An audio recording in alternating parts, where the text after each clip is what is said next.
Good morning, everyone, and welcome to Christchurch. Absolutely a stunning day here in the south for the opening round of the South Island Endurance Series. We've come off the back of 3 North Island rounds a couple of months ago up at Taupo Motorsport Park and Hampton Downs. And we're back here in the deep south for the always popular South Island Endurance Series. Round 1 here at Euromarque Motorsport Park at Ruapuna. And looking at today, we have qualifying for the 2 1 hours and the 3 hour. And the times are up there on the screen. With the live stream today, the live stream is available on the SIERDC Facebook page and Pits TV Facebook page, and also their YouTube channel. So if anyone's asking you for money for the live stream, don't click on that because it's free. All right, so we are going to have some action very shortly. We've got some very good race cars in here. It is a mighty 7.79 degrees. Wind is from the north. There's not much out there, but look, when I left Brisbane on Thursday, it was 29 degrees. For the first time in about 10 years, I had to turn the heater on in the hotel room last night. So, yeah, this ex-Kiwi was, a little bit uncomfortable down here with the chill in the air. But we do have beautiful sunny conditions. Here in testing on, I think Thursday here when the teams were setting up, it was actually really nice, like mid-20s. And then the rain sort of settled in the late afternoon when I got off the plane at about 12:30 Friday morning, Thursday night. It was raining and 6 degrees. It was a little bit rainy here yesterday morning, but it cleared and we pretty much had similar conditions. So the forecast to be a little bit warmer today. I think we topped out yesterday at about 11 degrees, so it wasn't very hot, but certainly pretty much ideal track conditions. Little bit of UV, obviously, which it's not so much slowed things down in the afternoon, but some of the teams were just saying that they weren't as fast as they were earlier on in the day when the UV sort of took effect. Not a huge amount of tyre dig here at Ruapuna. Looks really cool. A lot greener than I remember it from the last time I was here 10 years ago. And if you're wondering who the voice is, I'm Jamie McCarthy. The last time I commentated here, I think, was for V8 Super Tourers about 10 years ago. Probably going back to 2016. It's been that long. It was either that or Toyota Racing Series. I can't quite remember. So teams are getting ready down in the pit. So first up at 9 a.m. we've got the 1 hour qualifying for classes 4 and 5. So they're the smaller capacity cars. The round here this weekend sponsored by McDermid Auto Collective, Toyota dealerships in Blenheim, Kaiapoi, Rangiora and South Canterbury. They've also got Auto World in Timaru with their Kia, Nissan and Volkswagen dealerships too. So thank you to the McDermidds for their support this weekend. Also Link ECU, Brazier Scaffolding, Michelin Motorsport across the entire South Island Endurance Series.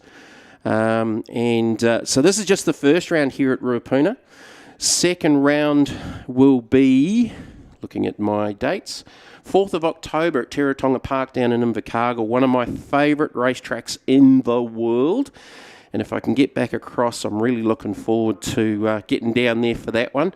And the third and final round, which is also the final round of the New Zealand Endurance Series. So off the back of the 3 rounds in the North Island, the 3 rounds here in the South Island, the final round for the New Zealand champs and the South Island Series is at Highlands Motorsport Park in Cromwell on the 18th of October. So 3 fantastic rounds to look forward to starting off here at Ruapuna Park here today. I will be joined in commentary a little bit later on by Nigel Barclay is going to make a return to the microphone. I don't know how much commentary Nigel's done, but Jimmy was telling me he's been doing a little bit of the Formula Ford stuff around the place. So be good to catch up with Nigel when he appears a little bit later on. So we'll keep you up to date. We've got cameras right around the facility, obviously, thanks to Jason and his team from Pits TV. They've been filming the South Island Series over the last 3 or 4 years. So good to catch up with Jace, fellow Speedway commentator and Speedway Tragic. We'll have, with the pit stops and that later on, which will be crucial across all 3 races today, we'll have a camera down on pit lane as well, keeping you up to date with that. So lots to go through. qualifying for classes 4 and 5 very, very shortly. That'll be followed by qualifying for classes 1, 2 and 3 for the 1 hour. And then at 9:50 there or thereabouts, we're going to be qualifying for the 3 hour, which we'll race later on this afternoon. So all of that on today's coverage on the Pits TV, YouTube and Facebook channels and the South Island Endurance Series Facebook page. If there's any other links or anything asking you for money, don't click on them, guys. It is a free service with the live stream here. All right, looking out to the right here at commentary, looking across the Southern Alps. Haven't seen that site for a while with snow. It's been a while since I've seen snow, let alone anything else. But what I'm really excited about being here, back here at Ruapuna, catching up with a whole lot of friends and folks that we haven't seen for a long, long time. I just bumped into Kenny Smith down there in the pits. That is awesome. That has absolutely made my weekend. 84 years young. He's still romping around Hampton Downs in the Formula Pacific. So great to see Kenny out here. Welcome to Ruapuna, Kenny. Won a few races at this joint over the years, has young Ken. But yeah, looking spectacular. But what I was saying, the most excitement I've got about this place is the upcoming V8 supercars coming here next year to Ruapuna. So it's going to be pretty cool having supercars at this place. It is a very, very cool racetrack. As relatively simple as it looks, it's probably one of the more technical tracks that we do have around the country. I know a lot of the NZV8 and Super Tourer boys really struggled with this place over the years. So it can be quite technical, and I can remember when we used to commentate here and talking to the teams and drivers, with this racetrack you almost had to compromise in a couple of places where you weren't going to be that good compared to everywhere else. So you're trying to maximise where you're at your best on the circuit, and there's a couple of places where you're not going to be so good, so you've got to minimise that. Over in Australia, Queensland Raceway is actually really, really similar in that respect. It's a lot smaller, but you can't be good the whole way around. You've sort of got to concede that maybe a couple of the slower places there that you're not as good, and it's probably similar here. So it is quite a technical place. It looks pristine. Looking at the track map and having a look around yesterday, I forgot how far back through the infield part of the circuit goes as you come back around and over towards the final sweeper. So and even sitting here in commentary now, just some of the profiles of the corners that I forgot actually how sharp and how big a correction change you've got to make to get back around. So the second to last right-hander before they make the run up towards the sweeper, that's a lot sharper than I remember it. We had a few cars going off yesterday. There'll be a couple of cars not starting today, notably Nick Chester in the Class 1, 2 and 3 1 hour. Nick unfortunately got together with another one of the V8 Super Tourers over there at the hairpin yesterday. I think there was some oil down. Having spoken to the teams afterwards, there was a car that had been parked up a little bit earlier and there was some oil down, and Nick's come in under brakes and actually got into the back of one of the other Super Tourers, took out the right front corner of the Chester's Commodore, which we know is super, super fast. It certainly was up in the North Island, and great to see that car back on track. But it did enough damage. They thought initially they probably had enough spare parts to sort it. However, when they sort of looked at it, they were definitely going to have to replace a radiator. It had some damage to the right front corner with the chassis rail, which I think was probably doable. But when they actually had a good look, it had moved the oil pump. So it's a dry pump system in that car, and the impact had physically moved. So something had broken either with the mounting or off the block. They weren't 100% sure. So the team weren't going to risk wrecking it, and they headed back to Auckland last night. So unfortunately no Nick Chester. And here, as we've got the Class 4 and 5 cars coming out on track, no Grant Williams. I caught up with Grant yesterday. He's actually one of my customers with our shop over in Brisbane. Runs one of our cambered rear ends in his 86. And when I last dealt with Grant, it had an LS in the car. So since then, he's changed it to a KE Honda power plant in that car. And I believe they damaged a turbo late yesterday afternoon. So unfortunately, Grant will be a non-starter for the Class 4 and 5 1 hour, with the cars out on track now for the first qualifying session here this morning. hasn't cracked above 8 degrees, so it's very, very cool out there. So if you've got a turbocharged car, it's going to be very, very beneficial. It will be very, very cool on the racetrack, but there's been a fair amount of rubber gone down yesterday, with most of the teams taking the opportunity to practice and test. So that's a couple of the notable non-appearances. I think in the 1 hour as well, I saw Dwayne Carter was entered in the AMG Merc, but I understand they had a Lamborghini coming into the country, which has apparently arrived, but not all of the other parts and necessary stuff for the race car came with it. They're still up in the States, so we might hopefully see Dwayne a little bit later on in the series at either Invercargill or Highlands Motorsport Park. I think the Carter's boys and their team are based down there now. As we start our qualifying session for classes 4 and 5. So class 4, 2001cc to 3.5 litre, excluding cars that fit into classes 1, 2 and 3 above. That's pretty easy. And class 5 is up to 2000cc. So we've got a pretty good split across classes 4 and 5. When I saw Grant Williams' name on the entry list, I'm going, how's that in class 4 and 5? Because that's got an LS in it. Well, as I said, they changed the engine configuration to a K-Series Honda, which unfortunately didn't live yesterday, and that's why he was entered in classes 4 and 5. So the change with class 4 and 5 are the TCR cars, which race in Australia. They've struggled a little bit with numbers over there. The TCR cars have been elevated into classes 1, 2 and 3. So the TCR cars that are entered in that category for the 1 hour will be out in the next qualifying session. So just looking on screen there, the little Honda Civic. That would have been Chris Wall in the number 100.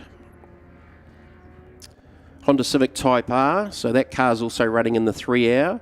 Car 183, that's Dan Kelly in the BMW M3 E46. Currently quickest, but we're only 1 lap in, is Wall in the Honda Civic. Wall is running in class 5. As the 183 goes through and goes to the top with a 131.538. Times we were seeing yesterday from the GT3 boys, I think they were down in the 121s. Track record for the GT3s. Johnny Reed back here in September 23. So about this time 2 years ago with a 118.7. So I know a few of the teams put new rubber on last night just to see where they are at, but don't think they got the gains necessarily ultimately, because with the sun out and the UV, the track conditions weren't perfect. There was nothing wrong with the racetrack. It was just a little bit hotter, even with the cooler air conditions. So we'll see how they go in qualifying a little bit later on with the GT3s, as Dan Kelly continues to lead qualifying here for classes 4 and 5 at a 131.538. He's just gone purple to the first sector, purple to the second sector, as the BMW is just heading up towards the sweeper. Another one of the Civics there is one of the RX-8s. I think we've got 3 of the RX-8s running in the category. So classes 4 and 5, 2 litre to 3.5 litre and up to 2 litre. Smaller category cars. Conley Webley there in the little BMW Z4M Coupe. So Conley did the entire North Island series as well in that car. Had a significant amount of work gone into that car during the off-season to get it ready. So all 3 of the North Island rounds. Beautifully presented little car.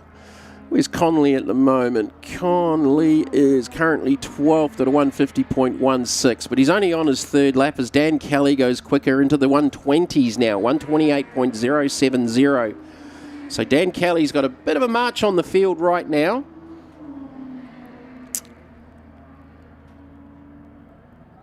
Just heading down here on the front straight will be the 77 of Andrew Bartlett. Honda Integra.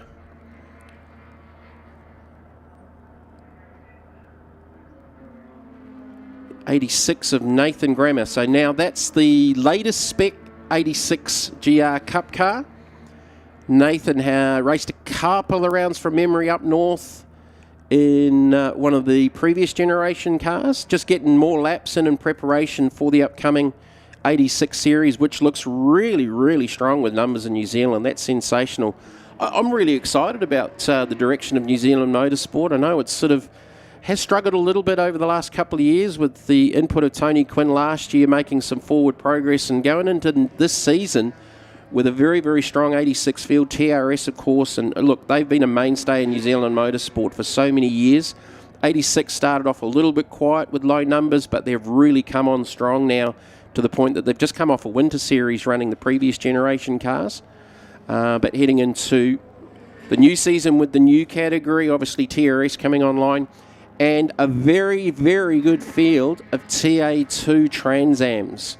So Paul Manuel and Andrew Turner up in Auckland have got a heap of cars come into the country. At least 10 or so have come in from Australia. Over in Australia, they had at least 120 cars at the last count.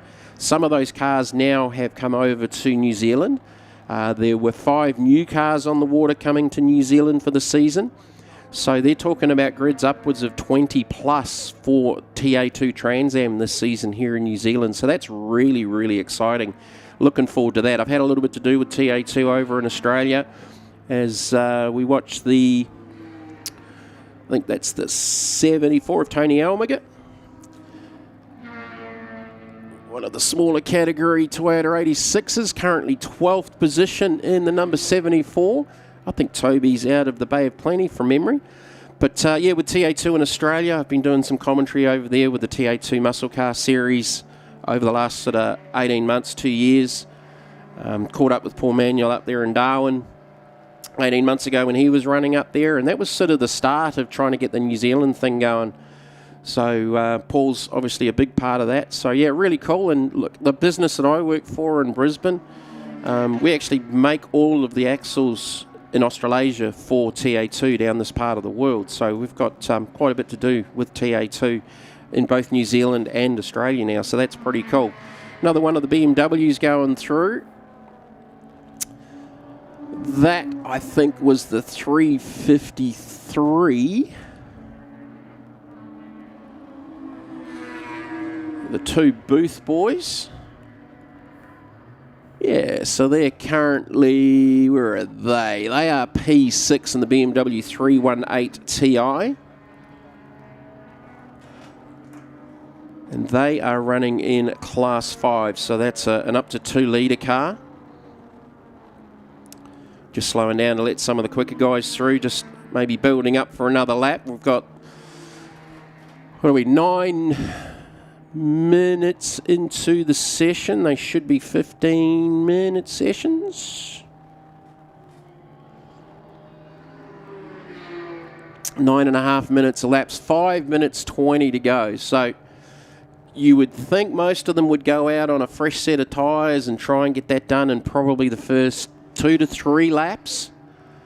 We're on lap 6 now for some of the drivers. There's some PBs out there from lap 5, so some of the drivers are continuing to go faster. It's still Dan Kelly fastest with a 1:26.941. So that 1:28 got lowered to a 26.9. Then you've got Chris Wall in the Honda Civic, just jumped up into second at a 1:30.927. Then we go back to the 101 of Duncan Cundall-Curry. The BMW M1 GTR, that car's also in the 3 hour. Duncan in position 3 at the moment at a 1:30.937. 77 Andrew Bartlett in the Integra in P4. Donovan Eisted in the number 8 Honda Civic, currently in the 5th position. And Donovan's running in Class 5 as well. Just get a number on the little TRD 100. That's definitely not Chris Wall. We got a couple of hundreds out there by the looks of it. Might be 109, Andrew Powell. I think that was 109 rather than 100. It's got one of the RX-8s going by there. So Dan Kelly still leads. Oh, he's actually gone purple to the 2nd sector, and he's on another flyer here. So Dan Kelly in the BMW M3 E46. As the 101 goes through, Duncan Cundall Curry. He goes to P2 with a 130.217, so he's just jumped the 100 of Chris Wall. Wall goes through, he goes back to second with a 130.212. So the 100 and the 101, one number difference, one position difference in qualifying. Bartlett's still fourth, Eisted's fifth in the number 8 Honda Civic. Sixth is Conley Webley in the BMW. Seventh is the 9 of James Mitchell in another one of the Honda Civics. Eighth are the 2 Booths in the BMW 318 Ti. Then we go back to ninth, Lincoln Brunton in the Mazda RX-8, first of the RX-8s. And Mac Templeton 10th in the second of the Mazda RX-8s.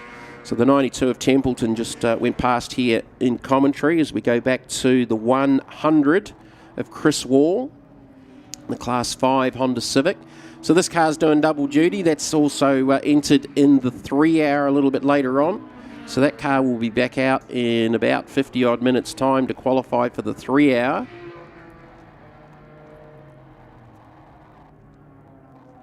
So little or no wind, beautiful sunny conditions. It is still very, very cool this morning, obviously.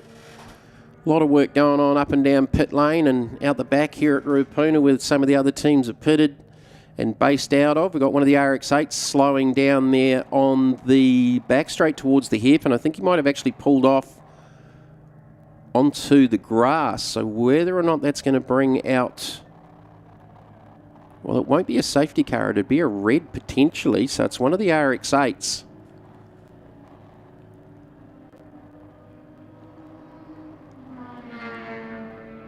So Dan Kelly, Chris Wall, Duncan Cundall Curry. It's the 45 going through Mel Waters, the Mazda RX-8. So Mel's currently 14th at a 142.291. Trundling down pit lane is Tony Elminger in the Toyota 86. So what have we got left to go in the session? We've only got a minute or so left to go in the session, so it shouldn't bring out the reds. I think the car's far enough off track, but it is on the braking zone up into the hairpin, turn 4. So Dan Kelly still fastest at a 126.798. Chris Wall second in the Civic. Duncan Cundall Curry in third in the BMW M1 GTR. Really cool looking race car. The boys have done a sensational job on that. So Chris Wall's back in the pits. A little bit of damage to the left front corner of that car. I can't remember if I saw that yesterday or not.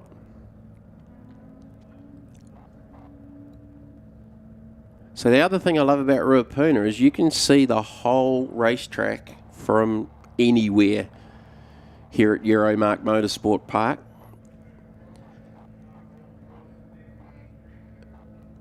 So we have got 10 seconds left to go. We should see some checkered flags here very, very shortly. Dan Kelly looking to be the top qualifier for classes 4 and 5. I think that's Lincoln Brunton in the 97 RX-8 that's parked down there on the approach to turn 4 on the grass. Checkered flags are out. It's the 45, Mel Waters. Mel's still back there in the 14th position.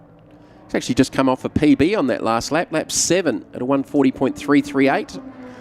So the top 3 in qualifying are all back on pit lane. The checkered flags are out. That will end our first qualifying session here at Euromarque Motorsport Park for the first round of the South Island Endurance Series, with thanks to McDermid Auto Collective, and Link ECU, Brazier Scaffolding, and Michelin Motorsports.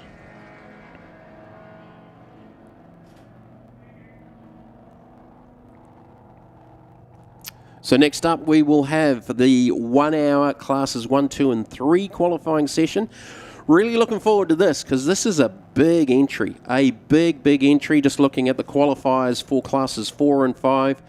It is Dan Kelly, Chris Wall, Duncan Cundall, Curry, Andrew Bartlett, Donovan Eisted, Connolly Webley, James Mitchell, the two Booth boys in the 353 BMW 318 Ti. And then we go back to Lincoln Brunton, Mac Templeton, Nathan Grammer, Nico Scholes in the K-Series Honda-powered MX-5, Tony Almager, Mel Waters and Andrew Powell in the last of the 86s. So 15 cars across classes 4 and 5. The 77's definitely been off and gone gardening.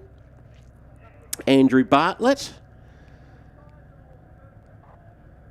digging some material out of the front splitter of that race car as Walters comes back down onto pit lane here at Euromarque Motorsport Park.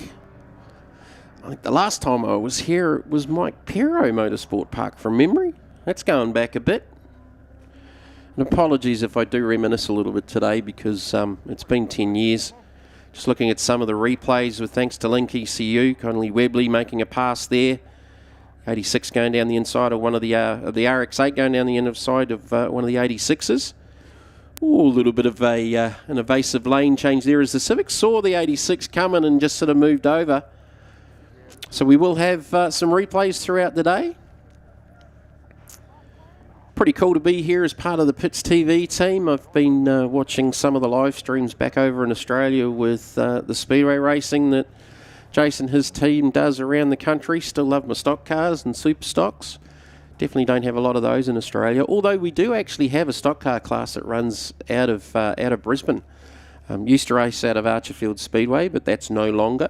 So we've really only got Toowoomba, which is an hour north of my place in Ipswich, and up to Maryborough, which is a lot further up to sort of past the Sunshine Coast.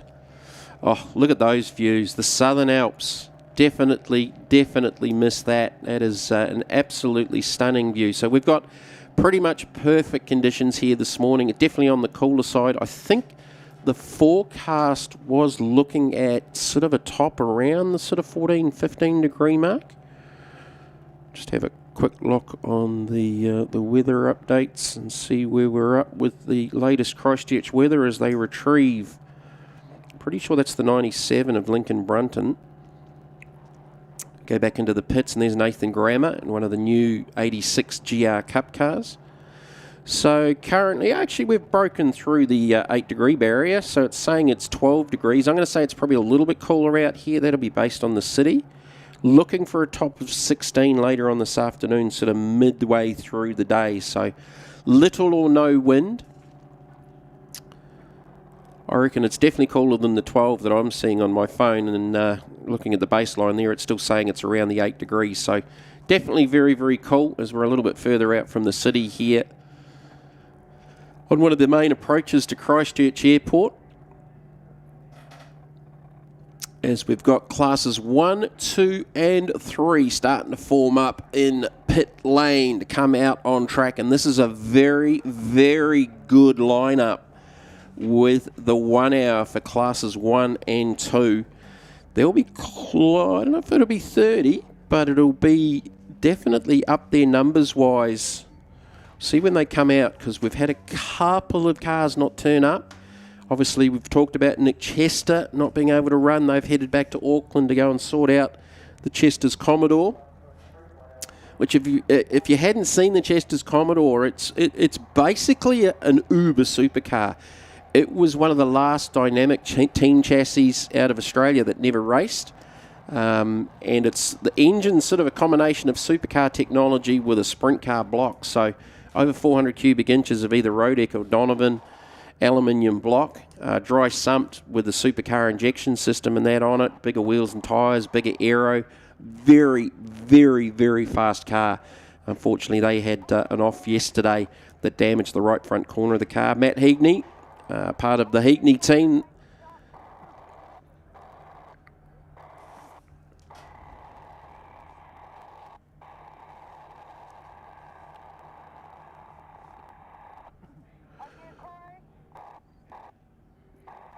The Brooks riding Wolfbrook Motorsport Porsche. So that's their entry in classes 1, 2 and 3.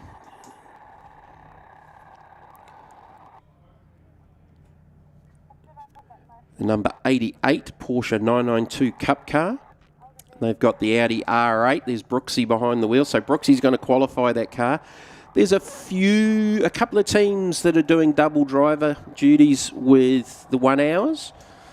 Everyone in the 3 hours, obviously double duty, but we've got 2 or 3 teams that are actually got 3 entries across there too. So that's where it's going to be really busy, because we've got to figure out who's in the car at any given time. So with the co-driver combinations, I know Brooksy's starting this, so if he's qualifying, he'll start the 1 hour and then Bill Riding will get in the car.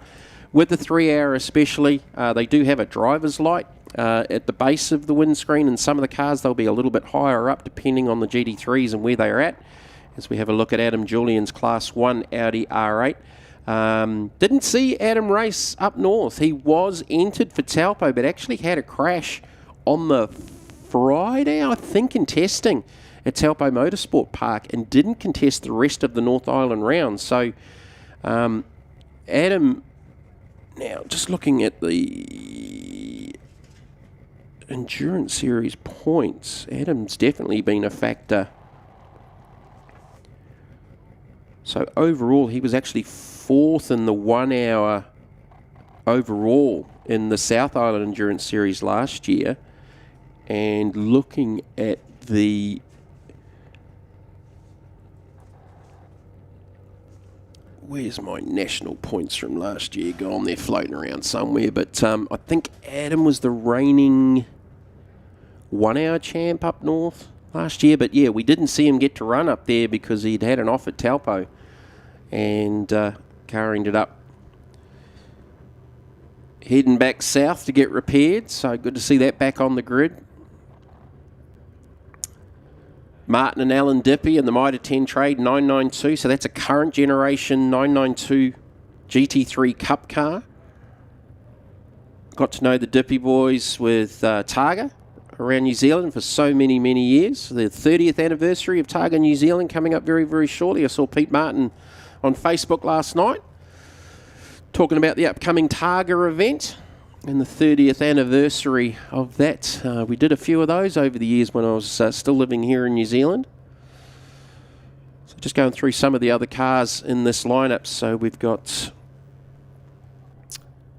Michael Bushell and George McFarlane. Now, wait until you see this thing. It is a Porsche GT3 RSR. So it's an endurance spec race car. The McFarlanes have run that car for a little while. No longer does it have a flat 6 Porsche in it, as we're looking at Hugh Gardner there in Class 2, in the Car Wash King Timaru Porsche MR. Hugh didn't have a great run up north, saw him at Hampton Downs for the second round, and had a little bit of a clash with Nick Chester that saw some damage, and he didn't contest the third round with a DNF. So the George McFarlane Michael Bushell Porsche, instead of the flat 6 Porsche, now has an LS Chevrolet in the back of the car. Last minute preps, just talking the wheels up. Hugh Gardner's Porsche. Hugh is a former 1 hour series champ.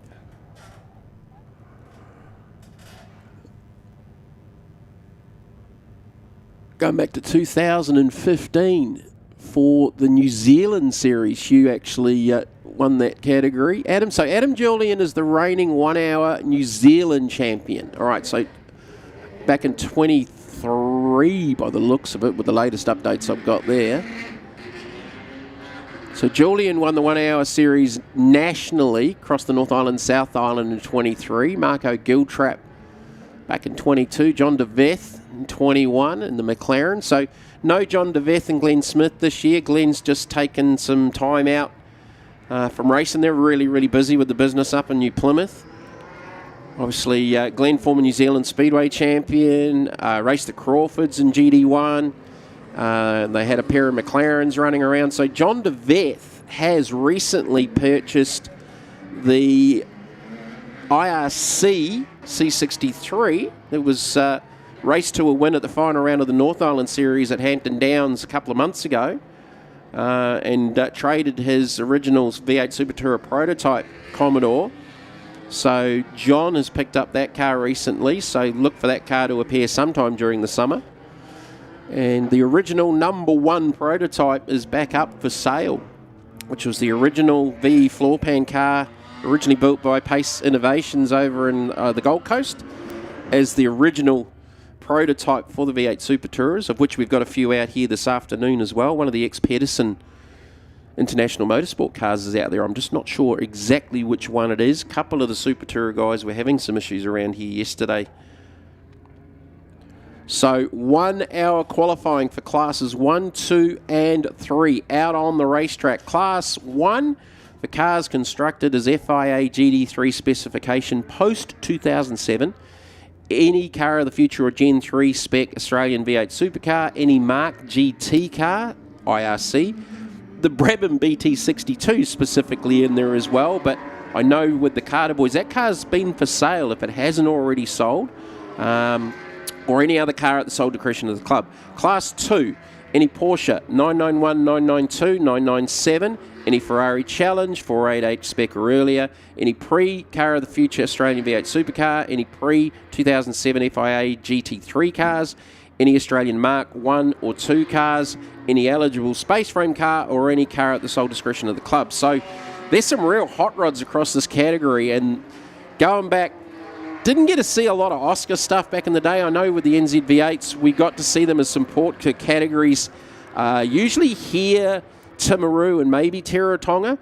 And that was the thing about the South Island and Oscar, run what you brung. And there were some pretty wild combinations, and there's a few of those out there, and certainly probably not any wilder than the Bushell McFarlane Porsche GT3 RSR, with an LS Chev parked in the back of the thing. It went past me the first time yesterday, and I went, what the? That doesn't sound right. I know the Porsche purists down on pit lane aren't very happy about it, but it sounds pretty cool, and it's very, very quick. I've got to say the LS would have to be heavier in the back of the car than the LS, but not 100% sure. So we'll see if that car is out there. Got 25 at least on the scoring.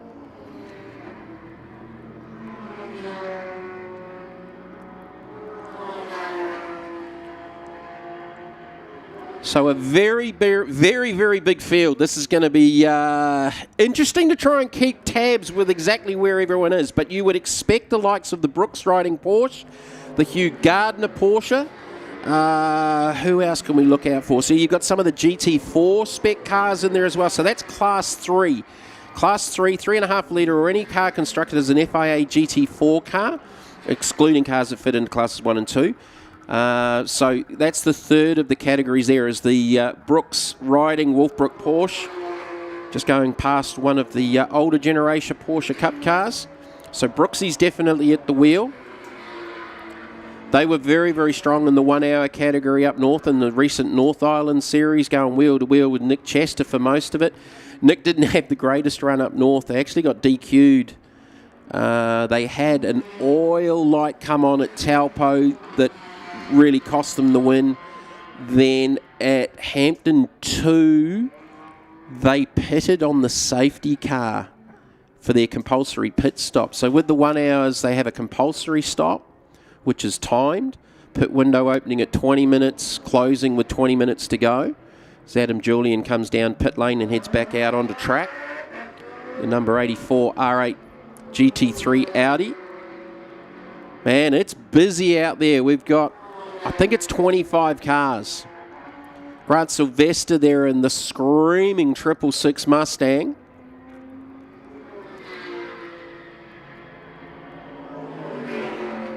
McLaren 570 GT, GT4. David Rogers from Auckland. 570S GT4. David did all of the North Island rounds. The Mitre 10 Dippy Boys up and behind the Dent. Number 73 FG Falcon V8 Super Tourer based out of Queenstown. Problems here for another one of the Super Tourers trying to get a push start out of the pit area. So that was the car that was involved with the clash with Nick Chester down at turn 4 at the hairpin yesterday. So the hole that was in the right front corner of Chester's Commodore matched the bite out of the right rear of that car. So there's also some TCR spec cars in this category. Cole Askew in the number 65 Volkswagen as we concentrate on one of the V8 Super Tourer Falcons. Car 73, Steve Dent. So looking at qualifying at the moment, Hugh Gardner, we know Hugh's quick. A 1:21.247. That is quick. Hugh Gardner goes fastest. Jaden Ransley in the number 53. Another one of the Super Tourers. Jaden's just gone 1:22.191. Paul Kelly, who's also doing double duty across the 1 hour and the 3 hour. The Porsche GT2, 992 GT3 Cup car, 1:22.475. Brooks, 1:22.585. Vin Shelp in the number 997 GT3 Cup car at a 1:22.904. The Bushel McFarlane Porsche / LS Chevy is 6th.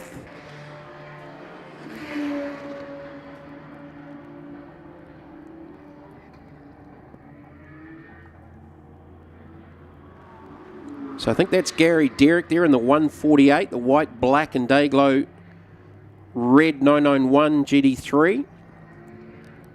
That'll be one of the Seat Cupra Cup cars. TCR. 57, John Mackay. Sylvester's on the pits, just a little bit of a bruise there on the right rear. The old NASCAR donut. So what's Grant had an altercation with? Looking at the way that it's going, I would say that's a tyre rub from another car rather than maybe brushing up against a tyre bundle or something. So Sylvester's tripped over something in traffic. I sent Perry Scarf a photo of that car this morning and Facebooked him and went, guess where I am? Jordan Mickles goes through. So we haven't seen so much of Jordan already in the session, but he just goes fastest at a 1:20.953. This car's cool. This is Scotty McDermid in the 86. This is a 2JZ 6-cylinder turbo-powered 86. This thing is fast. And it looks fast standing still. Currently in the 10th position at a 1:25.168. But Jordan Mickles has gone fastest. So Jordan is the reigning South Island Series champ in classes 2 and 3 in the Mark II Mustang. So probably not fair to say it's an earlier generation car, but it's a different car to the IRCs. There's a lot of these racing in Australia in the IRC category and the Mark category amongst the high-tech Super Series over there, which I've been involved in over the last couple of years as Sylvester comes back out of pit lane. Concentrating here on screen with the McDermid 86. You got to hear this thing. It is seriously, seriously cool. 2J in an 86 chassis, so we know it handles very, very well, and it is not lacking for horsepower. It's just dropped back to 11th because Kent Quinn's just jumped him in the GT4 982 Porsche. Kent had an off here yesterday down into turn 1 that brought the reds out, ended up against the tyre wall, did a bit of damage to the right front. Not so much suspension-wise, but it definitely damaged some of the aero and the splitter and things like that. But the Giltrap Porsche team, Nathan and his guys, got that turned around last night. So Kent is back out there in the Norganics bright green Porsche. You cannot miss it. There is another brand new Porsche GT4. Now, I was looking for that. It's hard across 25 entries. I'll come across it at some stage. Right, here's Hugh Gardner being chased by one of the FG Falcon Super Tourers. Gardner currently P2. Jordan Mickles is fastest. So Hugh Gardner is a very, very good karter. Seen Hugh in various Porsches over the years. Built a couple of very, very fast central muscle cars.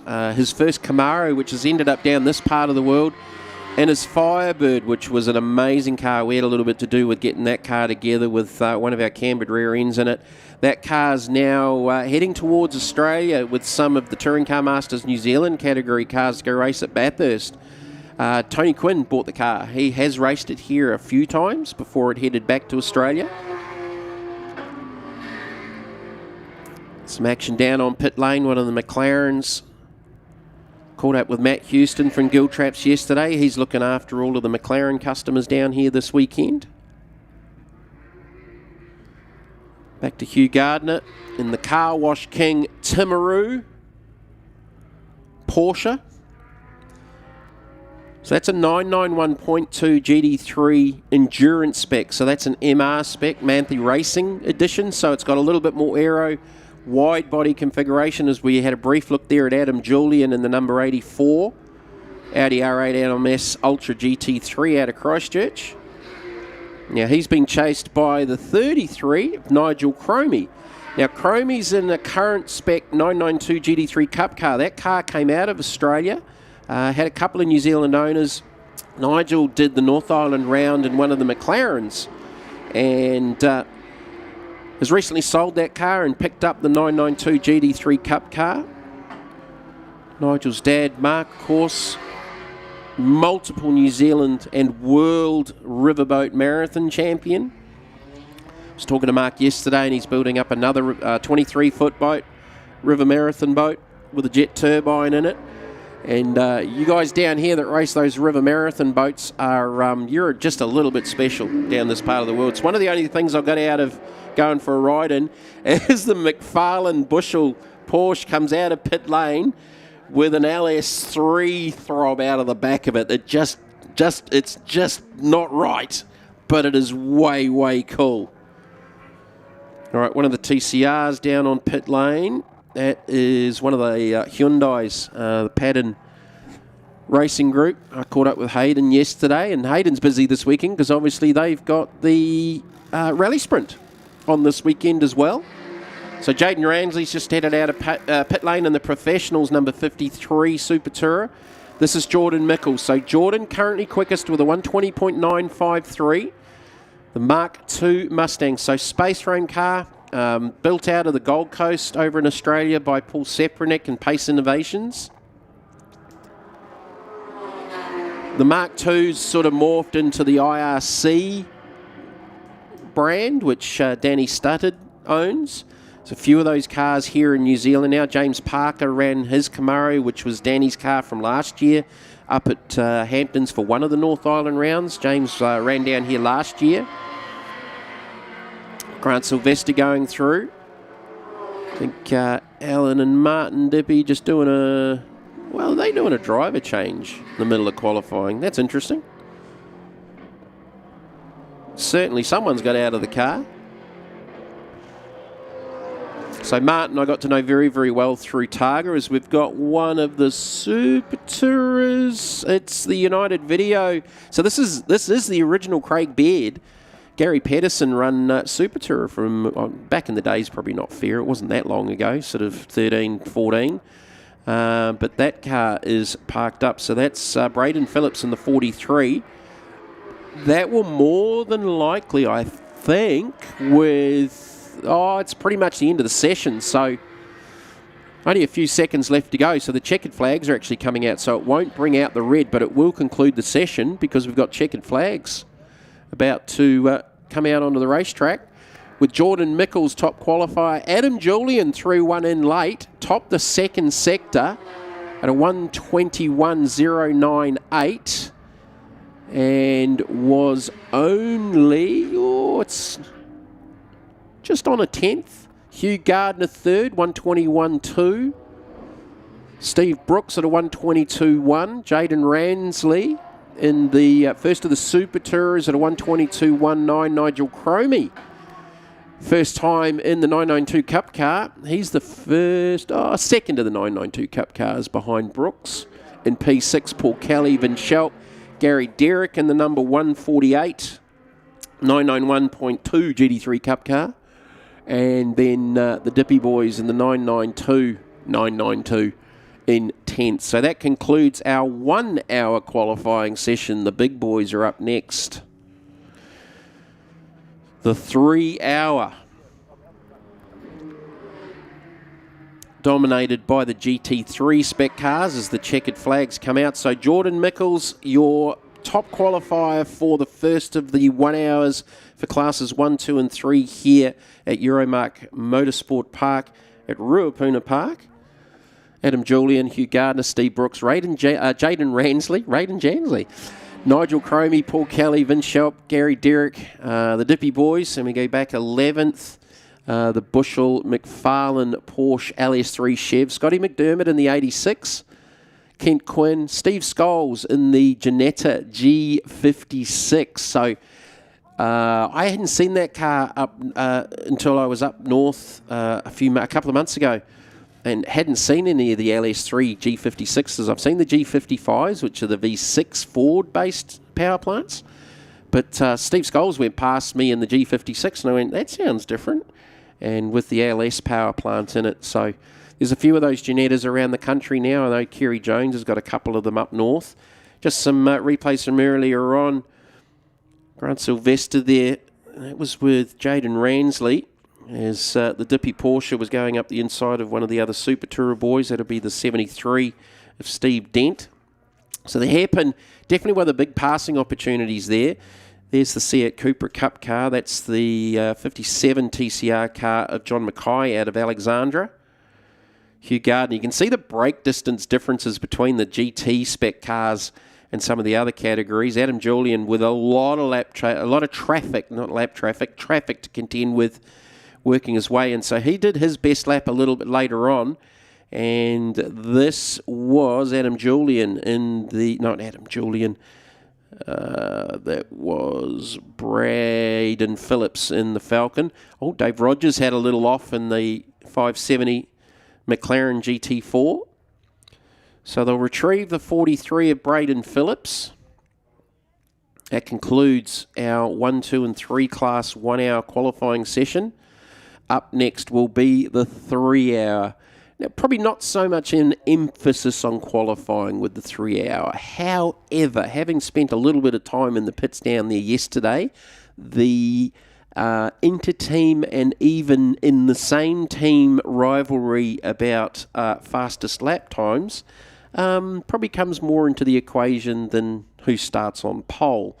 So especially out of the Marshall camp with the Lamborghinis and everyone. A few new tyre sets went on last night to win the Friday test session times, and Brooksy and Bill Riding were fastest out of that, and they were whooping it up down there. So I think there's probably more of that going on than ultimately who starts off the pole. But how competitive these cars are and how fast they are. The thing about the North Island round, yes, we were down on numbers, especially with the 3 hour. I think you guys have been down that through here last season. Struggled with numbers up north, but I've got to say across Taupo and the two Hampton Downs rounds, the racing was actually seriously cool because the cars are so competitive. The drivers, just next level, super competitive. On any, in any equation all around the world with some of the drivers that we've got here this weekend, more than handle their own in Australia, and some of them are racing up around Europe. We've got Brendan Leach here this weekend. He's not racing. Originally, he did have a clash racing, I think, up in the US with the Lamborghini series, and they actually pulled the pin on that. So Brendan is here. Damon's in the car with young Matt Day in the Dale ITM Lamborghini, which was a late entry. Fantastic to see them here.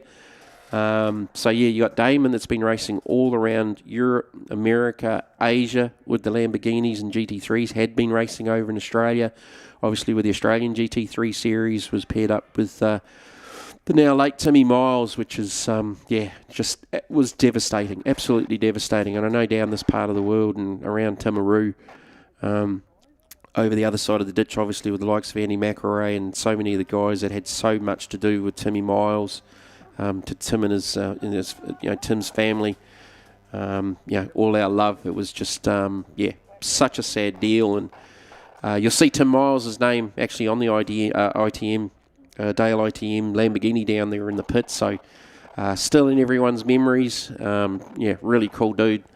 So, yeah, Brendan's been really, really busy. So he's here this weekend. Andrew Waite, he's been up in the States racing with a Ferrari team in the IMSA Championship. So he missed the third round of the North Island Series. Dan Gaunt got in with Glenn Brazier in the Brazier Scaffolding Lamborghini. And did a really, really good job. Dan Gaunt, we know he's fast. He's still fast. Not doing a lot of racing these days.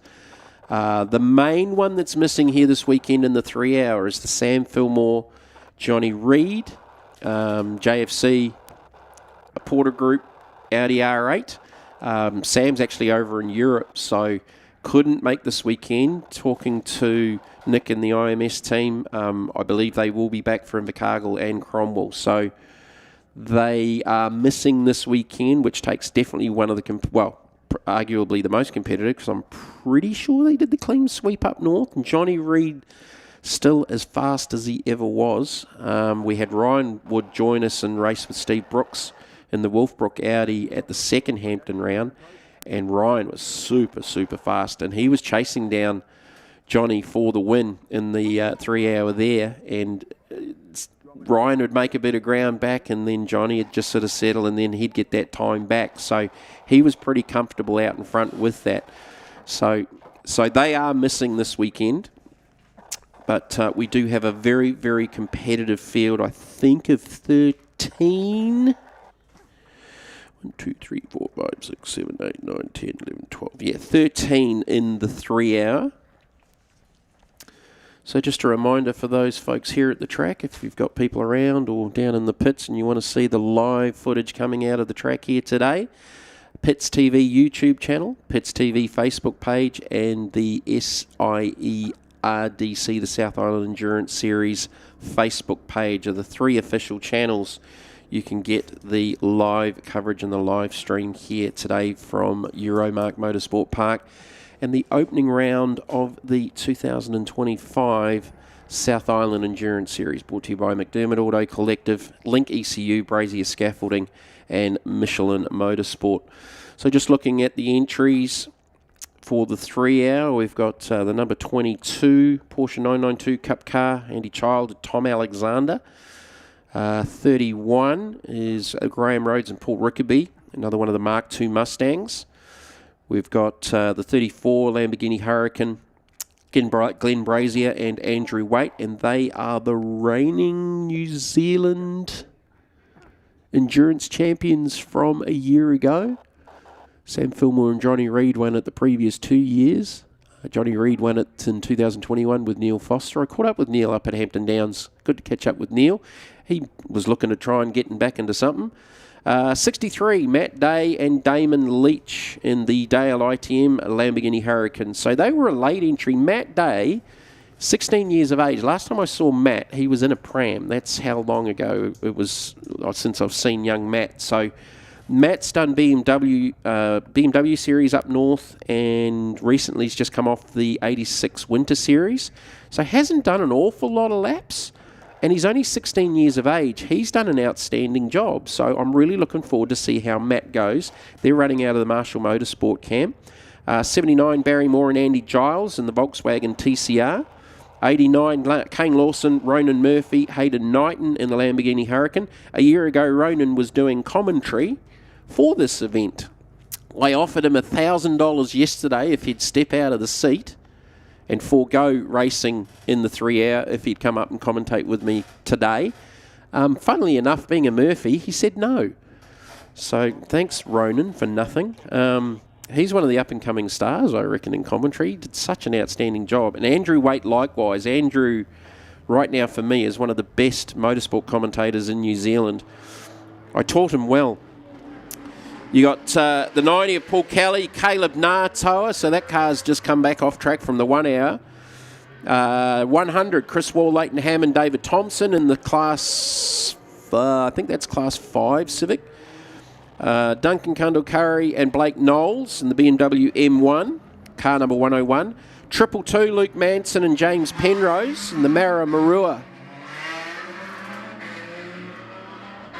Audi R8 run by International Motorsport, so that's an Evo 2, exactly the same spec as the Fillmore Reid example. They were fast here yesterday in practice. That is a very, very good pairing. James Penrose, I remember, is a fantastic young karter. I'm pretty sure James done some Formula Ford racing as well. He was a very, very good kart racer.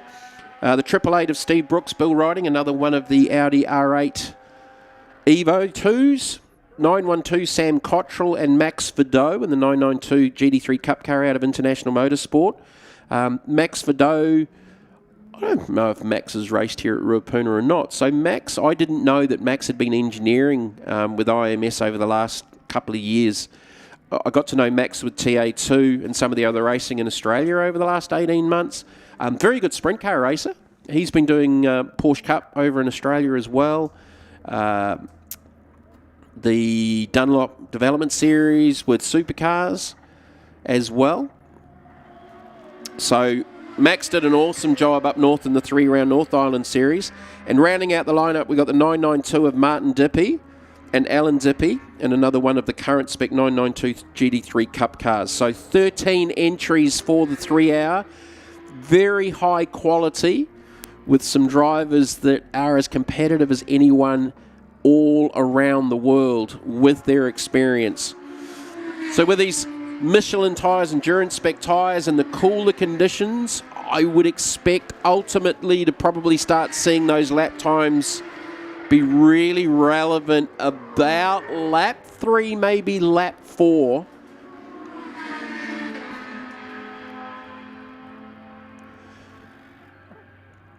So it should be the primary drivers. I think PK was qualifying the Kelly car. So whoever qualifies starts. So with the driver's lights, with the 22 car, as we look at the Brazier Scaffolding Hurricane, that should be Glenn qualifying the car.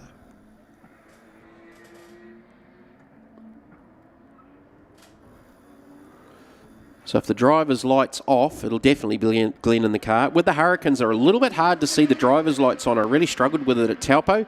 With the angled window in the tower at Taupo with the glare, you couldn't see which driver's light was on or not. But pretty sure that Glenn is qualifying the car paired with Andrew Waite. The reigning New Zealand Endurance Champions.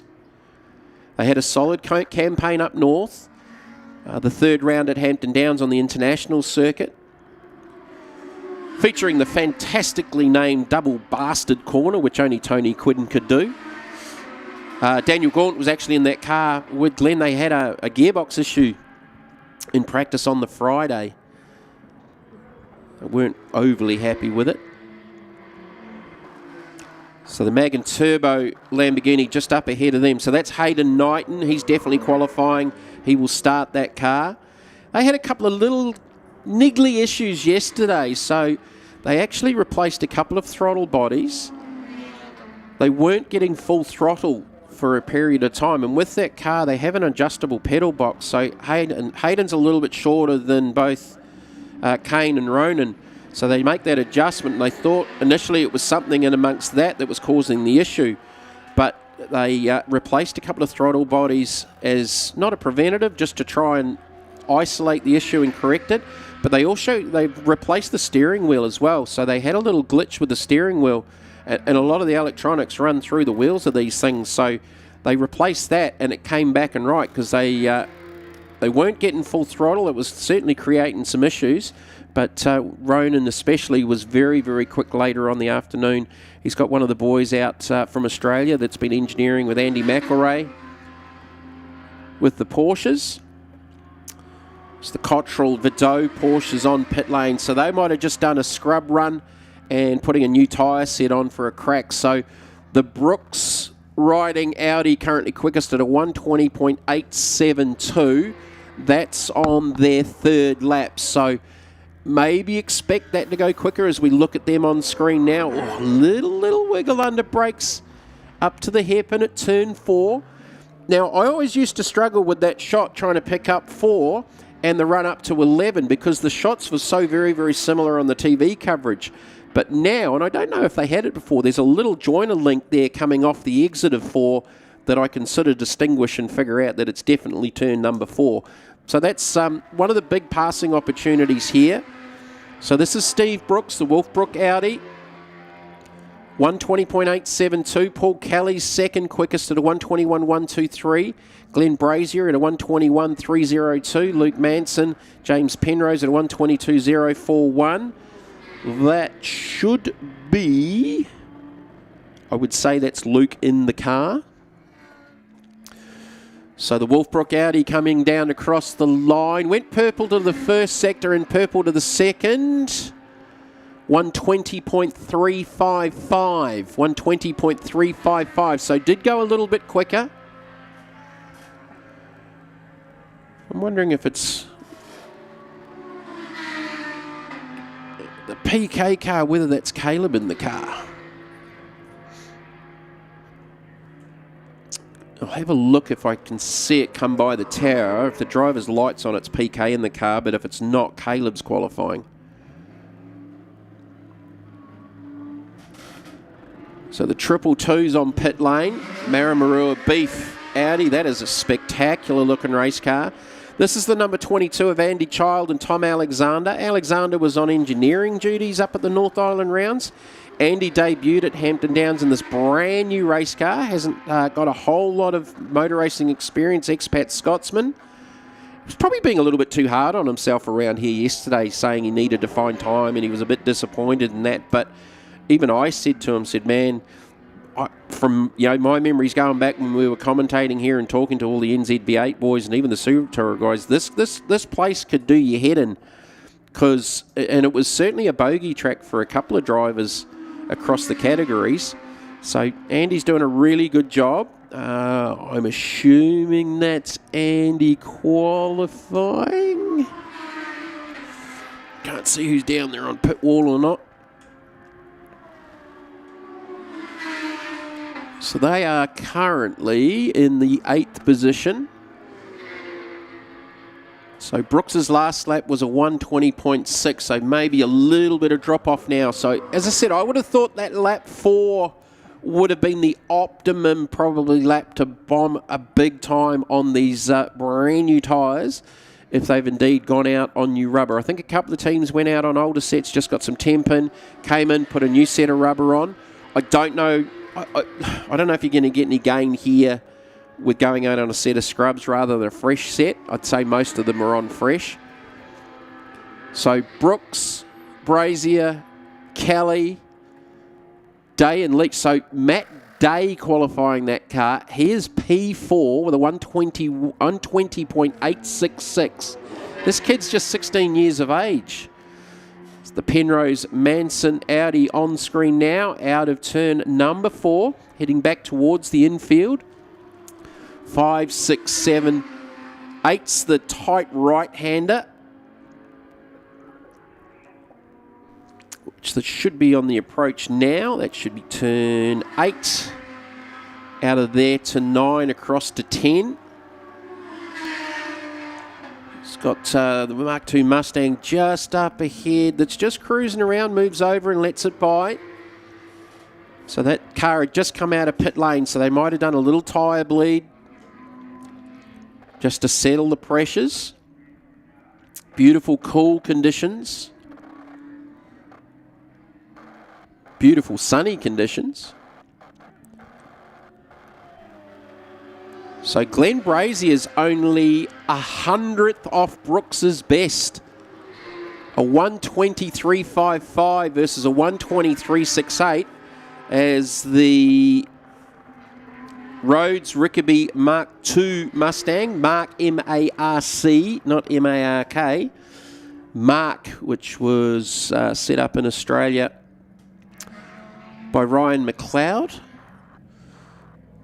And Ryan's business over there was Racer Industries, which I'm pretty sure got bought out by Cool Drive.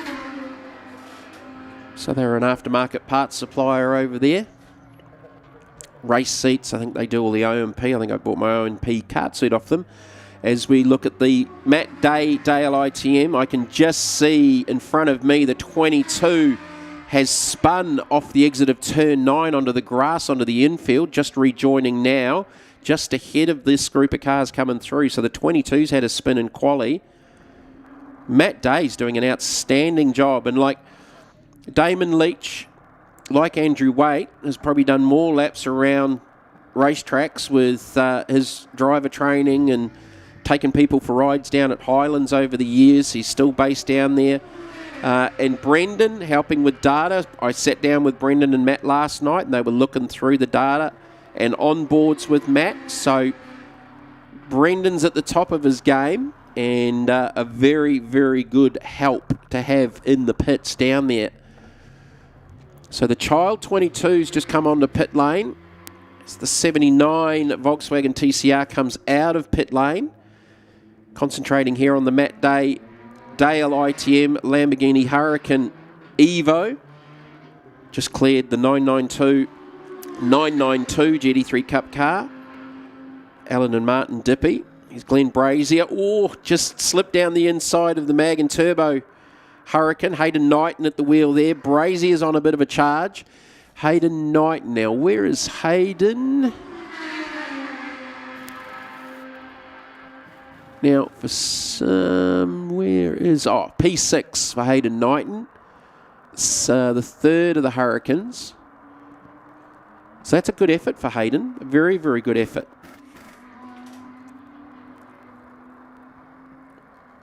These Lamborghini Hurricanes are just spectacular to watch. They are seriously, seriously cool-looking race cars. V10s, they sound the part. Very similar combination, obviously, to the Audi R8s, as Hayden just had a little bit of oversteer.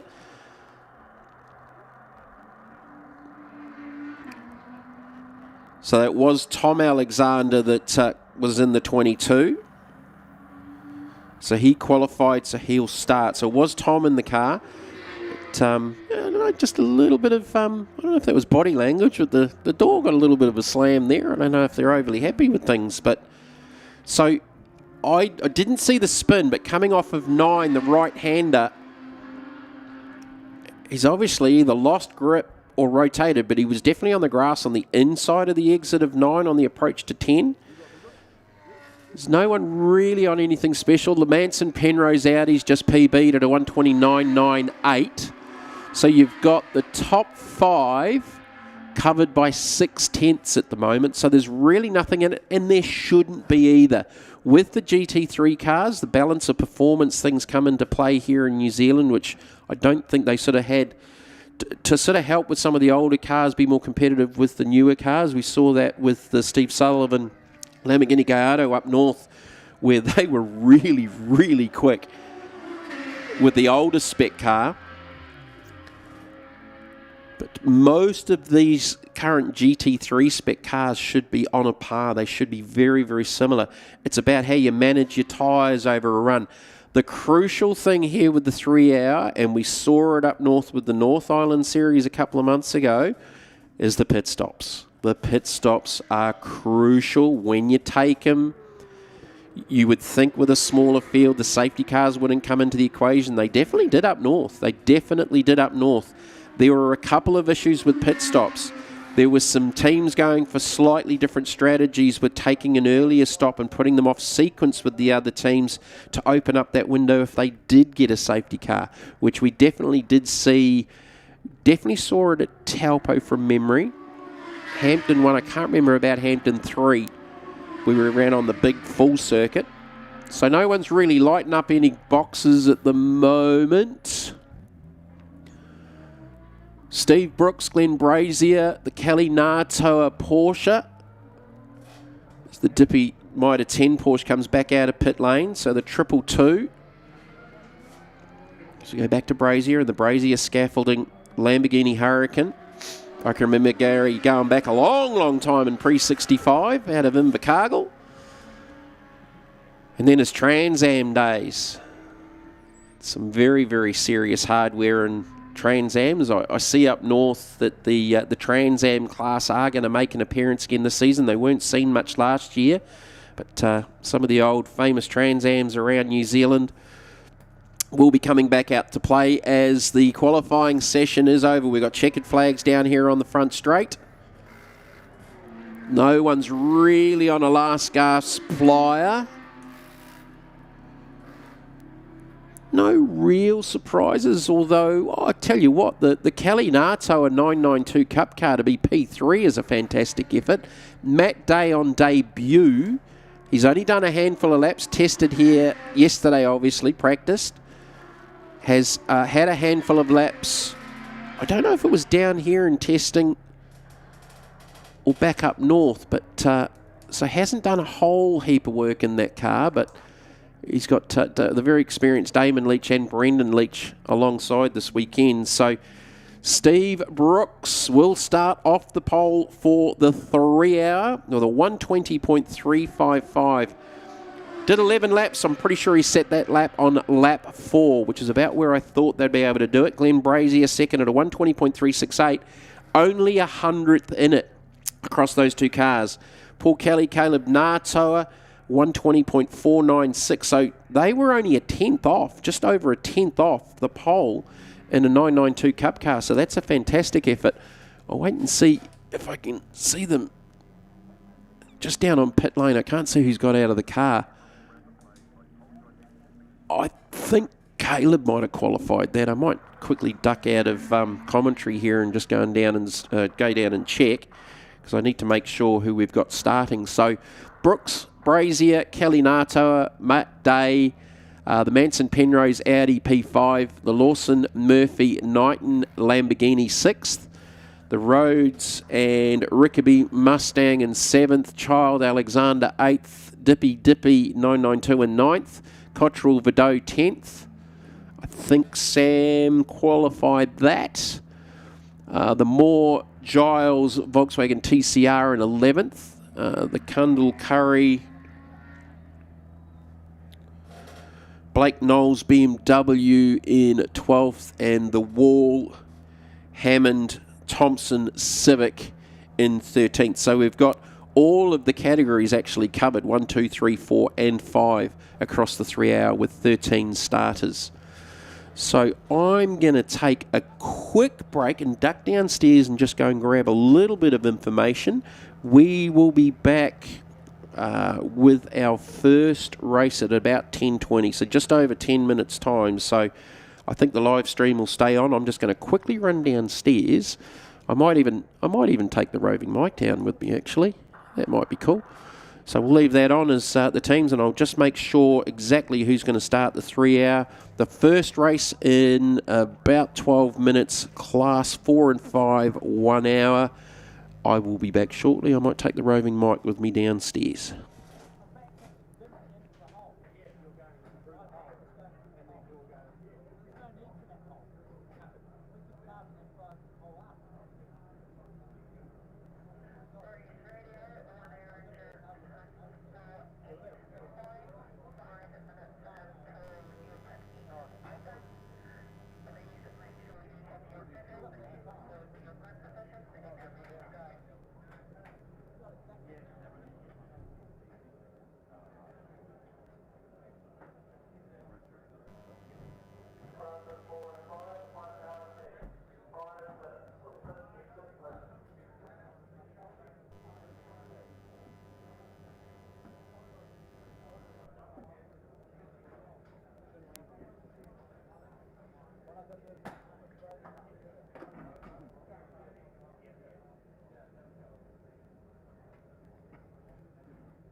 All good?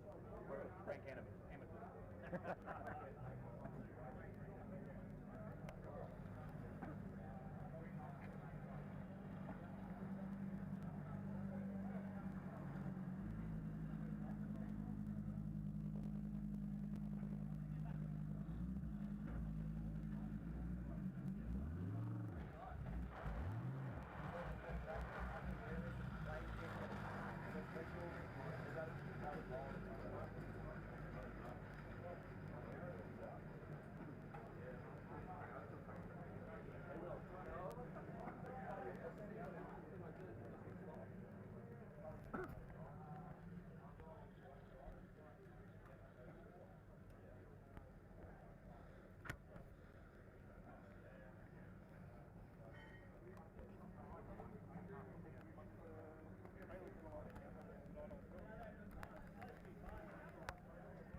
I was up and I got cocky. That's how I describe it. Well, if you're not trying hard enough, no. Exactly. Do you want to do any interviews, Bob? Did you want to do any interviews? Yeah, 2 seconds. Oh, turn the mic on. Who do you want to do first? I just want to make sure who's starting. Oh, okay.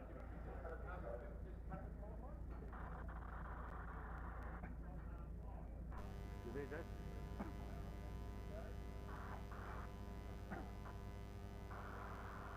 Make sure who's starting. Not everyone. Some of the other guys qualify. Yeah. You there, Jay?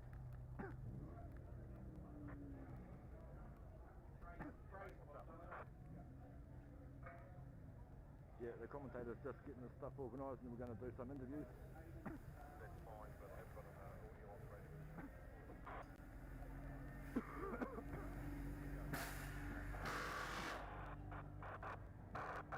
Come back from here and I'll interview Roxy.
All right, we're just going to try this.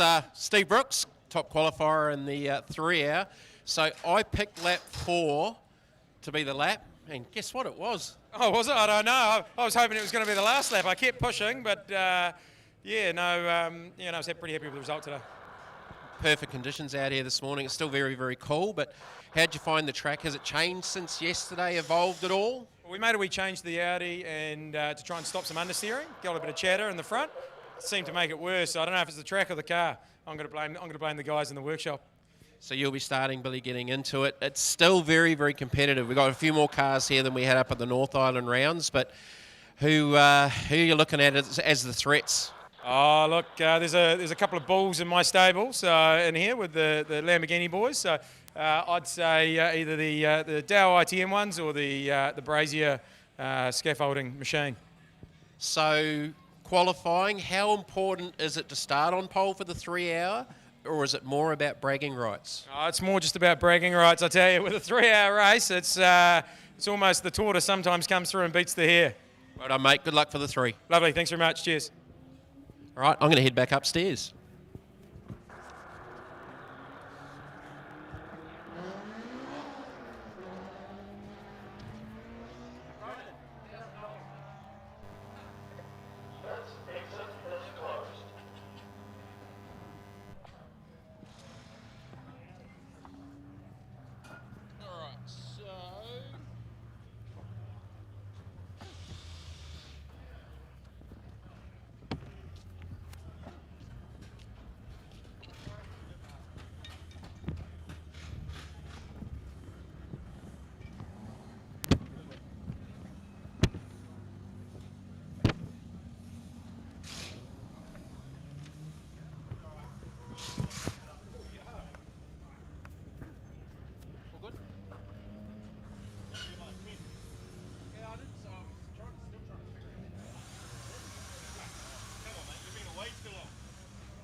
sorry, I didn't realise it had fallen down because it doesn't close.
I might be out of breath. I've just run up the stairs.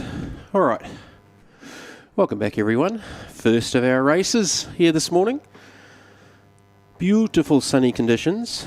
This will be the 1 hour for classes 4 and 5. So, we should have the Dan Kelly BMW off the pole for this one, as the field lines up behind the safety car / pace car here at Euromarque Motorsport Park. Right, so just did a quick run down the pit lane. I just wanted to make sure 100% who was starting in the 3 hours. So, as I thought, Caleb Nato did qualify Paul Kelly's Porsche, which was an outstanding effort.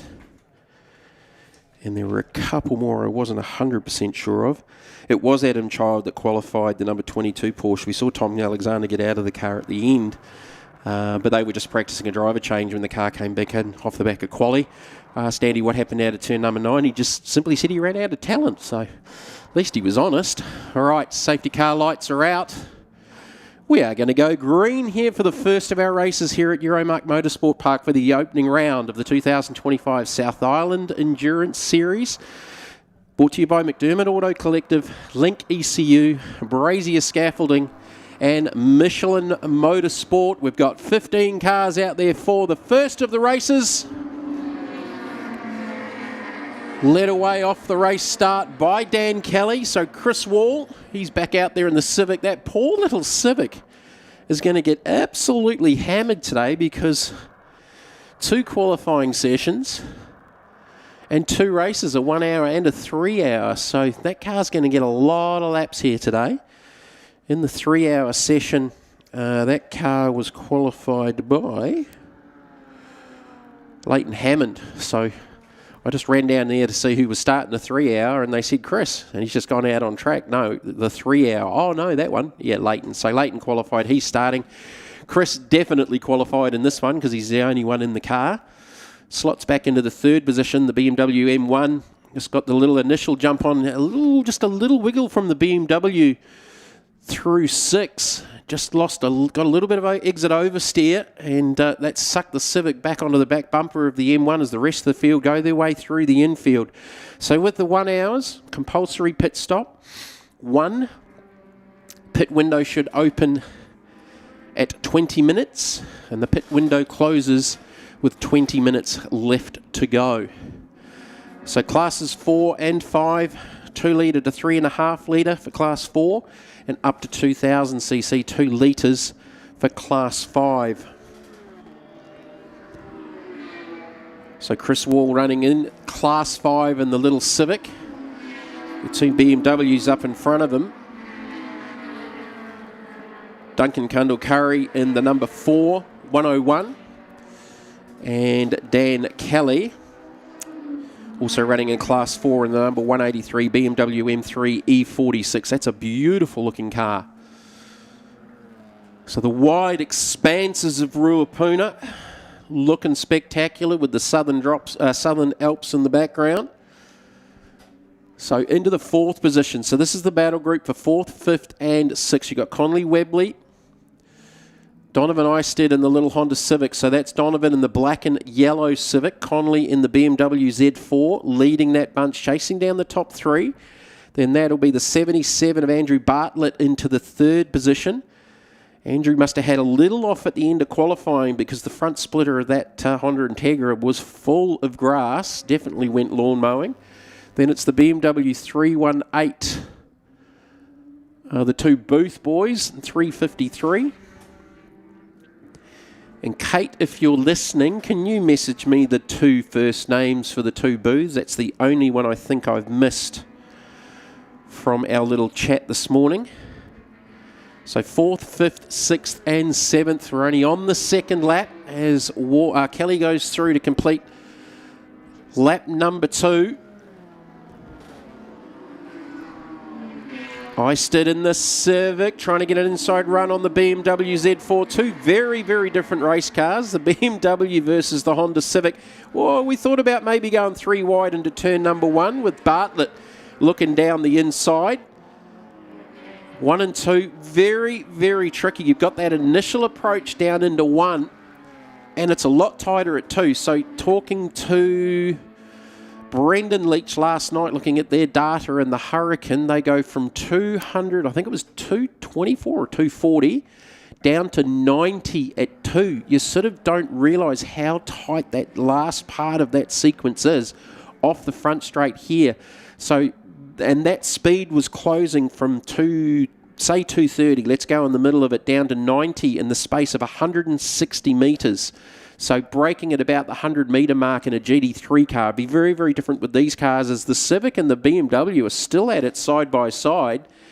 And Eisted in the little Civic looks like he's got the ascendancy here with the BMW 318. So Conley Webley's actually getting shuffled back here because Bartlett's cleared him as well, and the 318 BMW of the Booths. So that's a double driver entry for the 1 hour for classes 4 and 5. And the other one will be the Mills and Crampton entry in the number 56 Toyota 86, a little bit further back. In fact, I don't think that car's even in the lineup, so I don't need to worry about that one.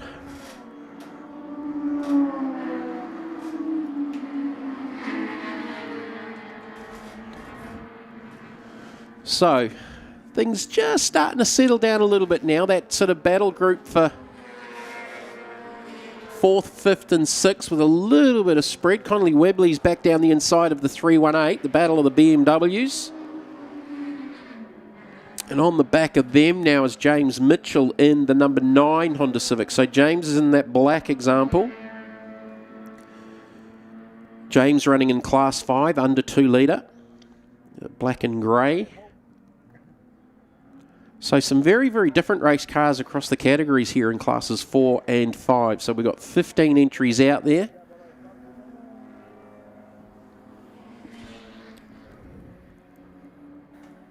Let's go back to our race leader, Dan Kelly. BMW M3 E46. Wide body, that's a cool looking race car. So back onto the front straight, off the sweeper at turn 11. We sort of call it a sweep. Well, it is a sweep. You've sort of got the approach. The thing that impressed me yesterday was the difference between a touring car going through there and a GT3 car with all of the aero and just how much speed they carry in and through the centre of that last corner. So Dan Kelly doing a very, very good job early. Top qualified, leading the early laps. He did have a pretty substantial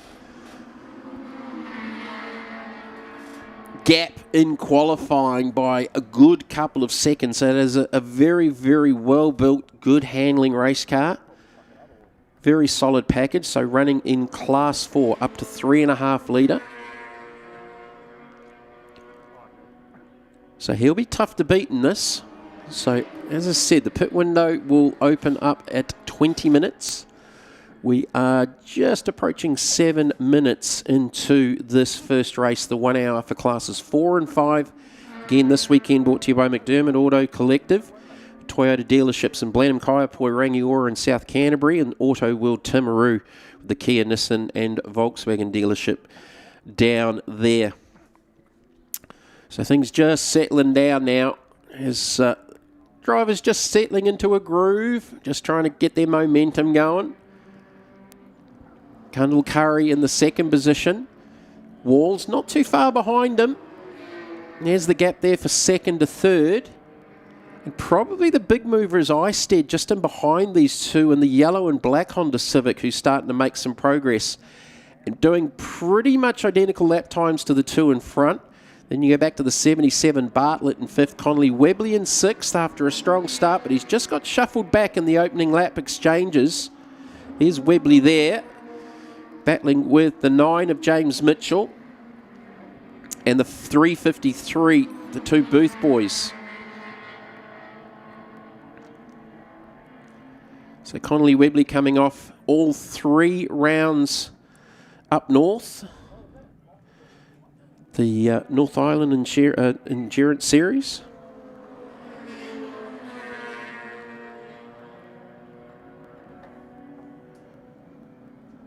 Here's that shot of the Southern Alps in the background. That is absolutely spectacular. I think from a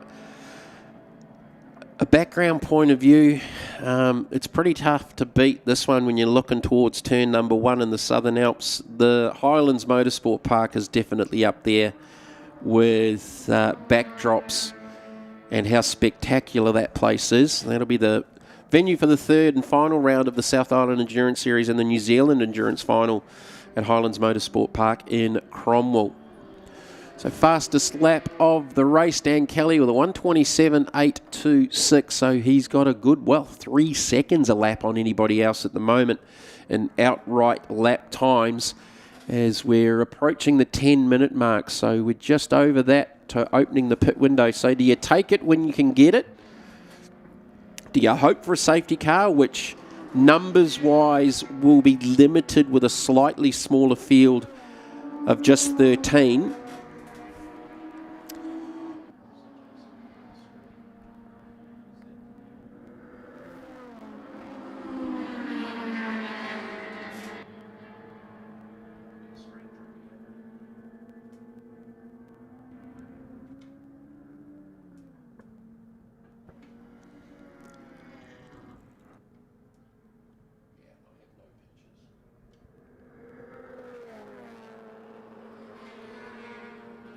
Just going back through the field, 50 there going through on one of the new GR Cup cars.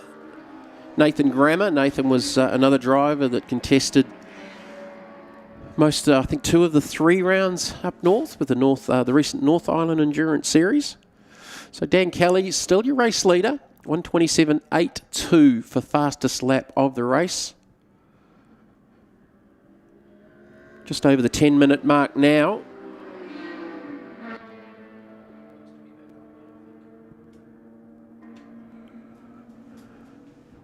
That's a pretty cool looking race car, the 101 BMW M1 GTR. Now, you don't see too many of those around.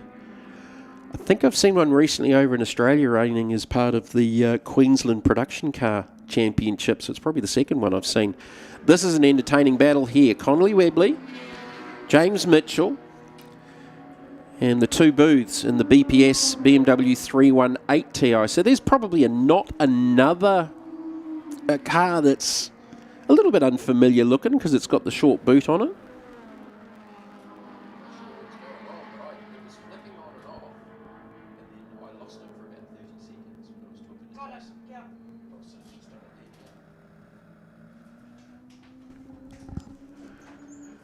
So that's the best battle on the racetrack at the moment across those 3 cars. as the leaders are now just starting to get into some of the lap traffic. So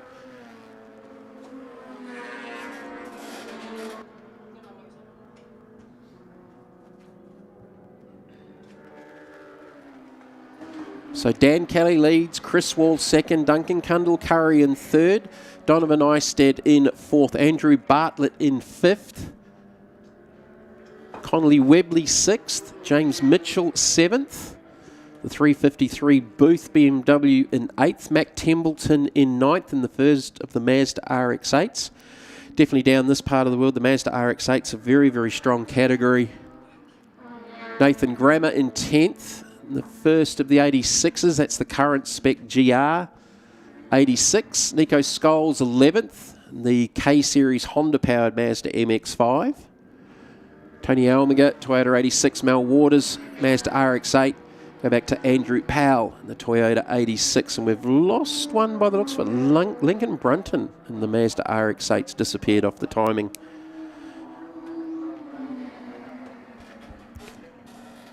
Didn't see if it came into pit lane or not, but it's definitely disappeared off the timing.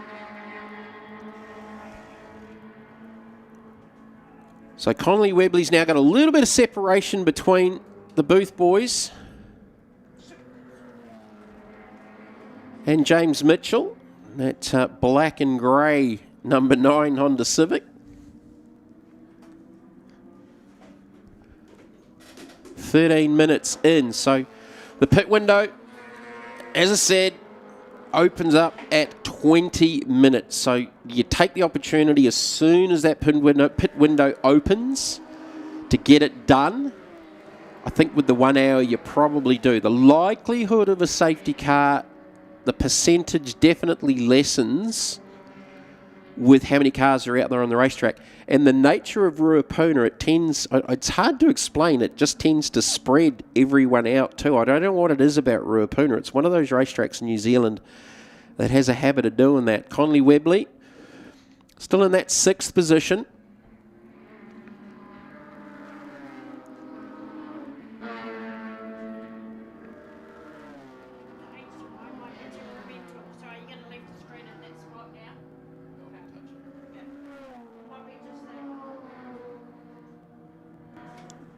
So Dan Kelly's last lap was a 28.4, so he's about 6 to 8 tenths off what his best been. He doesn't need to overstress the car. He's got a pretty comfortable lead.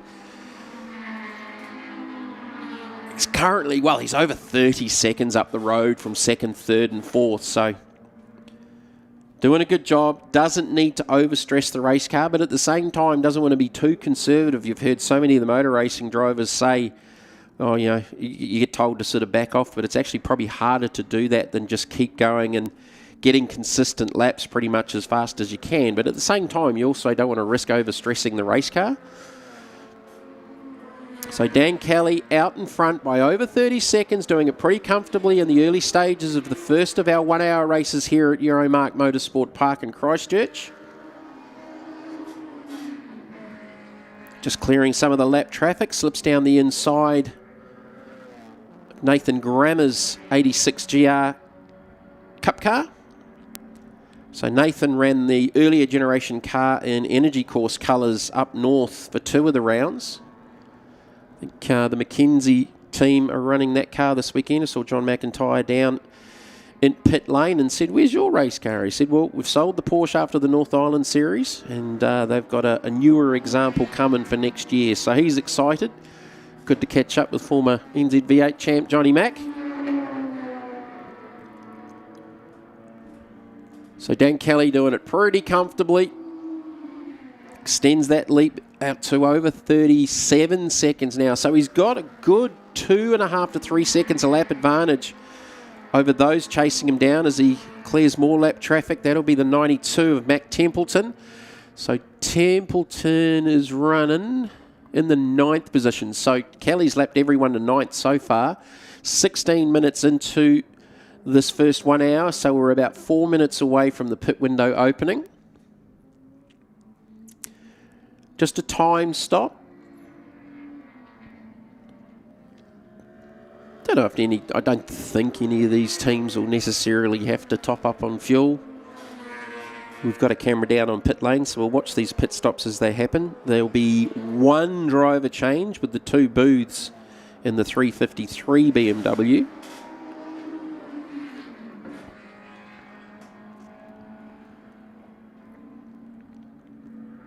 So at the conclusion of this one, we've got the 1 hour for classes 1, 2 and 3, and that is going to be super, super busy with 25 cars qualifying and some very, very different race cars across classes 1, 2 and 3. And then obviously the bigger one for the afternoon, the 3 hour Enduro, all part of the South Island Endurance Series and the New Zealand Endurance Series off the back of the recent North Island Endurance Series up there in the north at Taupo Motorsport Park and Hampton Downs. We ran Hampton Downs back-to-back over 2 consecutive weekends. Ran the normal circuit, as everyone knows it, the second round, and the third and final round up there was on the longer international circuit, which definitely has some character.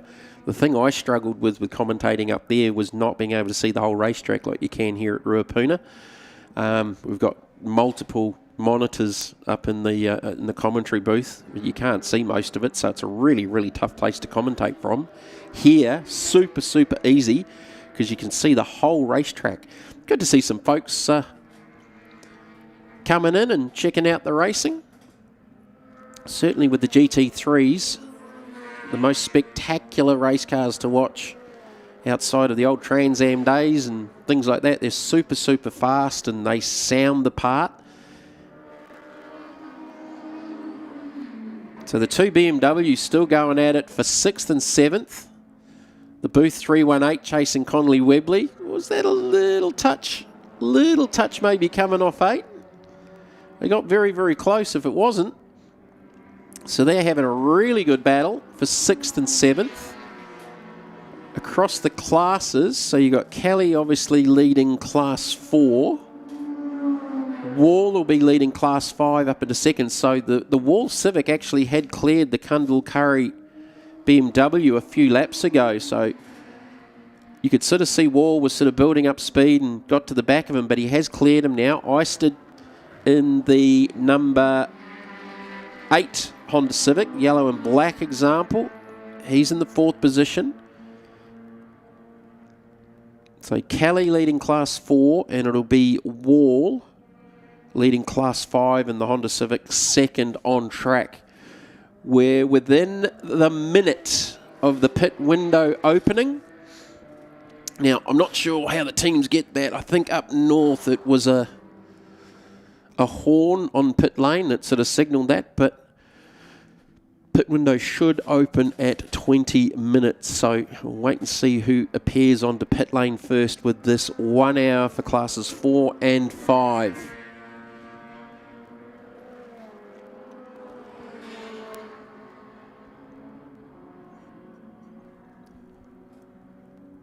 So Connolly Webley looks like he's got away here. Yeah, just a little bit of gap. So they were right nose to tail on the previous lap as we go up to Eisted. In the 4th position, that'll be 2nd in Class 5. All right, 20 minutes has now elapsed. So the pit window should be open. And the car to keep an eye on will be the leader. I think you just take it when you can get it. So Kelly's just through the infield at the moment as we watch Eisted on screen, who's in the 4th position.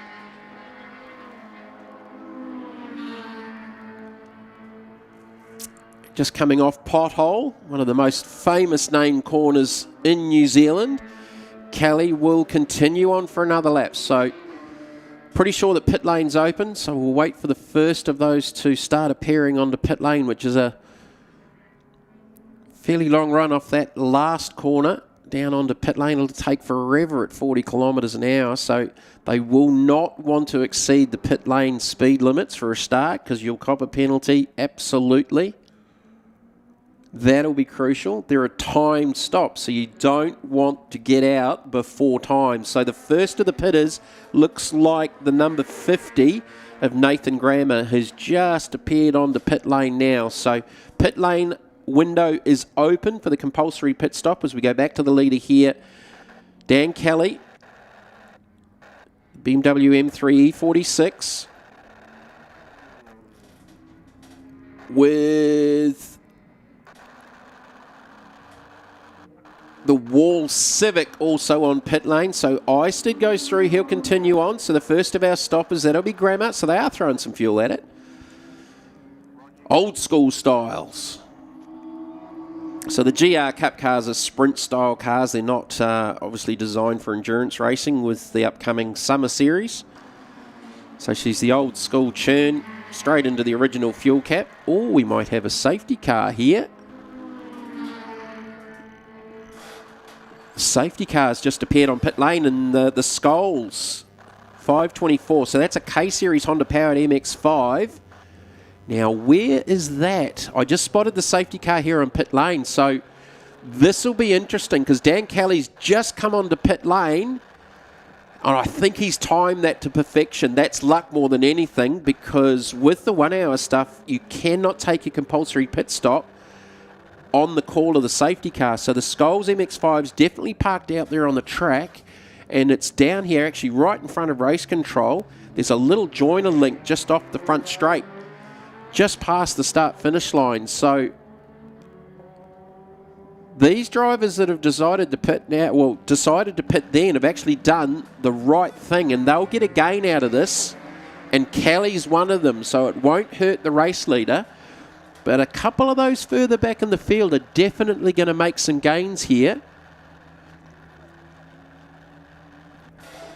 So I would say that's a mechanical issue for the Skulls MX-5 because it's pulled off in a position off the front straight rather than a spin or anything like that. So why I didn't see it is there's the VIP structural steel sign right here in front of me on pit lane, and it's parked in behind that. So I was trying to figure out where it was. So the field will line up behind the safety car. And here's Jamie saying the likelihood of a safety car lessens with a smaller field. Well, I've just absolutely blown that because we got a safety car. Now, no one else has come onto pit lane since the safety car was called. So that is correct. We saw this up north, Nick Chester, and look, they didn't miss it by much, but they did miss it when the call was made, and they actually went back through the tapes to check it out because Nick actually won the race. Well, he took the checkered flag, but he got excluded afterwards. They were trying to argue the fact that they'd made the call before the safety car got called to pit, and that wasn't quite the case. So with the 1 hours, you cannot take your compulsory pit stop on a safety car. So the field's going to line up behind the safety car, and it's going to look very, very different here at the moment because the leader is actually Donovan Eisted. Now, that's going to hurt him. That will hurt him because they're going to have to make their stop on the green, and that will drop him back through the order. He was fourth before that safety car and is the leader currently, but he's about 7th, 8th in the queue down here on the front straight as the Skulls MX-5 is getting retrieved here. So this is going to have a little bit of a different mix. Kelly's definitely going to have some traffic to contend with on the restart.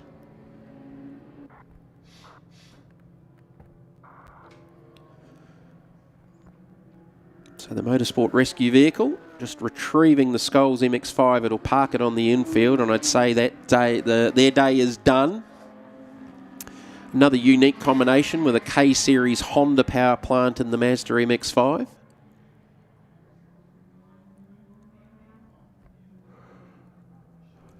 So we are 25 and a half minutes in, 34 and a little bit to go. So this will be interesting because I think it's going to hurt a couple of them, and those that were already on pit lane definitely would have made a gain. Now the 77, I just watched down the back straight, was running off on the grass. Bartlett, now the Bartlett 77 was up inside the top 6 before the safety car. On the safety car there, Andrew was running down the grass down the back straight, and he's pulled on to pit lane. So the 77 is out of the equation with what I would say is some form of mechanical issue because they've pitted, but they can't take their compulsory stop on the safety car. I would expect the safety car lights to come off this time. So, right front down. That'll explain it. So we'll be back out, but they can't use this as their compulsory stop. So this has not gone to plan. Picked up a right front puncher. I just saw it over the back of the circuit here from commentary off on the grass. So he's limped around to try and minimise the damage to get that car back out there. Now, Andrew was definitely running up inside the top 6. Still currently scored as 6th, but he's going to lose the majority of a lap. See if the safety car lights go out. Still on at the moment as we watch Bartlett on pit lane. Obviously weren't prepared for this because they haven't got the right front sorted for it. They're looking at the right rear as well. Safety car lights are still on.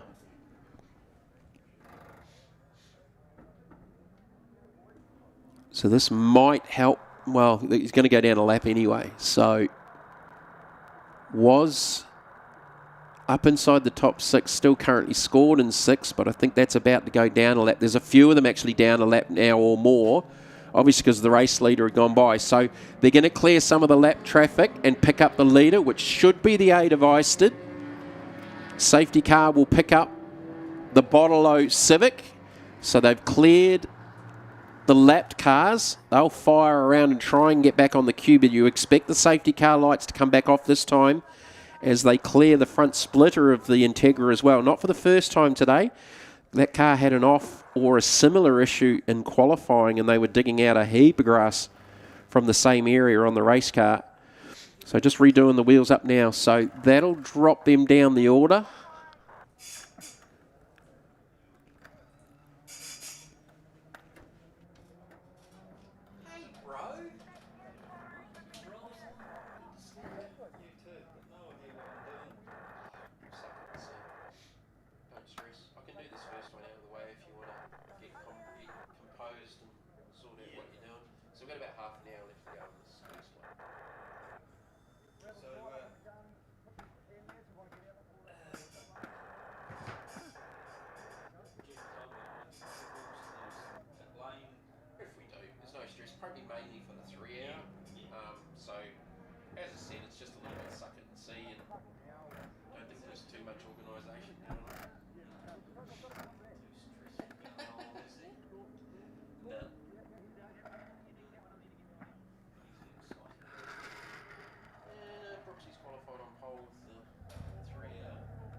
Right, so we're just waiting for the safety car lights to come out. The rest of these cars are just romping around trying to get the majority of that lap back as the 77 still hasn't got out of pit lane.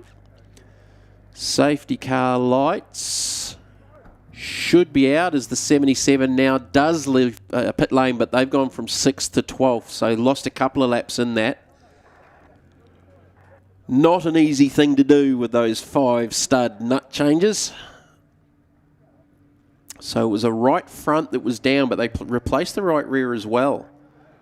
So Bartlett back out. So he's going to have half an hour to try and make something out of this. No, safety car lights are still on. Okay, so we're going to do one more under safety car. We've sort of got a half a race happening out there because there's 6 cars that were a lap down and ahead of the leader before they let them by, firing around trying to get on the back of this queue. So I wonder if they've just let them go around and allow them to get back on the queue for the restart. So Dan Kelly's done really well out of that. He's pitted and is still 3rd, whereas Donovan Eisted and Connolly Webley, who are 1 and 2 ahead of him, have not yet pitted because you couldn't take the compulsory pit stop on the safety car. So we'll have the rest of the 6 rejoin at the tail of the field. They'll get on the back of the queue. Bartlett's back out there. He's trying to do the same, but he's down a couple of laps and he'll rejoin at the tail. He'll have some traffic to get through. So having said the safety car lights were going to go out in the previous 2 laps, I'm going to guess it's definitely going to go out now. I shouldn't have said definitely, should I? I was going to say the safety car was a Lexus, but it's not. It's a BYD. All right, so Eistead and Connolly 1 and 2, they have not taken their compulsory stop.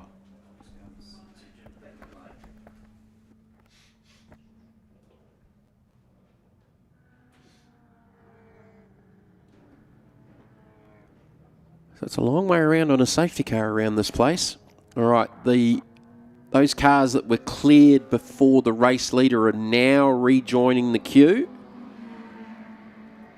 Bartlett's still got a little ways to go, so I don't think he's going to get to them. So the safety car down to turn 8.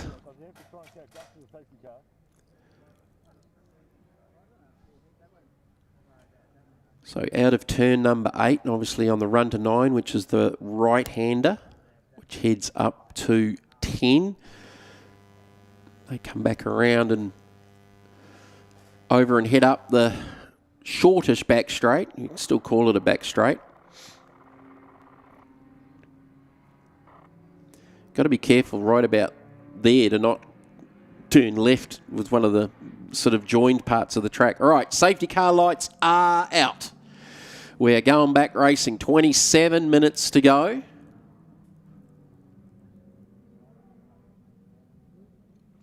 So the BYD safety car on pit lane. We're going to go back to green. So what we're watching here is the previous race leader, Dan Kelly, who had about a 40-second lead before the safety car, restarting out of position 3. And Eistead and Connolly, who were first and second off the restart, have yet to take their compulsory pit stop. And I'm pretty sure the Booth boys were the same in the 353. So you would expect them to be on pit lane probably sooner rather than later. The other cars that were already on pit lane certainly gained an advantage out of it because you've got... Well, Nathan Graham is still back in the 10th position in the 50, but he was down a lap to the leader anyway, but definitely made a gain out of it with those around him. And I reckon Dan Kelly timed that within probably 5 to 10 seconds, if that was the call, because he was already on pit lane when the safety car was called. So Kelly's done that really, really well. I don't know that it was planned. I'm going to say it wasn't planned, but when he decided to take the stop, definitely helped, because if it had gone the other way, I know the car's got that much more pace than everybody else, but potentially it might not have been a good thing, because it more than likely would have involved a drive-through at minimum. So we're expecting the 8 and Connolly Webley. So Webley's in the pits. So Eistead's actually still... No, Kelly's gone to the race lead now with the scoring. So Kelly back into the lead, Eistead second. Connolly Webley's on pit lane, as is the Booths, which will be a driver change in the orange BMW 318. Now, where did Chris Wall come out of this? I don't think Chris was too bad. So I think he was already on pit lane. So I don't think he has to pit. I'm pretty sure he was one of those on pit lane as well. So Kelly back into the lead. Eistead second. Pretty sure he's definitely got to make his compulsory stop. Connolly Webley, they're going to throw some fuel at it. That's definitely old school. The old hand tune. So again, it's a time stop, so there's no need to panic.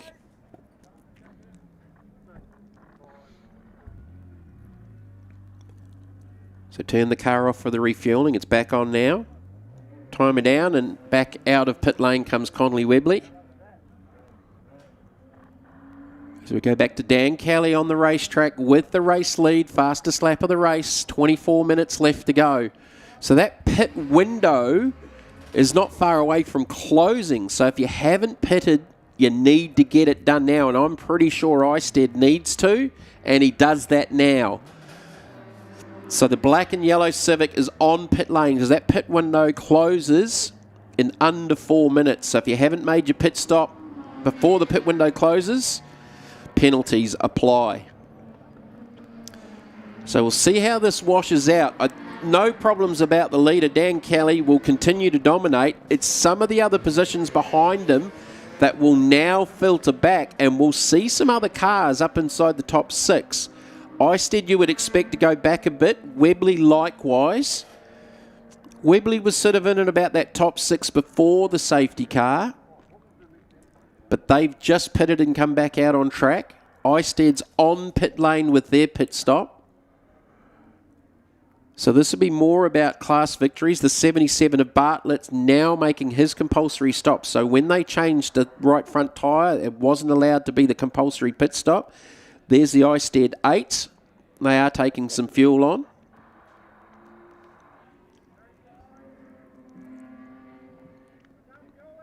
Mitchell Motor Court, Lanark Racing Honda Civic.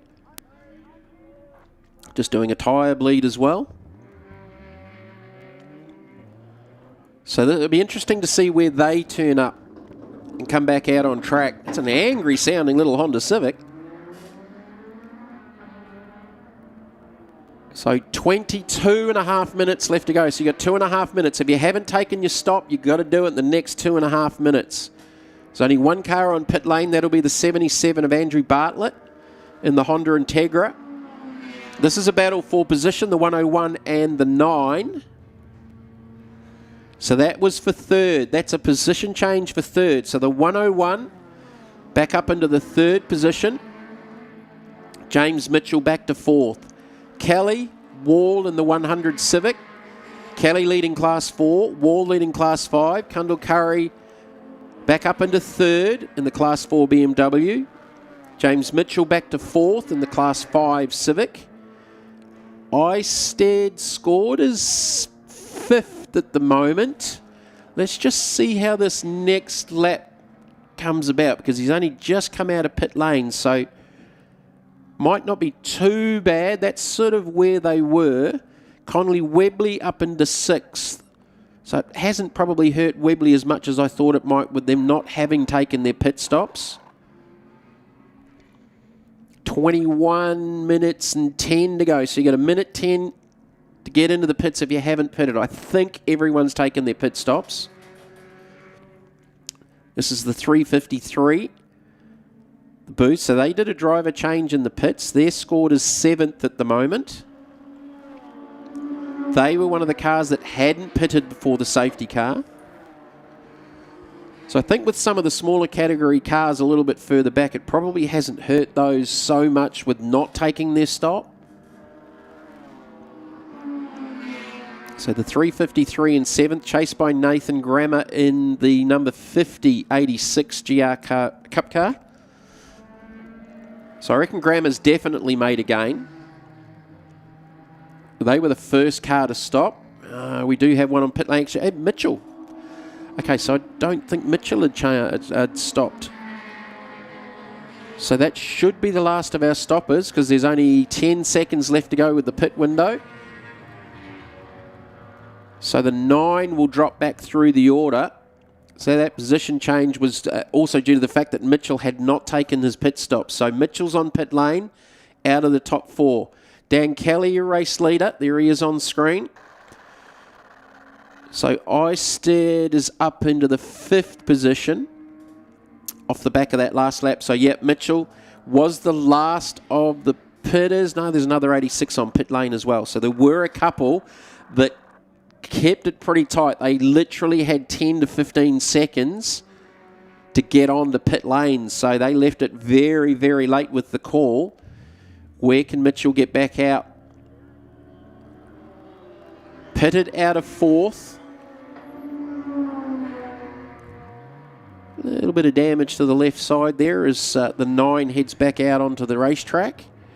And the other car that's on pit lane, actually it might be one of the Mazda RX-8s, Mel Waters in the 45 in position 11, also on pit lane as well. All right, 19 minutes left to go in this first 1 hour for classes 4 and 5, brought to you by McDermid Auto Collective, Link ECU, Brazier Scaffolding, Michelin Motorsport.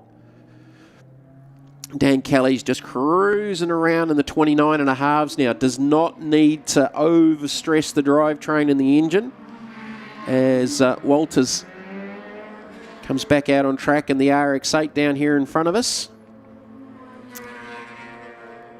All right, so there's Mitchell. He's rejoined, battling there with the 100 of Chris Wall. So Wall is second. Mitchell back in sixth. So that probably highlights the difference because Wall had pitted early. Mitchell pitted late, didn't get the safety car advantage. And it has cost him a lap by the looks of it. So that's where the difference is. So Mitchell's probably the one that got hurt the most out of not pitting earlier than he did.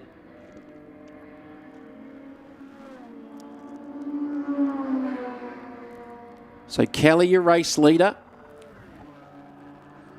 Gap back to Wall is a lap now. So the first car in shot there is Chris Wall. Second overall. Mitchell, second in shot, is back in the sixth position and a lap down.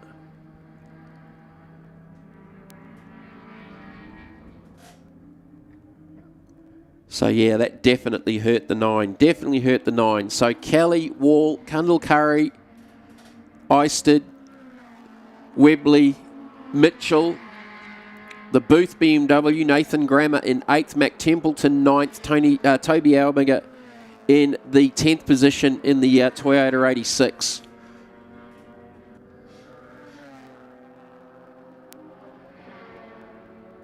So definitely no more pit stops. If anyone's in the pits now, it's because of another issue. Everyone's taken their compulsory stops. That safety car definitely threw a little bit of a spanner into the mix for a couple of the drivers. It'll be the Walters RX-8. Battling with, I think that's the 109.86. Andrew John Powell. No, it's the 74. 74 of Toby Almager out of the Bay of Plenty in the Toyota 86.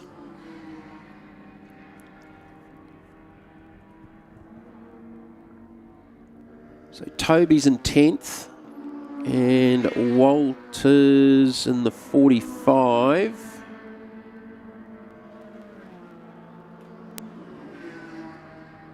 Is in 12th. Yeah, that might be 5th position. Waters, he's 3 laps down. There's a lap difference between those two. 15, just over 15 minutes left to go. This is the cool thing about some of the different categories here with different race cars. You've got an RX-8 battling up against an 86. So that's the first generation 86 as opposed to the GR spec car, which Nathan Grammer is in out of Mackenzie Motorsport.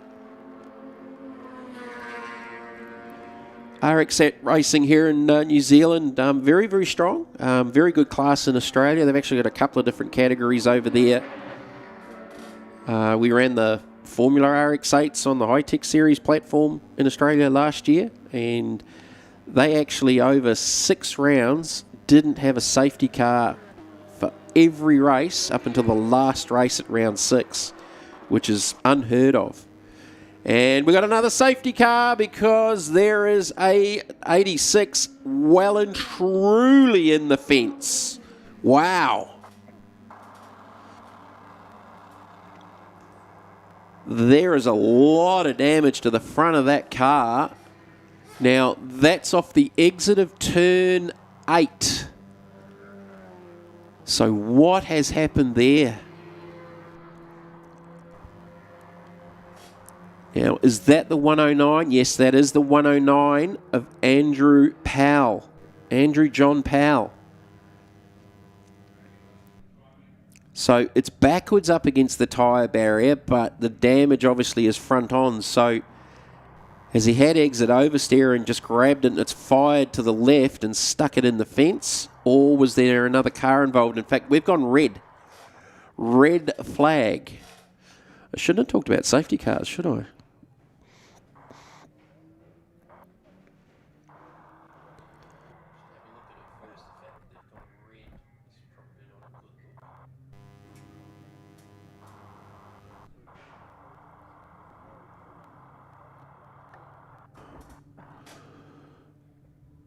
Yeah, that's an interesting place to go off, but it's done a heap of damage. So red's out with 14.40 to go. Obviously, it was a significant enough impact, and definitely going to need a tilt tray for that one. So the recovery crew go to work in the first of our 1 hours. All right, see how long this is going to take. But we've got 14.42 left to go in this first 1 hour for classes 4 and 5. Dan Kelly, Chris Wall, Duncan Cundall, Curry, Donovan Eisted, Conley Webley, James Mitchell, the Booths in the 353 BMW, Nathan Grammer 8th, Mac Templeton 9th, Toby Almaga in the 10th position. In the 86, it looks a lot straighter than that one. So he's out of the car. Boys down in Pitt's TV set off one of the other cameras. He was moving around the car, so that's all good. So the reds are out, I think, probably due to the fact that it's a little bit of a tough place to maybe get it out of, and it's carrying a lot of damage, so that's going to be dragged up onto one of the tilt trays. But the fact that Andrew's out of the car is the main thing. He's okay, because that is a lot of damage to the front of the 109.86. So we had a couple off here yesterday in practice. Kent Quinn explored the regions of turn 1 in his Norganics BMW. The Giltrap team turned that round overnight. No suspension damage or anything. It was just mainly cosmetic stuff and aero.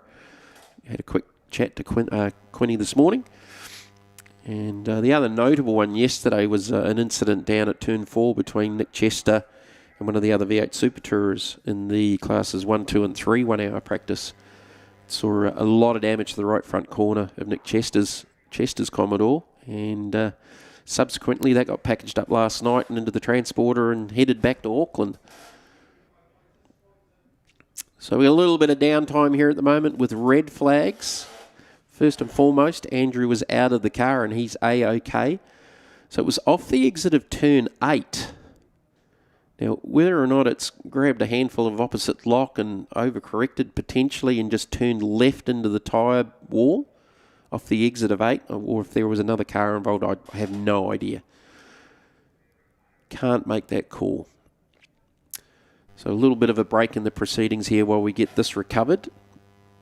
So for the rest of the day, scheduled start at 11:40 for the 1 hour class 1, 2 and 3, and that's going to be super, super busy with 25 cars.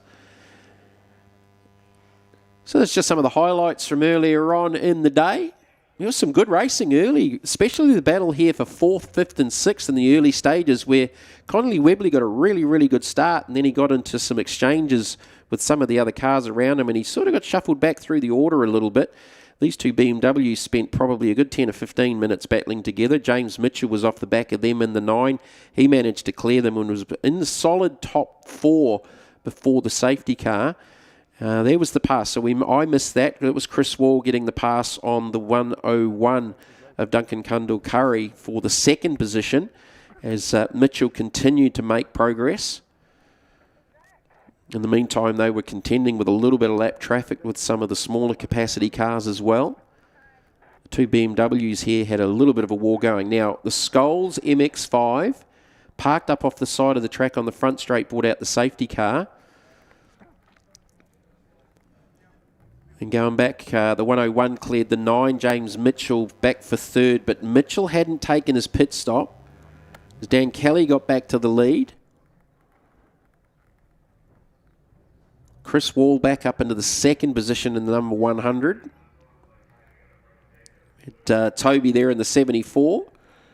I think that was a battle for position with the Walters number 45 RX-8. So the winners out of that one was definitely those that took the pit stop just as the safety car was called. Like, they couldn't have called that any better if they tried. There were a couple that were down the order because they hadn't taken their pit stops. So the James Mitchell 9 notably was probably the one that got affected the most.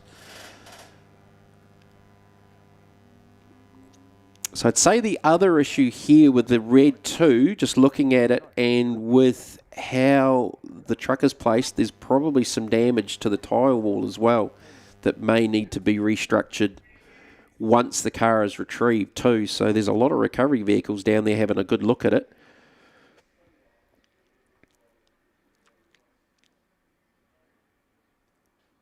Not too sure if we got anything of it or not, but certainly we know where it ended up and it's caused a lot of damage, and I'd say it's dug a big hole in the tyre wall off the exit of turn number 8. So as I said, coming up later on today, we have got, I'm just wondering if they're going to declare this because we've got all sorts of flags coming out. No, Motorsport Rescue going out. This is going to take a bit of time. This is definitely going to take a bit of time. So race time stopped at 45:17, 14:42 to go. Time-wise, how that impacts with our race start for Class 1, 2 and 3, 1 hour. Scheduled start of 11:40. And then off the back of that, we've got the 3 hour scheduled to start at 1:30 this afternoon, which is the one we're all looking forward to. But the 1 hour Class 1 and 2 and 3 is going to be sensational because we've got 25 cars. I'll have Nigel Barclay up here and hopefully down on pit lane for the 3 hour. Nigel just wandered in, popped his head out, so he's going to go catch up with the guys downstairs, and we'll have hopefully Nigel back up for the second of our 1 hours today as the cleanup continues. So they'll extract the car first, but I'm thinking they're having a serious look at the damage to the tyre wall as well.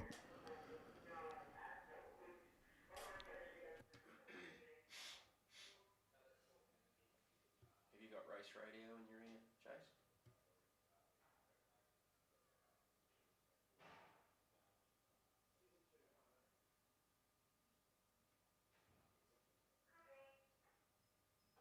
So all of the other cars are lined up here on the front straight.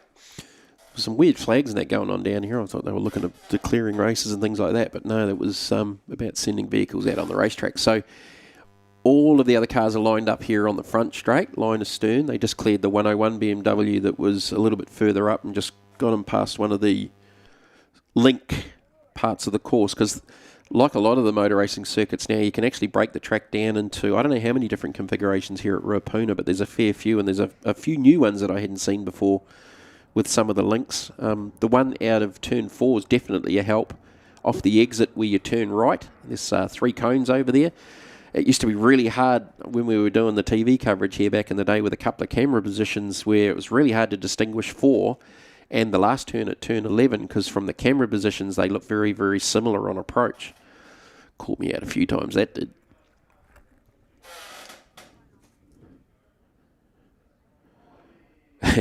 Just got some messages here on my Facebook. I took a photo of Grant Sylvester's 666 Mustang down there a little bit earlier on with Perry Scarf's name on it. And for those of you from the old NZV8 days, Perry was the GT radial man with, oh man, Perry had some big ideas with advertising with GT radials back in the day. Perry's back over in Australia. I get to see him off and on at different motor racing events. I took a photo of his name on Sylvester's car and sent it to him at about 5 o'clock this morning Australian time and said, guess where I am? He's just replied back after he woke up. Thank you, Kate. Paul and David Booth.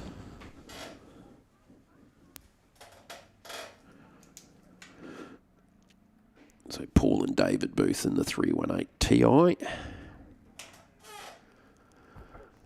this is definitely going to be a big clean-up. So we've got one of the Hiabs out there. That's gone through the windows to get that extracted. Yeah, it's definitely pulled a lot of material out of the fence. So that's definitely the concern, more so than the race car. It's how much material it's moved and the fact that they don't want to leave a big hole in the wall if someone else goes in there and it just stops. The idea is to try and get a glancing effect if someone goes off at that part of the racetrack. But looking at the damage to the front of that thing, that looks like it's gone pretty much straight in.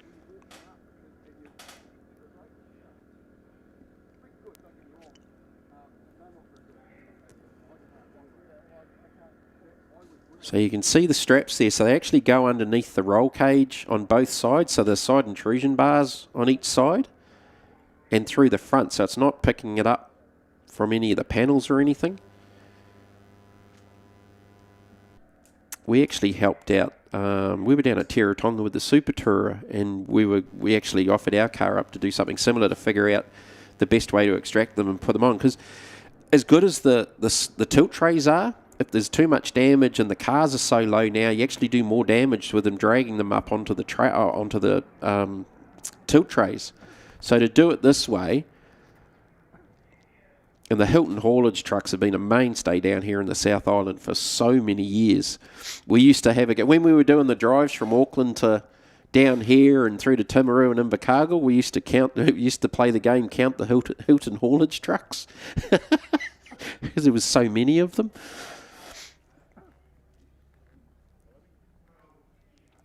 All right, so they got the car up on the deck, but it's how much damage it's done to the tyre wall that is the issue. So the boys have got drills down there and all sorts. They'll be re-drilling all the screws back up on the rubber matting. So a lot of the matting that retains the tyres is old conveyor belt matting, usually. And they don't want to leave that as a big jagged hole for someone else to go in and do even more damage again, because it'll just stop instantly, which it looks like this thing's done anyway. But I think it just went in at such an angle that it's done pretty significant damage to the front of the 109 machine. But Andrew's up and out of the car. That's the main thing. But we've just got a little bit of a clean up in aisle 9 to put some of that tyre wall back up together out of turn number 8. I'm not too sure if that's a part of the racetrack where a lot of cars typically go off, but it's going to be interesting when the supercar teams get here and look at this place. I know some of the GT teams have taken an opportunity to go to Hampton Downs to do some testing this weekend. I saw Jared Hughes was on Facebook. And actually, Deb Day, if you're listening, it looked like one of your GT3 AMGs or GT4 AMGs that they were testing up there yesterday. Correct me if I'm wrong. But yeah, some of the GT teams from Australia coming out to check out Hampton Downs that hadn't been there before. And I wouldn't be surprised if you saw some of the supercar guys come down here and get a bit of a look-see, because they definitely did it at Taupo. So a lot of the drivers last year came in and the Richards Toyota boys put their Toyota Camry NZV8 TLX car up and had some of the supercar drivers come in and do some test laps at Taupo last year in preparation for Taupo. Scott Pye, of course, ran one of their cars this year as one of the support categories with a now NASCAR engine TLX Camry. So it'd be interesting to see if you get a few of the supercar boys come down here and knock on Heidi's door down the road there at V8 Drive and do some laps around Ruapuna over the next 12 months. With me coming over from Australia to help this weekend, and thank you to Jimmy for asking me. Initially, I sort of had to say no because I was too busy at work over in Australia and just had lots of family stuff going on over there, and I was trying to find some solutions to come over and help commentate. And I actually asked Matt Nolte, who does all the support categories for supercars in Australia, and Matt just got the sort of upgrade to, he was able to do supercars with practice at the Bend in South Australia last weekend, so he just was getting too busy. He spoke to Jimmy, but he just couldn't do it. So I was trying to get Matt over here to do commentary this weekend and help out, and for him to have a look at the racetrack in preparation for next year as well, but it just didn't quite come off. So, all right, we've got the Hilton haulage Hiab coming back towards us shortly. Looks like we've got the fence cleaned up, so we should be back to a restart here, hopefully very, very shortly. So most of the concern was actually getting the fence corrected. Look at the damage to the front of that car. There it is, not looking happy. Not looking happy. And if you're wondering about the colour combination of that colour scheme harks back to, if you watched your trophy truck racing back in the 70s and 80s, to the old Ivan Walker Toyota days. I'd say Rod Millen, some of Rod Millen's stuff was in those colours back in the day as well. It's a pretty cool colour combination for TRD, Toyota Racing Developments. I wonder if that even exists anymore. Has that just become GR? All right, so the always familiar in the South Island recovery vehicles, Hilton Haulage Hiab. Heading back towards pit lane here. The wall looks like it's fixed. All the recovery vehicles are coming off the racetrack. And we've got a couple of drivers frantically getting suited and helmeted back up down here on the front straight because they've been told to get back in their race cars. I wouldn't have thought getting out of the car was probably a good idea on a red. Well, being a red, maybe they're allowed to. So we should have a restart. Whether we have a shortened amount of time. So we've got 14 minutes left to go. And we got about that to the scheduled race start for the next 1 hour for classes 1, 2 and 3. So it might be a slightly abbreviated finish. I haven't had any confirmation from race control. But we'll wait and see how that pans out. So all the recovery vehicles are coming off the racetrack now. Safety car is headed out onto the racetrack. The BYD electric.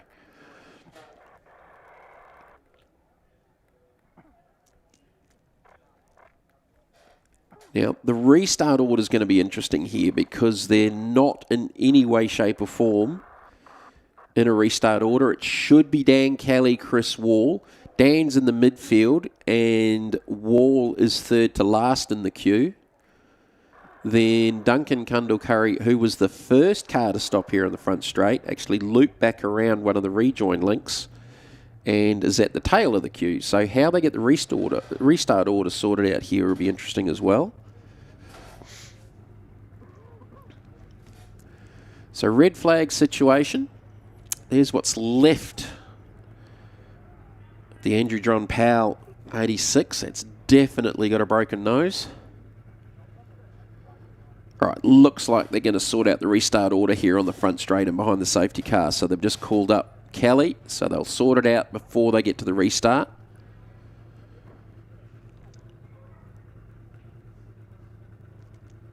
Bring an eye steered up, but I think that's just maybe to clear some of the cars behind them. It should be Chris Wall in the 100.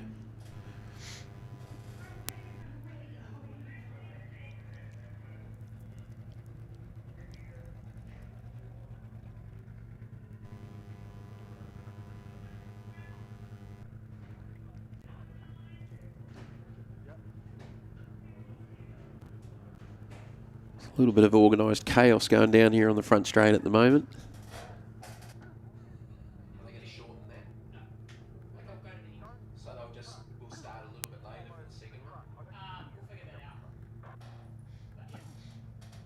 All right, Kate's just told me, so it won't be a shortened conclusion. So they'll go the distance, so another 14 minutes and 42 seconds, so probably starting a little bit later for the 1, 2 and 3 1 hour. Look, we've got a little bit of wriggle time. It's not so time dependent as we would normally see if certainly live television was involved. We can get away with a little bit more with live streaming.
All right, so we've got this restart order sorted. So just had confirmation from the lovely Kate Bartlett, who was one of the series organisers and part of the crew here with SIDC, or the South Island Endurance Series.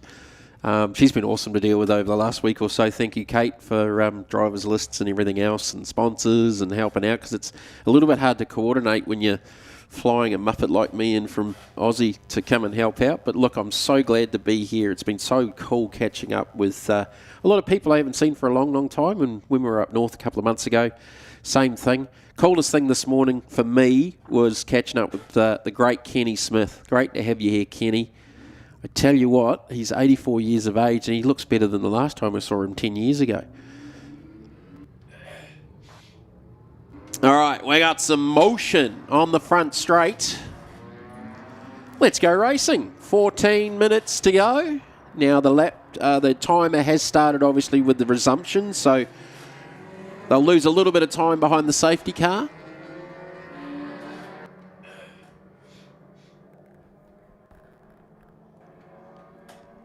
So Dan Kelly, Chris Wall. Kelly leading Class 4, Wall leading Class 5. Duncan Cundall Curry, second in Class 4, third overall. Well, where's he lined up in the queue? He's actually back there in like 6th. So you got Eistead, who was scored as 4th last time, third in the queue, Conley Webley. So whether they went back to the last... Yeah, I'm not even going to try and I'll just confuse myself. We'll see how it washes out when they cross the line after the restart. So it should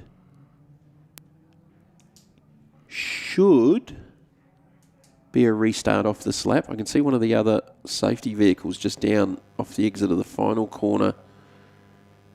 That might be for an opening lap run around the back of the field off the restart.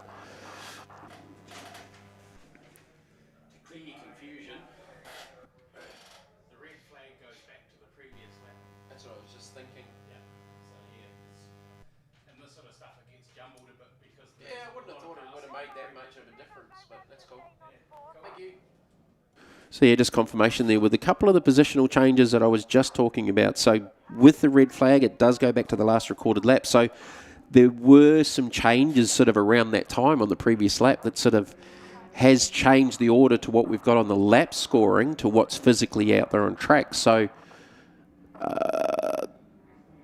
yeah.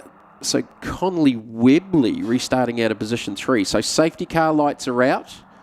That other safety vehicle there on screen, I think, will rejoin at the tail of the field just as a clearance vehicle as they go through the first lap, I think, or it'll clear off into the pits. Right, so back to the restart with 11 and a half minutes left to go.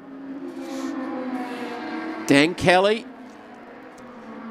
with the race lead. So see how it all sort of, well, there is lap differences in there as well. So Duncan Cundall Curry is only a lap down, whereas Webley scored with 2 down. So that'll be, I think, the issue with that restart order with laps down also coming into the equation as Wall gets a big run on Conley Webley, used a whole heap of curb through pothole on the inside and underneath on the brakes, can't quite clear him.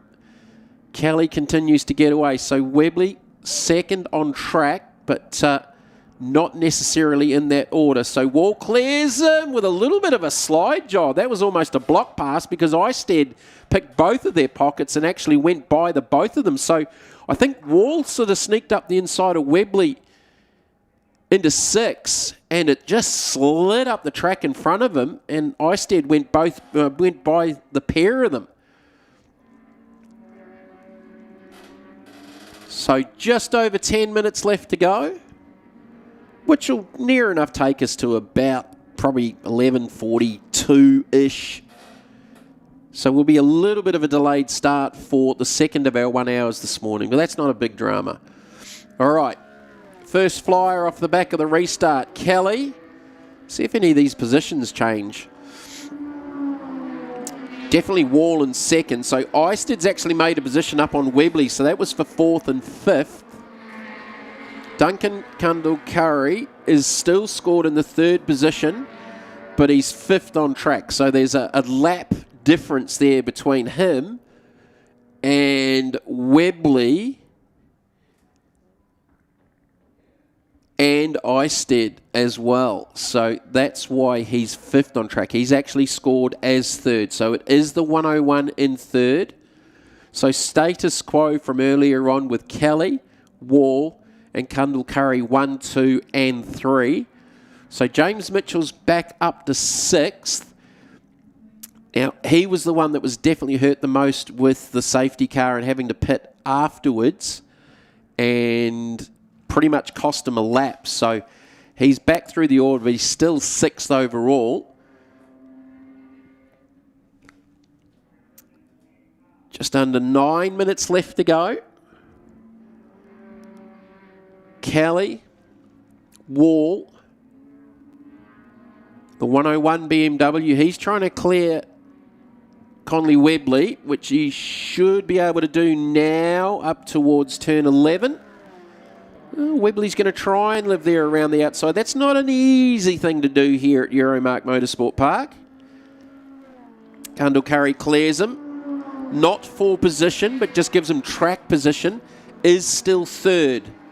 4th on track. So Eistead, who's 2nd in the queue, is actually back in 4th overall. He's down a lap on Wall and the 101.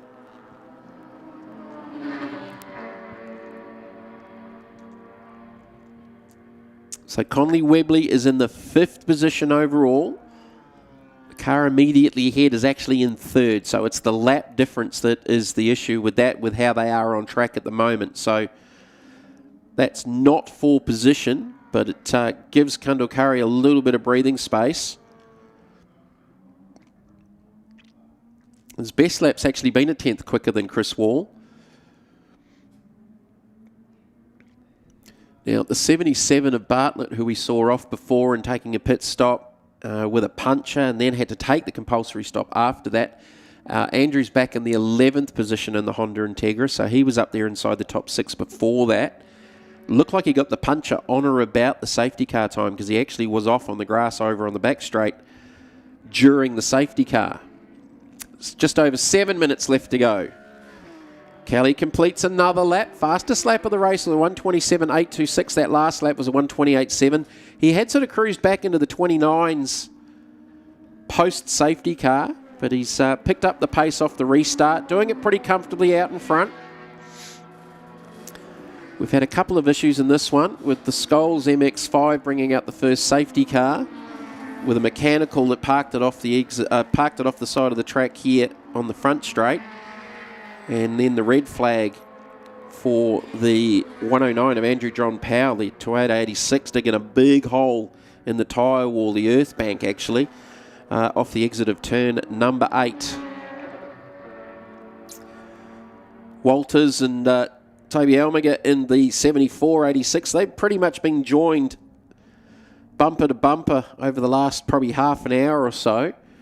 And that is, it's not so much for position, that's 10th and 12th.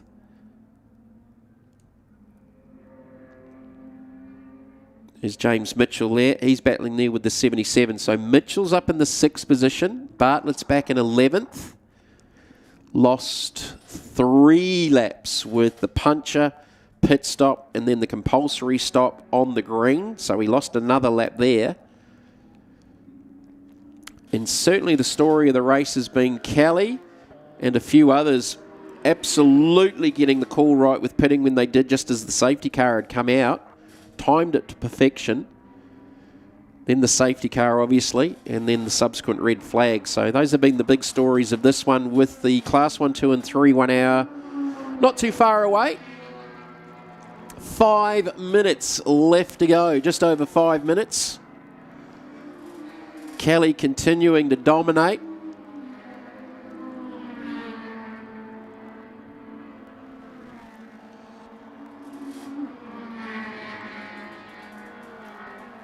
As we watch the 45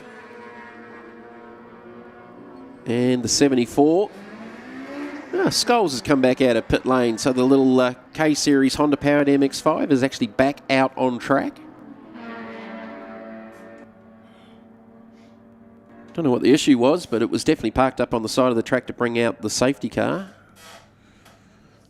Just after the 20-minute mark, so when the pit window had opened. So just a few laps left to go here, 4.5 minutes left to go for Kelly. Everyone else is pretty much spread out across Euromarque Motorsport Park. Absolutely stunning day. Didn't quite start like that when I arrived on Thursday night. And as an expat Kiwi now living in Brisbane, man, it's been cold. I can't complain. I can't complain. As ever, the hospitality down here is always cool. So the Wall Civic looking for an inside run here on Eistead. So again, not for position. Wall just for track position. He is in the second position. That car is going to be a very, very tired little Honda Civic at the end of the weekend because practiced here yesterday, qualified for the 1 hour, racing the 1 hour, qualified for the 3 hour, and will race the 3 hour a little bit later on this afternoon. So that's one of the cars that's going to be up there in the K front at the end of this weekend. And I think we've got another safety car. Where's this one for? I've just spotted it on pit lane. With 3 minutes left to go, quick scope around the track, and that's the cool thing about Ruapuna, as you can see everywhere from one position. Okay, down at turn 11. Conley Webley in the BMW. Oh dear. Conley was running in the... I thought he was sixth. Yeah, sixth.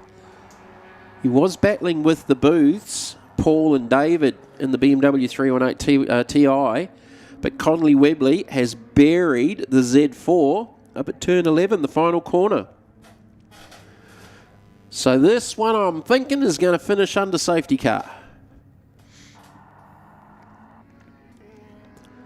And if you're a commentator, don't start talking about the less percentage of safety cars with not as many cars on the track, because I couldn't have got that more wrong if I tried. 2 safety cars and a red light. Red flag.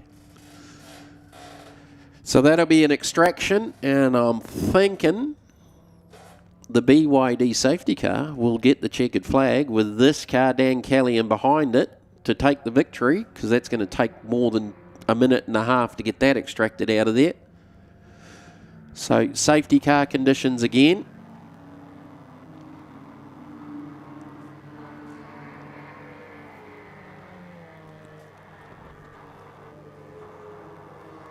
So Dan Kelly and Chris Wall, 1-2 on track, 1-2 on the scoring, but there is a lap difference between them.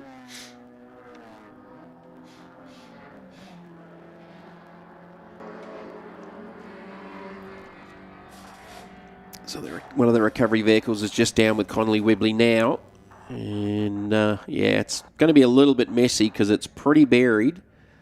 I don't know if that car's got like a rear diffuser on it, but if they drag it backwards, it's just going to fill it full of stones. It'll already be full in the front of it.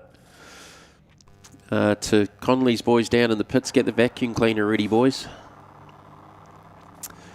So last lap board is down here in front of me at... on the front straight.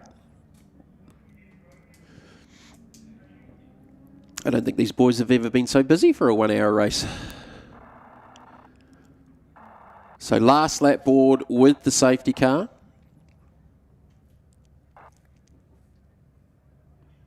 I think they're just trying to figure out how to get Conley out of there because it's buried so deep. That's what a gravel trap's supposed to do. Stop them without doing any more damage to them. So last lap board out here on the front straight. Definitely one more to go. It'll finish under safety car. Dan Kelly, Chris Wall, Duncan Cundall-Curry in the 101 BMW. Donovan Eistead in the Civic, who's third on track but 4th overall. James Mitchell, well, he's made a little gain back up to 5th, so he's got something back. Initially, when I saw the car from commentary, I actually thought it was Mitchell that was down there. No, he continues on.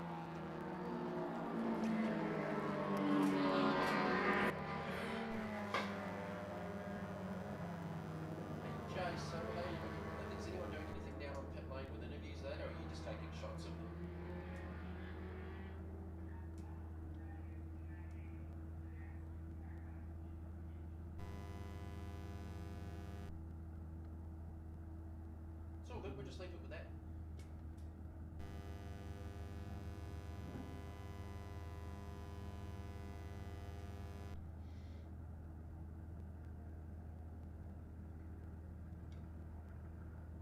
Yeah, leave this one, and because I'll try and get Nigel back up here and give him a little bit of a briefing so I can get him into it.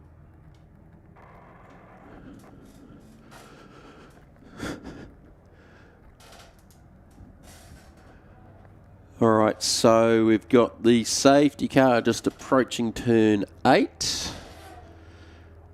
We've got the tow rope. They're going to drag it out backwards, so let's see how much Christchurch gravel gets dug out of the gravel pit at turn 11 with this one.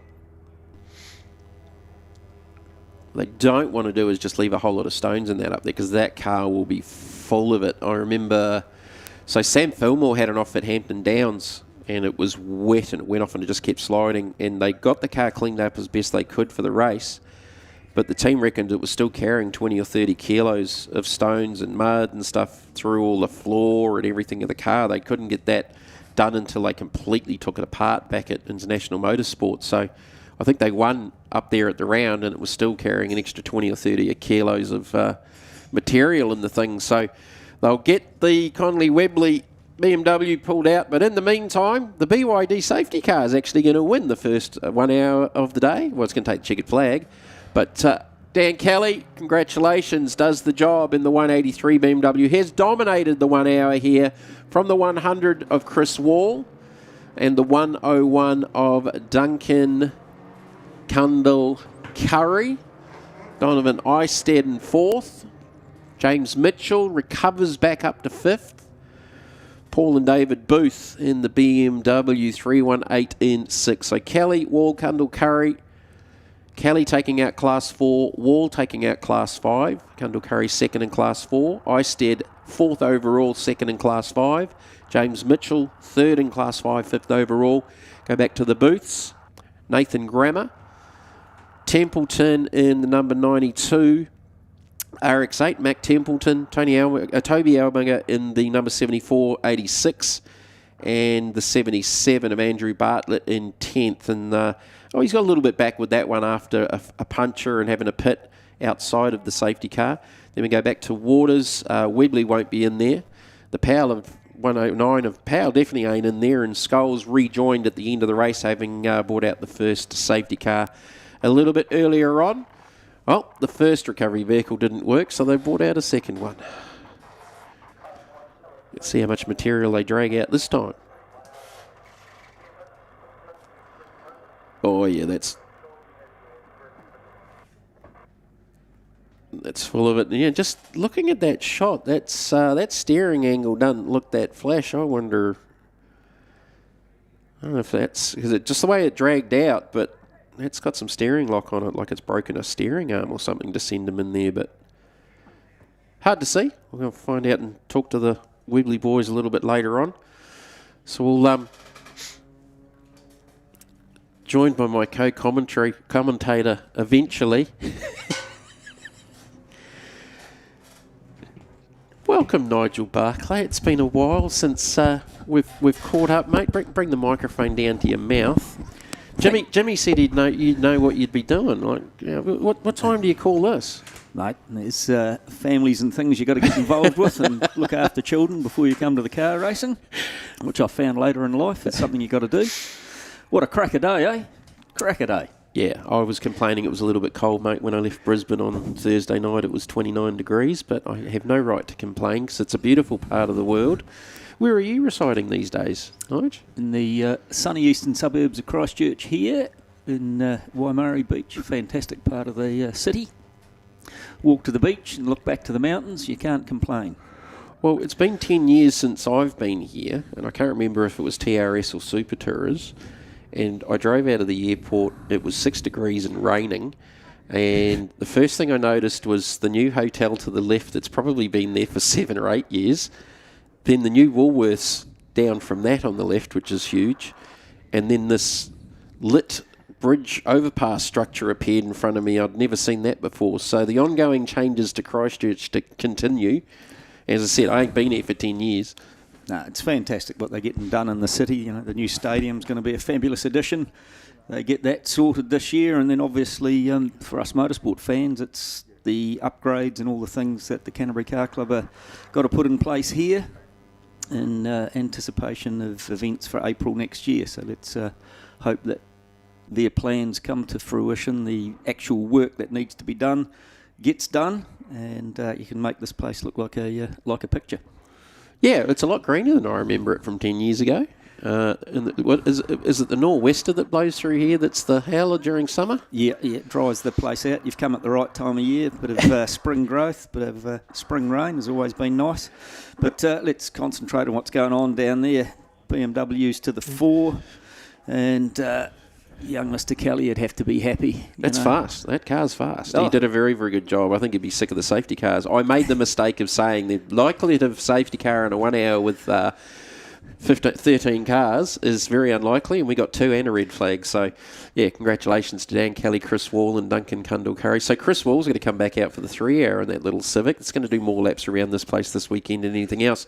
Now, for those watching the live stream, Nigel, and Jimmy said from a commentary point of view, you've been helping out with some of the Formula Ford stuff this year, but for those that don't know you, Nige, what's your background in motorsport in New Zealand? I can remember you back in the day racing Formula Fords yourself. Yeah, still a Formula Ford fan, and lucky enough to be involved today with running kids. We've had some young guys both from Australia and New Zealand out here testing. But yeah, way back I've been coming to Ruapuna since the original track days, and you had a gravel pit out here in the farmer's fence between you and the track. Been lucky enough to make a career out of working in Australia and a little bit in Europe. Bit of supercar, 2-litre Super Tourers. So in Australia with Supercar, was that with Paul Cruikshank? No, Paul Morris. Morris. It was with PM. Yeah, okay. Yep. So ran the Norwell circuit for a few years, was there for nearly a decade, and retired from car racing to come back here.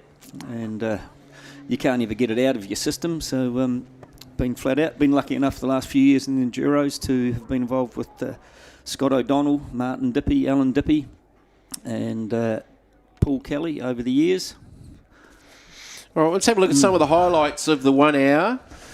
So, yeah, look, it wasn't too eventful early. There was a bit of good racing. Like the battle for 4th, 5th and 6th was really good early with Connolly Webley, who they're just digging out of the gravel now, battling there with the 2 Booth boys in the little BMW 318. They were having a good battle. James Mitchell was a part of that as well, as Kelly was sort of disappearing up the road and Wall had gone with him. But this was actually quite a good exchange early.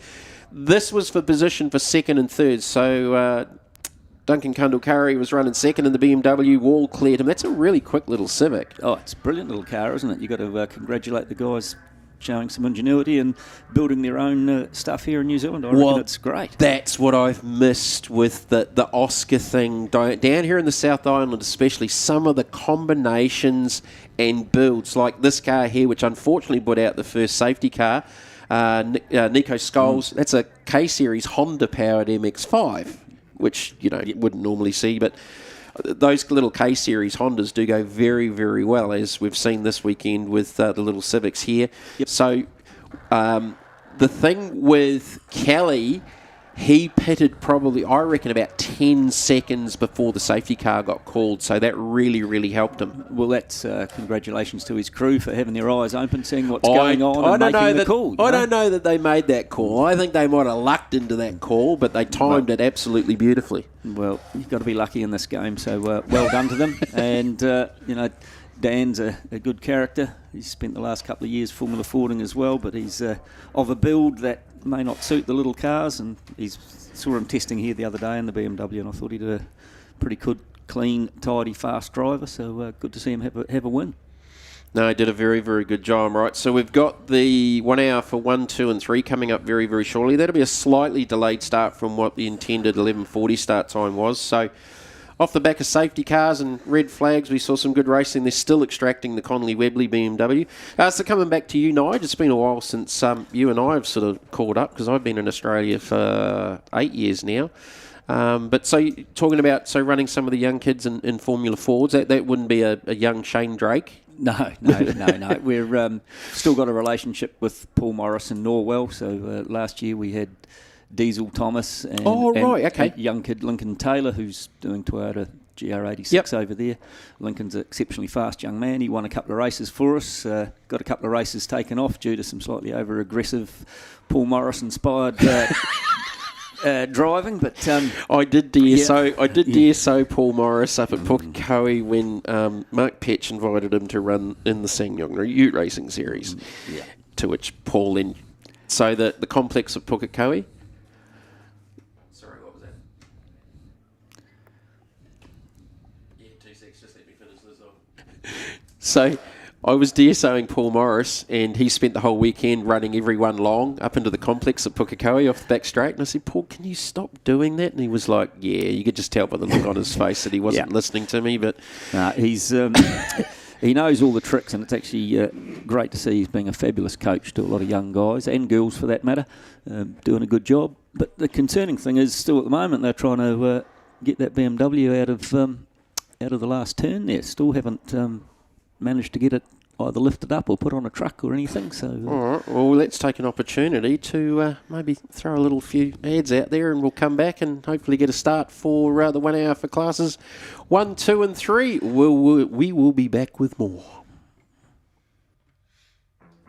Hessel's Poultry Farm is a family-run business situated in the heart of the Ruapuna that produce over 800,000 eggs a week to your community. With 60 years experience, this fourth-generation business know how to look after their customers. They truly are locals looking after locals all over New Zealand. Head into your local supermarket and make sure you ask for New Day free-range eggs or morning harvest eggs. Hessel's Poultry Farm supply fresh, quality eggs to your local community. They are the pride of Foxton. Everyone has accidents, but thankfully, there is always someone there that can help fix your problem. Fraser and the team from Elite Wheels in Christchurch can put your wheels back to the way they should be with state-of-the-art equipment and operators that will have you back motoring in no time. Custom fabrications is their specialty, from wheel manufacturing and whitening to suspension manufacturing and modification. Elite Wheels have you sorted. Elite Wheels is also the preferred repairer for all major insurance companies. Drop down and see the team at Elite Wheels, 240 Annex Road, Christchurch.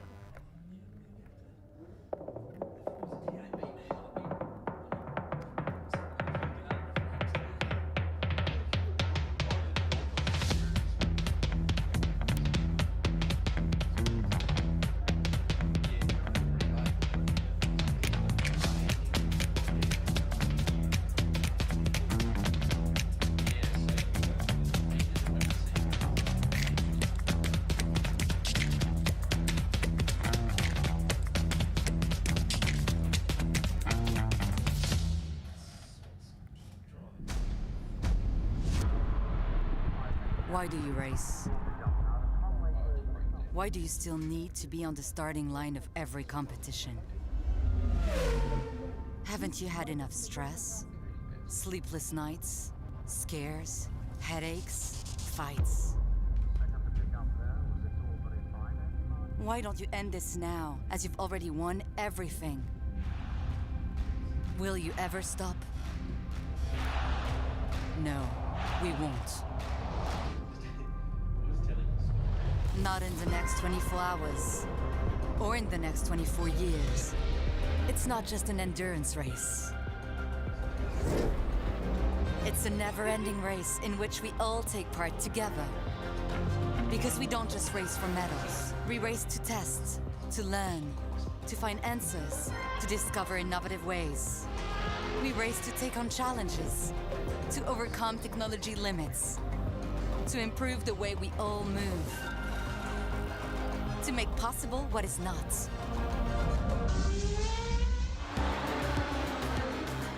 And we race to do it now, as fast as possible, and even faster.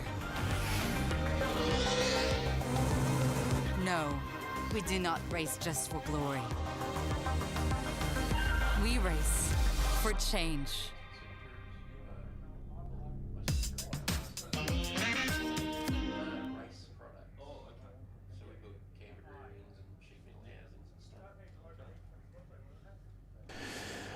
All right, so we're back into it. So I just got a message on Facebook. Isn't Facebook fantastic when everyone knows that I'm here? So Brett Sullivan's just messaged me and Cody Batt and they confirmed that it actually did. It's broken probably a steering arm on the left front of Connolly's that sent him into the gravel trap down there at 11.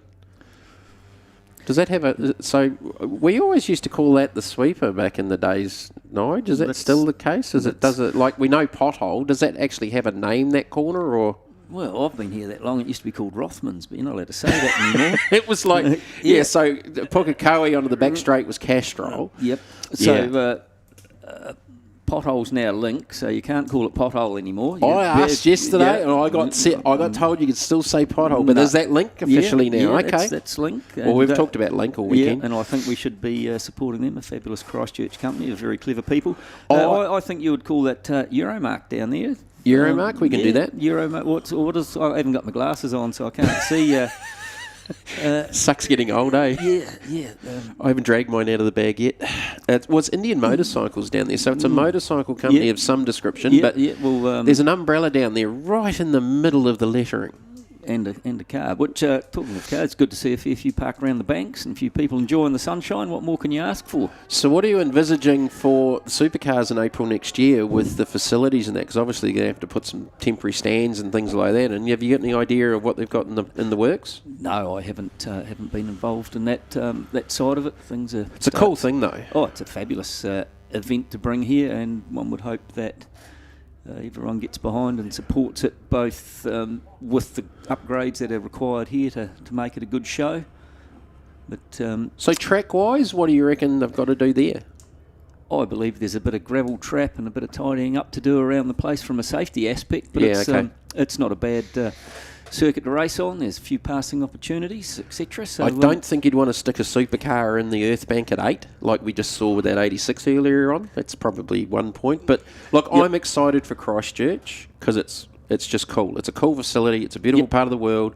You've got the accommodation aspect. You've got the hospitality, which as you go further south only gets better in my experience, coming from up north with the begins with A that you guys hate when we say we're from there. Auckland. How's the NPC going? How's the NPC going? Is that still going here? Because in Australia, you just would never know. Yeah. Right. Let's concentrate what's lining up here. The Wolfbrook 1 boys. hour. Yeah. This is going to be cool because this is a big lineup for the 1 hour, and we're just off mic. You and I just were talking about who you're going to pick to win. There is any number of cars out there. Look, I'm expecting a Porsche to be near the front. However, there is a certain Mark Mustang of Jordan Mickles that may have won a South Island Endurance title in 1 hour last year, and Jordan is very, very quick. I met him yesterday and had a chat to him, to get his surname correct. So I asked him, so is it Michaels or is it the Weird Way? And he said, the Weird Way, Mickles. But he's a hell of a nice young man. And cool. He is quick, very experienced for such a young bloke, driven a variety of cars. But you have a look down the list there in qualifying. You've got young Jordan. Adam Julian, I think, has done a brilliant job in the Audi, and you shouldn't count him out because he's an experienced bloke. He's got a good team behind him. But I said to you earlier, my pick would be Hugh Gardner. You're going with the ace? Yeah, loads of experience, quick car, good group of guys helping look after it. But what a fabulous field. Look at all these good late model GT, old Super Tourers, TCR cars. I said there was 25. There's actually 29 because of the lap scoring's ticked over. So there's 29 entries in this 1 hour, and talk about a wide variety of cars and different stuff. We've got everything from current 992 Cup cars, Grant Sylvester's bellowing Mustang. Fabulous bit of kit. He bounced off someone in qualifying. Asked the boys, I can't remember who it was, but it had a big NASCAR donut down the right-hand side of it, so he was exploring the territory. PK, I've enjoyed catching up with Paul Kelly. It's always an experience. It's not the Paul Kelly Motor Company anymore. Has he got out of the cars? No, that's what's on the door. Oh, is it? Yeah, you didn't read it right. Well, put your glasses on. I had Mark Cromie and Paul Kelly involved in a conversation yesterday, and I asked the pair of them, between you, how many cars do you reckon you've sold over the years? Because Cromie's the king of the north, and PK's got to be the king of the south. Yep. There'd be a few. Be a horrendous. And the only thing PK doesn't have in his collection is a jet turbine powered river marathon boat. Cromie wins that one. And don't know about you, but I wouldn't want to go for a ride in it. It'd be mad as... I was telling someone yesterday it's one of the only things I've got out of actually going for a ride, and I got offered to go for a ride with Daryl Hutton way back when we were doing the old pit lane show with Drakey and that. I don't know if you ever saw that. You would have been probably in Australia. Boy, did we have some fun with that. And I actually got out of doing that. I don't necessarily do the water thing. All right, we've got the grids here. Jordan Mickles out of P number 1 is... Grid number 2 will be Adam Julian, Hugh Gardner from 3, and that's going to be Nigel's pick. Steve Brooks, he qualified the 88. He'll start out of position 4. He's one of only a handful of drivers that will be doing a driver change with Bill riding. Now, that didn't quite go to plan at Taupo because Billy got in the car during the pit stop and sat on all the belts, and they spent about a minute 30 extra in the pits than they needed to do. You would think with the experience that they've got, the number of races, the mileage they've done, that sort of thing wouldn't happen, but it just shows how easy it can happen. Happened again yesterday in the Audi. Jaden Ransley out of 5, Nigel Cromie out of 6, Paul Kelly out of 7, Vin Shelp out of grid position 8. Then we go back to Gary Derrick in the 148 out of 9. The Dippy Boys, who you know well, out of grid position 10 in the Mitre 10 Mega 992. Now, that's a new car for them. It's a current generation 992 Cup car. They've done a couple of seasons in it now. Marty, of course, does a lot of other racing, as does Alan, around the world, so hasn't done a lot of mileage of late. And then talking to Marty just earlier, he did say the lack of practice has shown up in their lack of speed, so he said he's got a bit of work to do. But the car I really like is the one up next to 11th. The Porsche Chev, what a cool concept. That just, it looks good, sounds good, something a bit different. I've seen it in a street show car over in Australia, but never in a race car. So the Bushell McFarlane Porsche RSR endurance car with an LS Chev in the back of it out of 11. Then you go back to Scotty McDermid in the 2JZ powered 86 out of 12. Kent Quinn, he found the fence at turn 1 yesterday in practice out of 13. Steve Scholes in the LS powered G56 Ginetta, which I hadn't seen before until the North Island Series. Pal Arnott out of 15 in the Hyundai i30N, raced by... prepared by Hayden Patton and the PRG group. And Hayden's got a busy weekend this weekend because he's got cars here and he's got a little rally sprint that is quite famous around this neck of the woods. Yeah, up the hill. That'd be something to go and watch tomorrow if the sun stays out. But, the TCR cars, Pal being the quickest there. Who's next in TCR? You go down to... Grant Askew in the Volkswagen. And then Scott O'Donnell. Now, it was Scott in another one of the Hyundais. There was an Audi out there as well, further back through the field, but 29 cars. It's good to see. The only TCR car we're missing is Dylan Petch, who normally runs pretty quick. But, Dylan's here this weekend. I've caught up with him already. So, Adam Julian lining up off the outside of the front row. Jordan Mickles in the Mark II Mustang. So you got Mustangs, Audi GD3s, Porsche endurance cars, 992 Cup cars, Super Tourers. Jaden Ransley's been super quick in the professional Super Tourer. That's good to see. What a field, eh? What a field. Yeah. Sounds good, looks good. We are going to be very, very busy here shortly. Watching the TV monitor. Yeah, what's happening? It's hard not watching over the back of the circuit. The 73 of Dent. They had some issues yesterday with that car. It's having an issue right now, trying to jump start it. Something's not right. It's not what you need to have happen. Or is that a clutch issue or something? But yeah, that's trying to bump start it, I think. The 73. Yeah, definitely have it. So that car had a couple of issues yesterday. I think it went out last night and actually did like a shakedown at the end of practice too. So see if they can get that back up and running, but I'm not holding too much hope for that at the moment. So rest of the field lined up behind the BYD safety car. 1 hour. So the points here, like the previous 1 hour to look at, is the fact that we've got compulsory pit stop, 20 minutes, the lap pit window opens, and 20 minutes before the end, the pit window closes. Yeah. So that Dent Falcon's made its way all the way down into turn number 1. At a very slow pace. I think this could turn into a bit of a delay start here. Almost like it's on the pit lane limiter or something. It's definitely a bit unusual.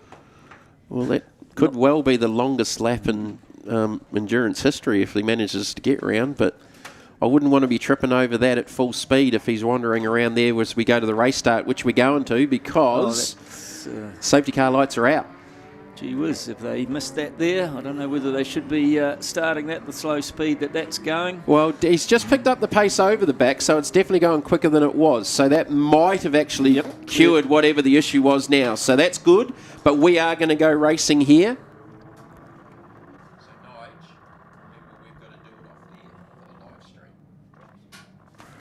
So we're about to go to green. Now, the hard thing here with Nige sitting next to me is as much as we want to look out the windows here, and the cool thing, you can see the whole racetrack, we've got to concentrate on the monitors with the live stream. We've gone green. Look at that. What a field flying down into there. Nichols out into the lead straight away. Oh, listen to that. That is awesome. That is just awesome. There's the McFarlane Porsche right there in the middle of it with the LS. So Mickles got the early jump, chased by Hugh Gardner. Now, Hugh's not competitive in any way, shape or form, is he, Nigel? Not at all. He'll be wanting to get past Jordan straight away. But the good thing, everybody got through turn one, round through all that hairpin complex. No biffing or barging, so good start for the 1 hour. Adam Julian slots into the third position. So as I said, I haven't seen Adam in action. Here's the reigning New Zealand 1 hour champ.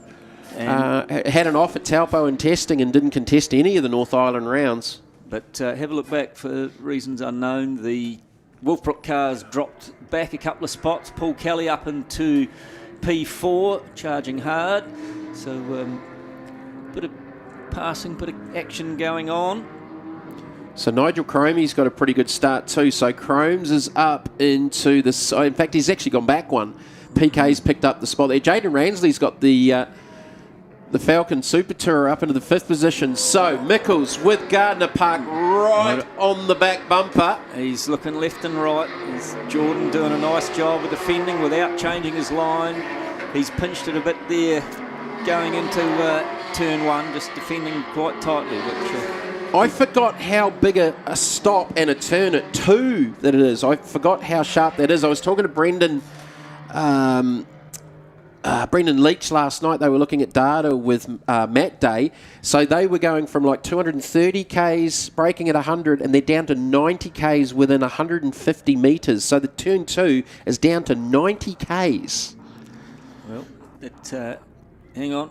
The poor Chevy... Something going astray there off on the grass on the exit of the hairpin. I don't know if that was an off or not, but it had a big flash of flame out of the back of it as it was coming back off the grass, looking out the back of the circuit. That looks to have rejoined as at the front. Gardner having another crack at Nichols. Yeah, Mickles, Gardner. There's nothing in it between those two. Adam Julian, so there's a little bit of separation now back to Julian in 3rd, Paul Kelly in 4th. Paul's going to know he's done some racing today because he's also doing double duty in the 3 hour and a safety car. Right, safety car out. First one way early. There's another Audi off track over at 6. That's the 4-cylinder R8. That's an interesting combination. But is there another one off somewhere else? Having a quick look around the circuit.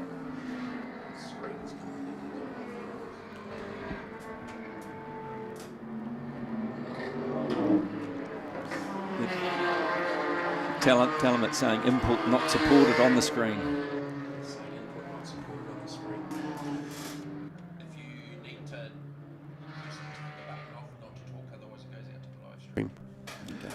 So I'm just looking around the track, Nige, to see, and I think, so there's the R8, the 4-cylinder version. So this R8 that's just coming down the front straight was off the track. I wonder if that's caused it, but he got it refired back up. That's actually got a 4-cylinder Audi turbo power plant in it. It's an older generation R8 GT3.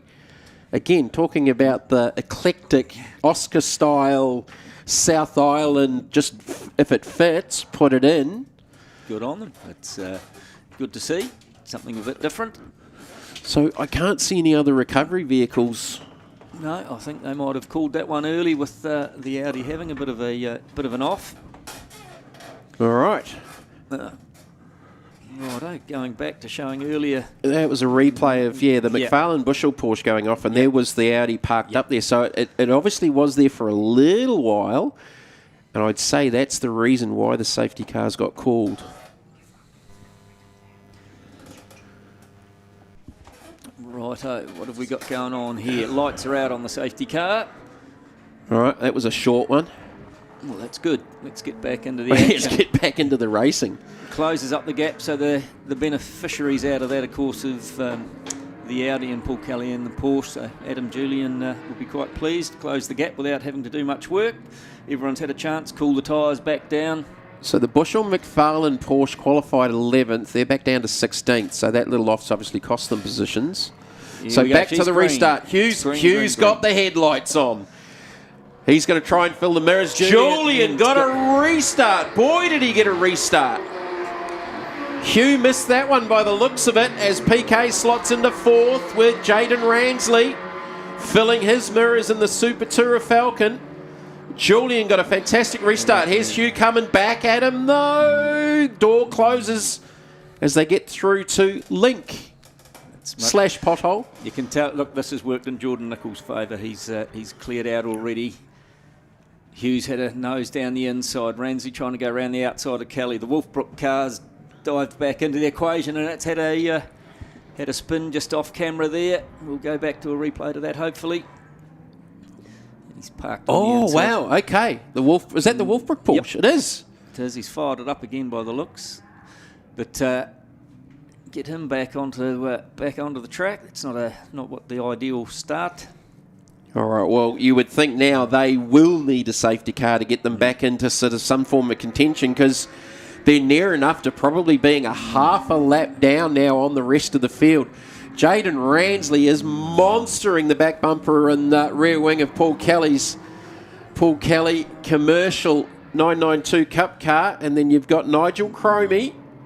I think it's Nigel's first start in that car because he did the North Island Series in a 570 GT4 McLaren. Well, he's doing a great job, but look at that. Jordan Nichols has taken advantage of the fact Adam Julian's got in there. He's acting as a blocker. He can just look out the screen, disappear out the front. So, that was PK going around. Did he get a tap? That's the hard thing to pick, but Paul Kelly. So a couple of the top challengers going around in the opening lap. So Steve Brooks and the Hugh Wolfbrook down the Porsche. inside. Look at that. Oh, fabulous bit of driving. Yeah, you got that stuck down there. Hugh Gardner back into second. So Brooks went around first and then PK. So where was that? Was that PK out of Link? No, PK out of 2. Was that out of 2? Okay. Just getting back onto the track now. Oh, wow. So he's dropped way back through the field. That was a long time recovery as Brooks is just slicing and dicing his way through the field. And we've got another safety car.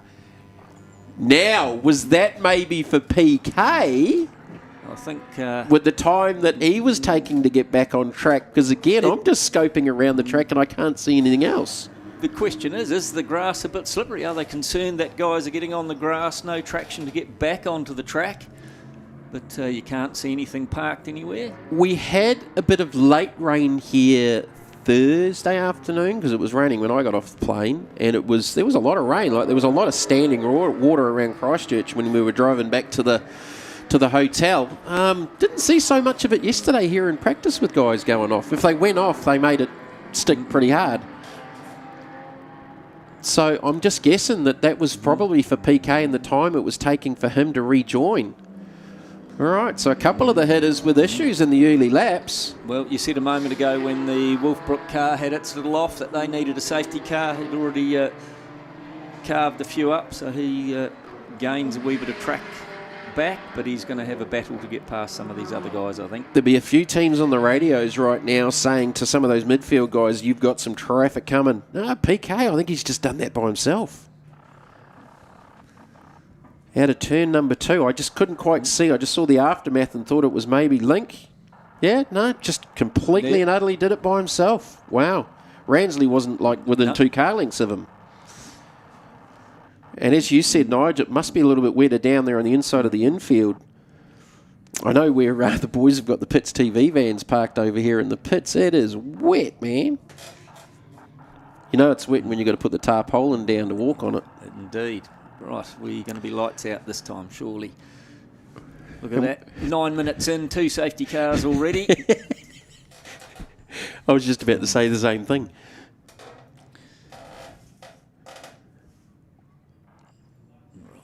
Everyone weaving, trying to get some heat into the brakes, trying to get heat into the tyres, keep them warm. Safety car lights are out, so you're not allowed to do that after that, are you? Does that rule still stand? I believe so.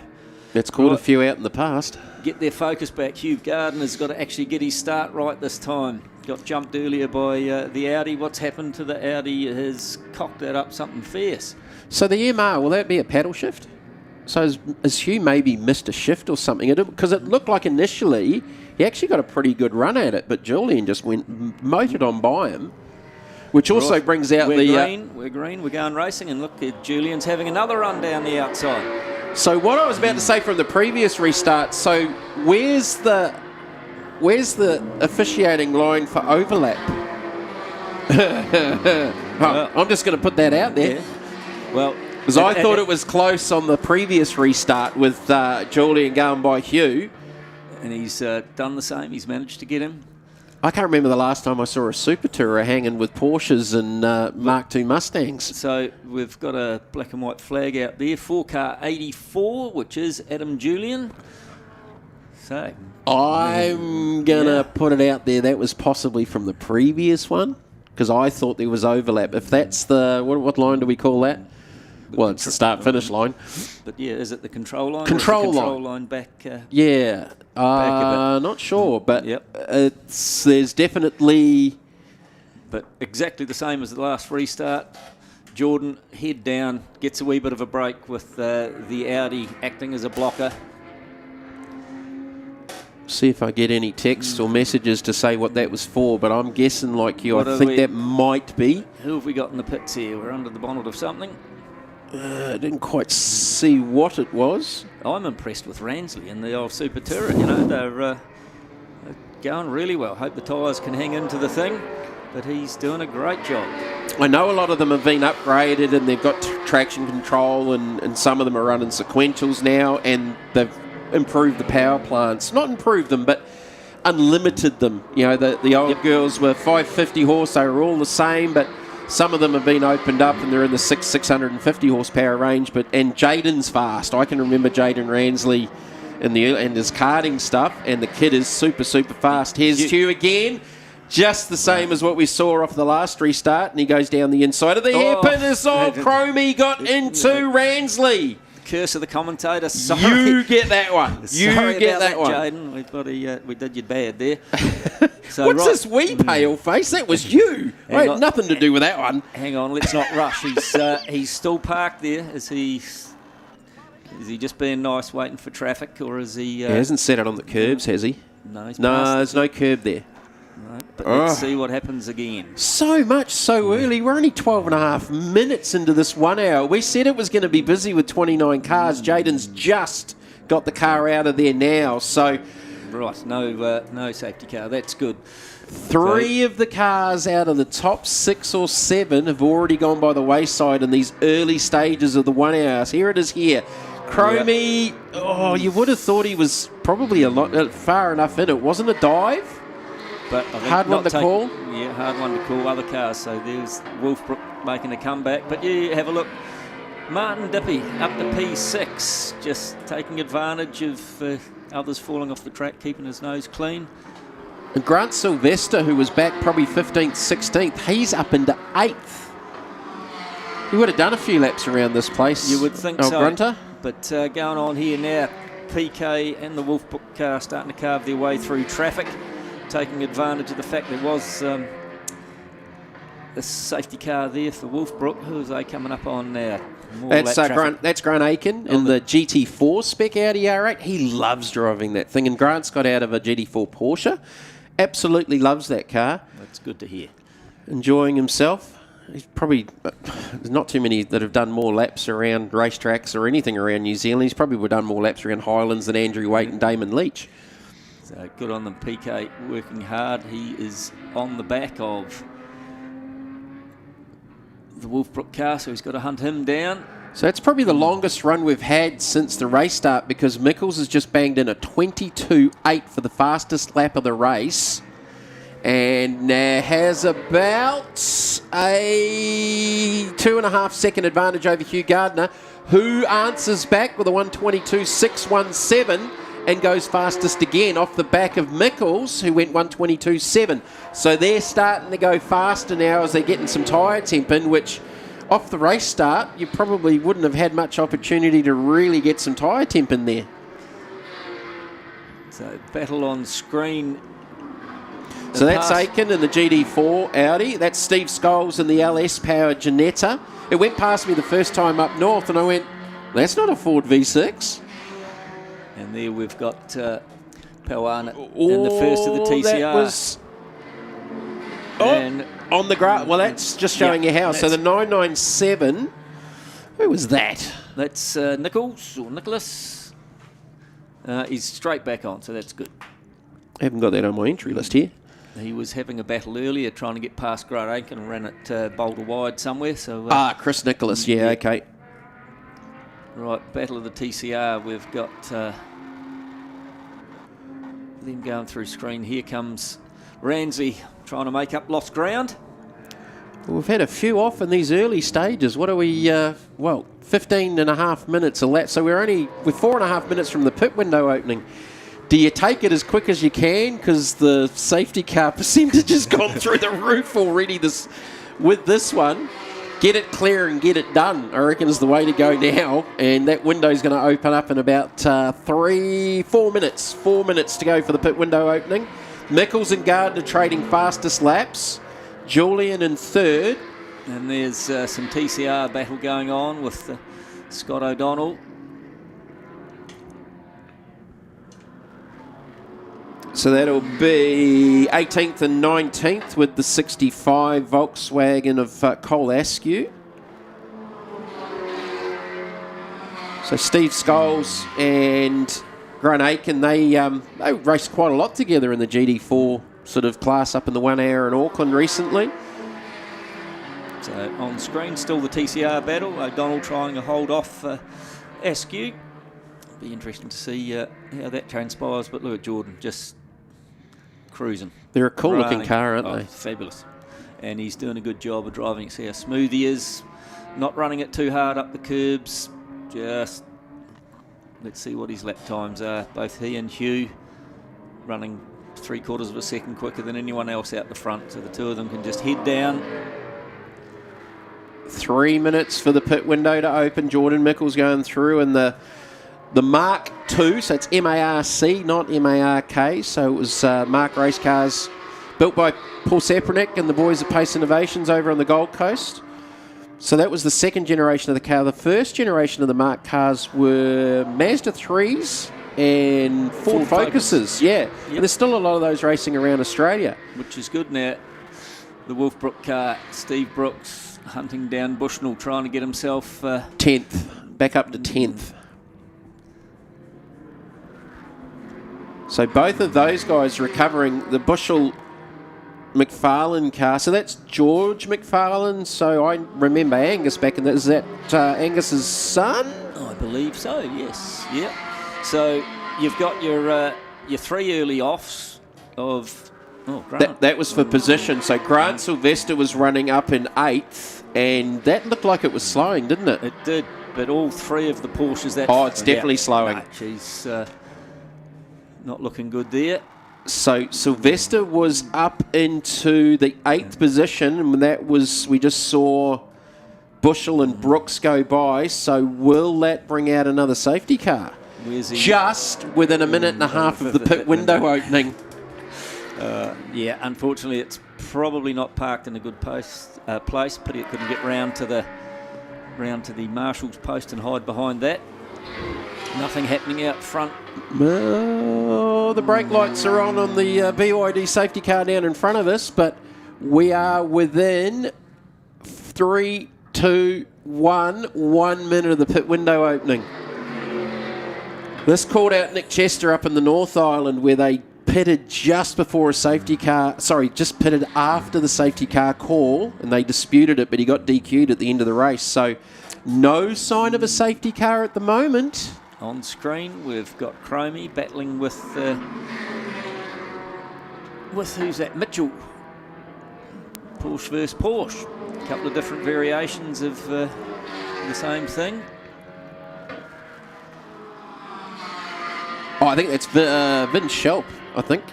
Vin Shelp in the 9. Indeed. Vin Shelp.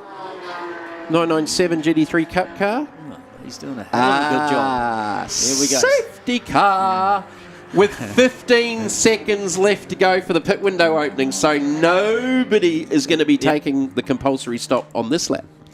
There we All go. right. So that's, I don't know that it changes strategies, but if you had the opportunity, I would have been banging it in there on the 20-minute mark by hook or by crook, because that's the third safety car we've had inside 20 minutes. Well, that's good for us sitting up here, good for the spectators on the bank, closes it all up again. Well, it's going to help a couple, so that'll help Brooks and PK. And the other one that was in the wars was Jaden Ransley. Where's Jaden? So there's the Park 666 Sylvester Performance Mustang. Jaden's still down in 16th. 16th, okay. Yeah, he's got a bit of work to do. But another beneficiary of that, Adam Julian, of course, he was starting to drop back from Hugh.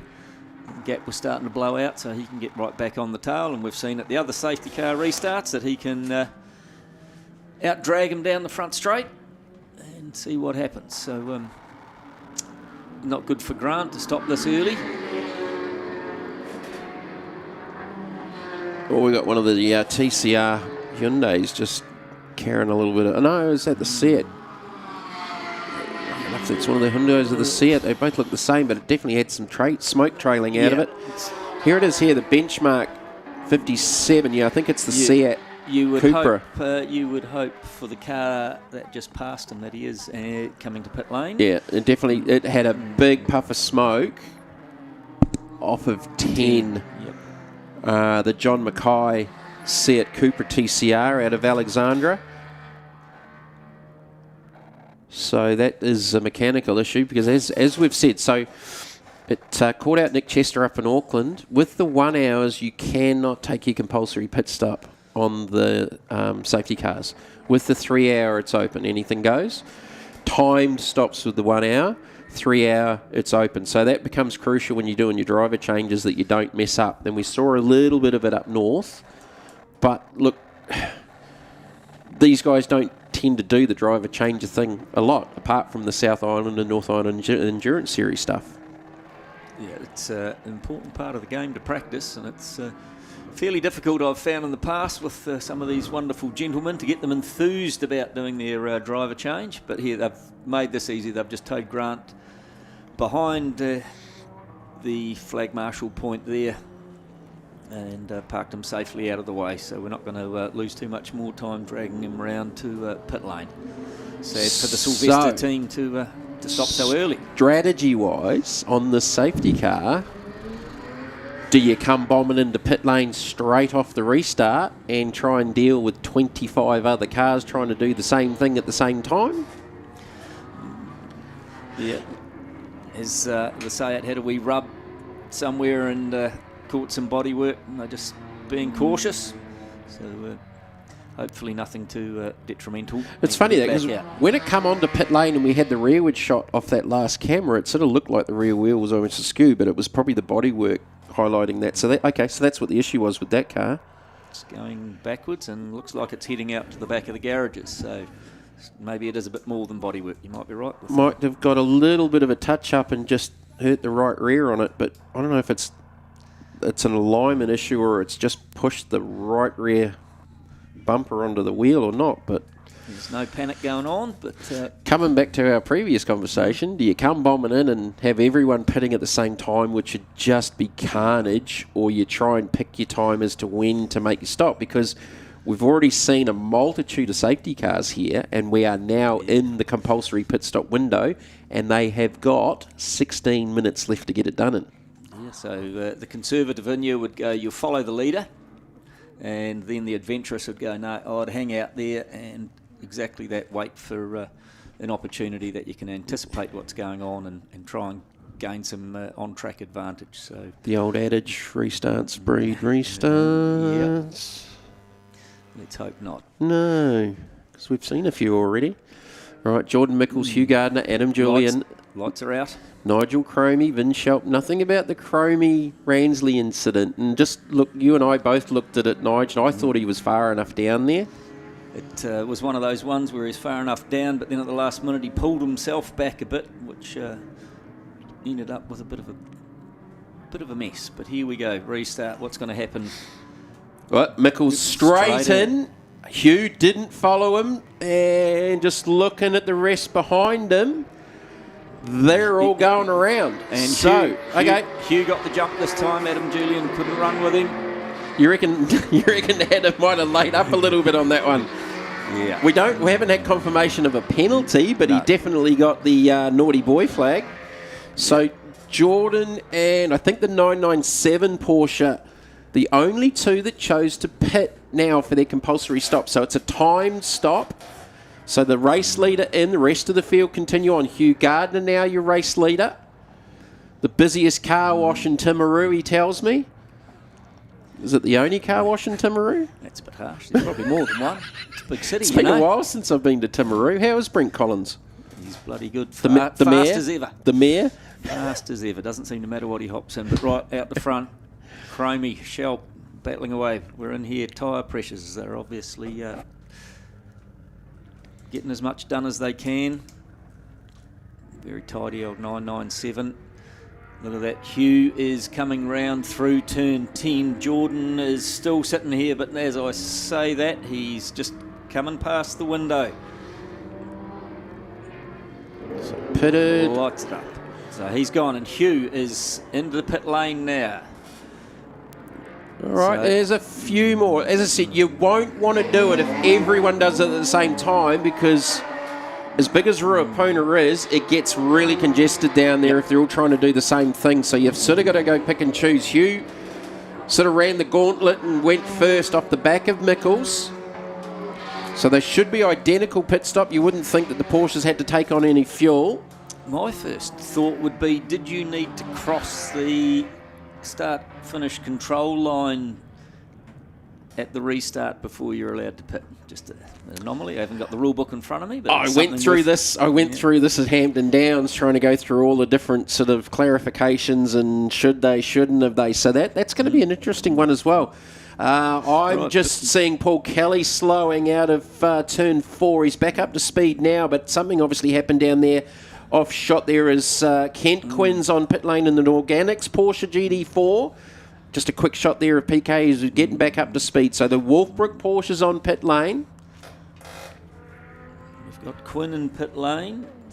Right, out the window, just cruising past was Hugh Gardner. We're still sitting there stuck on the parked car. So Hugh's just come out of pit lane, as over the back of the circuit you've got PK and the Bushell McFarlane Porsche battling for position. That will be for 4th and 5th. PK into pit lane along with Ransley.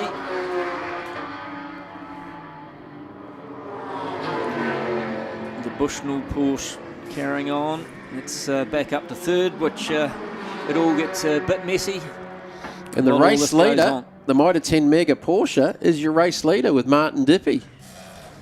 So PK's in, Ransley's in. There's Jordan Ransley just doing a tyre bleed.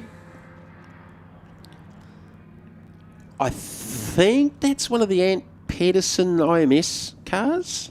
Going back from the day, if one of the boys told me correctly down the back. Well, right, here's back on track. So Marty out leading. We've got 148. Gary Derrick in another Porsche. So Quinn in front of them. He, of course, is just about a lap down, having pitted a GT4 car. He's going to get gobbled up pretty quickly. Quinny definitely pitted. So Marty needs to get past him pretty quickly. Get on with it. So Adam Julian's just fired out of pit lane in front of us as Dippy clears the GT4 Porsche. This is David Rogers in one of the McLaren 570 GT4s. Brian Green Property Group on it there. Famous old name from the rallying days, but Marty down the front straight. Where's all this starting to wash out? Well, you've got just under 10 minutes to get the pit stops done, so there's still a little bit of time. In the previous 1 hour, there were a couple of cars that fired in with about 15 seconds to go, so they were cutting it tight.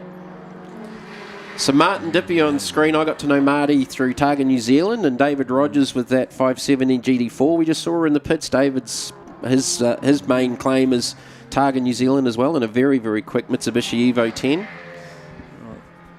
Marty needs to knuckle down here. He's got Derek behind him in a slightly older Porsche, but he's got to just focus on what's going on out front. Yeah, Gary Derrick in one of the earlier 991 GT3 Cup cars. Steve Scholes there, and now he's battling. So this is the GT4 battle. So Scholes's been battling with Grant Aiken in the Audi R8 GT4. Now he's battling with Kent Quinn in the Porsche GT4. A little bit of understeer there for Dippy. Just a little bit. GT4 battle going on. Have we seen... Is Scholes pitted? You're the one who's marking it off. No, I haven't seen that he has. I know definitely that that Quinny has. I don't think Scholesy had, but that'll sort of... We'll know in the next 9 minutes because everyone's going to get their stops done now. So we've got 29 minutes to go. So they got 9 minutes to get their compulsory pit stop done. I reckon probably about half the field. The Bushell McFarlane Porsche's on pit lane now. Well, we've got Grant battling with the TCR car there as they all try and work their way out. I think Scholes might have actually pitted because he was running there with Aiken a little bit earlier on. Aiken has not pitted. So I'd say Scholes has actually pitted. This is the McFarlane Bushell pit stop. Driver change. No driver help going on there. Oh, look at that. They heard you, and here they go. seat move forward. You've got to have a look at this from an engineering point of view in the pits here, folks. It's a way cool piece of kit. If you're a Porsche purist, look away, because it's an RSR, genuine RSR Porsche endurance car with an LS Chevrolet in the back of it. And it's actually quite a nice conversion. They've done a good job. Good looking car. They had a couple of issues early on in its development, but it looks to be going pretty good these days. And as I say that, he stalls it. All right, back out on track now. So they were doing a really good job. Back to Jordan Mickles. Now, Mickles came out. Gardner pitted on the next lap, and Gardner's actually come out ahead of Mickles on that pit stop cycle. Now, they're timed stops. They should be exactly the same. Mickles was leading. Gardner wasn't too far away, but there's actually been quite a big difference. Looking at the gap between them, it's like 7 seconds. It was the length of the straight. I think Hugh must have had a really good in-lap, and maybe Jordan didn't have the best of outlaps. So could have tripped over someone on the outlap that we haven't seen, but there's definitely been a big difference in that pit stop cycle because on corrected time, Gardner with the race lead from Mickles and Julian. So they're back 6th, 7th and 8th. So what happened to Mickles? Did they mistime the stop? Or as you said, Nige, did they have an issue with traffic on his outlap? There was nothing wrong with the in-lap because he came straight off the... Yep. So but there is a little question, you reckon, about maybe having to cross... Yeah, just the control line. I haven't read the rule book myself. So, anyway, we won't cast doubt in it for them. But Marty Dippy's still blazing away out front there. Technically, hadn't they done that across on the safety car? But I don't know. Yeah, we'll leave that one to people that know more than me. We have a look at the times. Marty running out front doing 1 minute 25s, and you got Hugh Garden and Jordan Nichols running around on the 123s. But the quick car out there is Adam Julian. 122.8 last time round, so he's running really well. Martin and Allen have got less than 4 minutes to make their pit stops, so if it's not this lap, the next lap is going to have to be it, I reckon, because you're not going to have much time after that. So they are cutting it pretty fine. Grant Aiken likewise to pit. I think Scott O'Donnell, Craig Mitchell, the first of those to pit. Hugh Gardner in 6th, Jordan Mickles in 7th, Adam Julian in 8th, Nigel Cromie in 9th. So 4th, and back up to 5th, Steve Brooks and Bill Riding. Bill Riding now in the car with that driver change.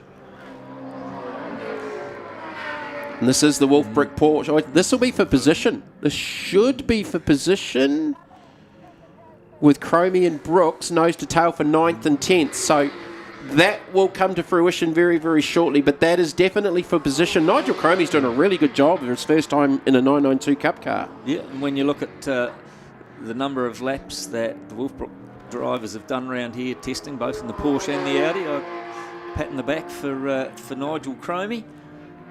Again, we look at the lap times last time round, 0.4 of a second quicker for the Wolfbrook car, so he's going to run him down pretty quick. All right, race leaders on pit lane. The Mitre 10 Mega Porsche 992 Cup car is into the pits, and with a minute 15 left to go with the pit window, you would expect Grant Aiken to be not too far away. There's only a few that haven't stopped. So how has Hugh Gardner got the advantage over Jordan Mickles? Gardner's heading down towards 11 now, and Mickles just coming off 10. So it's still 6 to 7 seconds. Yep. While we watch this battle for position between Nigel Cromie and Bill Riding in the Wolfbrook Porsche. So this will be 4th and 5th if nothing else goes wrong in the pit stops. So Alan getting in the car now. Nice, tidy, calm, no panic going on there with the belts. And that's why we do the time stop thing, so there is no panic, because the drivers aren't so used to doing the driver changes. The worst thing you want to do is try and do it under pressure, get down the end of pit lane and your belts pop back open. Have you done that? Done that, been there, seen that, seen professionals do it. Right, they're on the road again. All right, let's see where they come out compared to the likes of Hugh. And so they were obviously down before the pit stops, but they went really, really long in their run to try and evade any of the traffic that was going to be down there on pit lane. So still got a couple to pit, and there is less than 50 seconds. Aitken's on pit lane. One of the Hyundais is on pit lane. I think that was O'Donnell. On screen there, the Wolfbrook car having got in front of Cromie, so expect him to clear out a little bit now. All right, there's Hugh Gardner. So once these pit stop cycles conclude, Hugh Gardner should be the first on the racetrack. It's the 46 Janetta just coming out of pit lane. Craig Mitchell, that's one of the G55 GT4, so that's the V6 power plant. It's that very unique 4-cylinder Audi powered R8 goes down. There's the 200 of Scotty O'Donnell. HWR hydrogen liveried car. More used to seeing Scott in Porsches. Porsches, you've got to remember he's got more than one car. Good to see him driving anything, and he goes good too. The Gary Derrick Porsche's just pitted, so everyone has pitted. Boy, those last couple cut it pretty fine. They were down to the last 30-odd seconds. So where has Dippy come out in that? All of that as we watch Scott O'Donnell about to head out on track.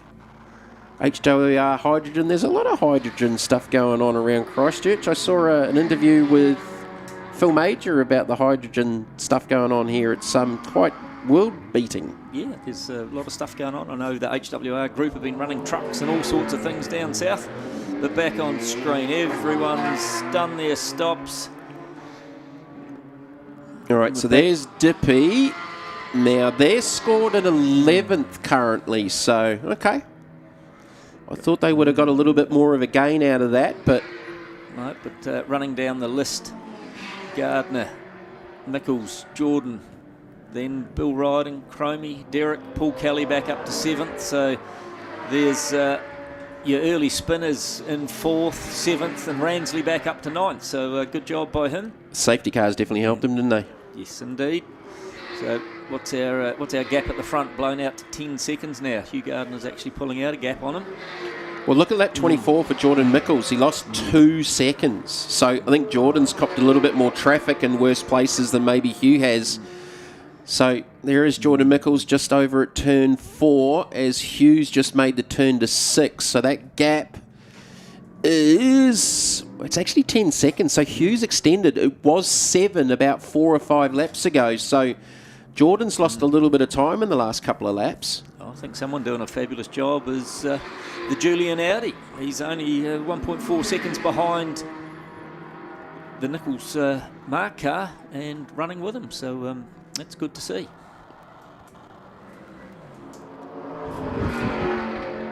Oh, David Rogers goes around. I heard the squeal before I saw it.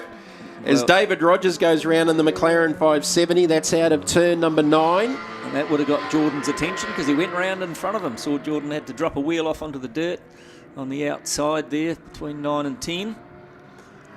So there's Jordan going through out of the final corner. He actually had a couple of stabs at trying to get that through the centre. It had a little correction.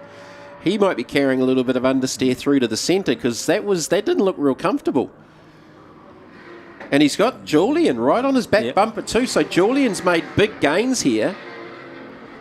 Last lap for Mickles was a 25.0. He's gone as fast as a 22.6.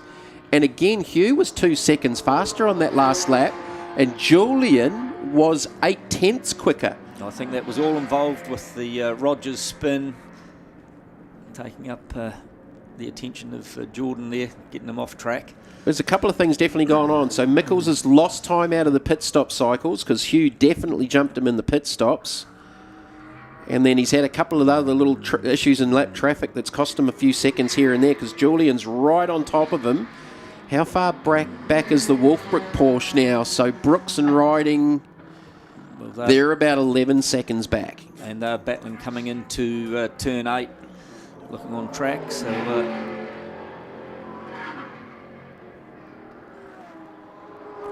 what do we got? 18 and a half minutes left to go in this second of our 1 hours. Kent Quinn in the GT4. Oh, that's not the Kent Quinn GT4. That's the brand new one. Now, I'm just Russell McKenzie. It's a brand new RS Club Sport, that car. It's on debut this weekend. On the Christchurch locals. Brand new GT4 RS Club Sport. So back to the Cup car battle. Paul Kelly trying to hunt down Chromie now. We saw the Wolfbrook car catch and pass it before. So PK, having done a couple of seasons, got that experience of driving the car over the Chromie, as you said earlier, on his debut for one of these. There's the replay, just lost the rear out of turn 9. Yeah. Jordan going one side out the back over the curbs, couple of wheels in the dirt, and Julian managing to take the other side. So glad they all avoided. All right, so where's Scholesy? That's Scholes and Arnott. That's 12th and 13th. Scholes in the Janetta, Arnott in the Hyundai. Hayden Padden run Hyundai. Oh, well, it's Hyundai. I know it is Hyundai here in New Zealand. In Australia, they taught us to say Hyundai. Yeah. No, they still can't. They can't get their head around Subaru either. Yeah. It's Subaru. Yeah, just go with the normal stuff, eh? Yeah. Hyundai. You're in New Zealand, mate. Yeah, Hyundai. We'll go with that. All right, so Scholesy in 12th and Arnott in 13th. So a couple of weekends ago, we raced at Morgan Park in Warwick, and Rex, Steve's brother Rex, pitted behind us in his VC Commodore V8 touring car replica. So we've spent a bit of time with both boys on both sides of the Tasman over the last few weeks. All right, Adam Julian. So Mickles now, he's just cleared himself a little bit. So I think, as you said, Nigel, I think Jordan's got caught up with a couple of back markers just in awkward places. As you said, he had to take avoiding action when Rogers went around in front of him. So doesn't help. On screen, we've still got that nice new Porsche. Yes, it's the McKenzie. Yeah, and Askew in behind him in the 65 Volkswagen TCR, Cole Askew. That's for position. That is for 18th and 19th overall. Haven't things settled down now that we've got all those safety cars out of the way? I shouldn't have said that, should I? No. But looking at the lap times, Mickles and Gardner and Julian pretty much running in the same bracket, 24.2, 24.4, 24.2. So there's some work to do for those guys if they think they're going to catch Hugh, and they can run them way down for the next 15 and a bit minutes. So we're still watching Russell McKenzie here, and the number 65, Cole Askew. A little bit further down the order, but that these GT4 Porsches are pretty cool little pieces of kit. That's a brand new one that I don't think it had hit the track before this weekend. Scott O'Donnell, where's the 200? 17th, so he's just up ahead of that battle as Jordan Mickles clears him down at the hairpin. Scott leaving him plenty of room. Let the Mark car get through. He'll be polite enough to do the same to the Julian Audi. Yeah, well, Scott's definitely done a few laps around this joint. Though Julian's probably going to pick him up in a little bit of an awkward spot there. Right, here's Hugh. Car Wash King, Timaru, Porsche. And there's young Shelp. That's a fabulous effort running round in 7th. Slightly older car. There's the Bushnell car back. Where's it running? 14th. I don't know if they lost a little bit of time with the driver change maybe in the pit stop, because I thought they actually were better out of that with where we sort of ended them, watching them come out. George McFarlane in the car. Well, he was one of our early spinners, but all the other early spinners have sort of got themselves back into the top 8. So Jordan's got the headlights flashing. You think he might be frustrated with traffic? Yeah, might be. Yeah, well, it's part of the game, and at least we haven't had any panel rubbing or anything like that. It was Julian he's trying to clear the 997 of Chris Nicholas, who's also been in the spin club. Mickles down the inside of Grant Aitken. Youth versus experience there. I was going to try and figure out who's leading what class. I could probably try and figure it out. It's Class 1s, obviously. That's easy with Hugh Gardner out in front. Who's the first of the Class 2s? Ooh, PK Shelp. What's Shelp running in? That'll be a Class 1, won't it? No, Class 2 will be Vin Shelp. There you go. Oh, thank you, boys. So Hugh Gardner, Class 3, which will be the GT4s.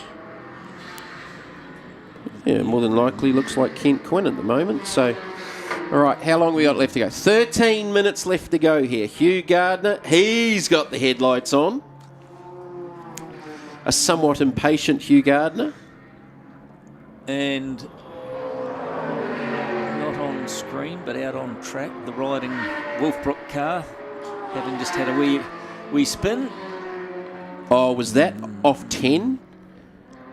Billy did that. No, off 10. Sorry. Billy did that yesterday. I was walking down pit lane. I saw this flash of black and gold, and it disappeared behind the Sylvester sign, and it went skating past sideways. And I asked him about it afterwards. What I didn't know, there's a Portaloo just a little bit further down that was knocked over. I think we saw it earlier on this morning get righted. The boys told him he'd actually hit it and knocked it over, and he's like, "No, didn't it? I didn't hit it, did I?" He still thought last night he'd actually knocked the thing over. Nice. What a lovely team. All right, Hugh into 9, through to the 10 complex. Lining up the GT4 car, which won't be a problem to get past. We'll see whether the gap to Nichols is blown out or whether there's been a closing, but Hugh onto the front straight. So we're pretty sure Kent Quinn's leading Class 3. So he's just gone down a lap to Hugh Gardner with the headlights ablaze.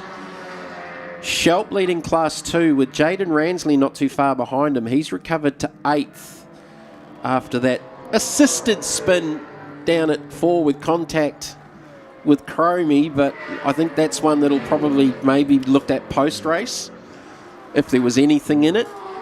Hard one to call where it was and how it was, as Hugh slices and dices down the inside of that Audi R8.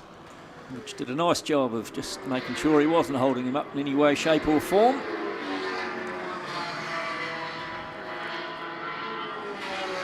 Look at that, the gap's blown out another couple of seconds, so Hugh is doing a very good job in the traffic. Yeah, well, Hughes just, 8/10 on that last lap. So back to David Rogers. We saw him spinning a little bit earlier on. So David's down in the 21st position. The McLaren 570 GT4. Beautiful little race car. Deceptively quiet. They super quick, but they're really, really quiet. Have you had an opportunity to get behind the wheel of a GT car? Don't drive anything you can't afford to buy or fix. That's why I've just got back into karting after 30 years.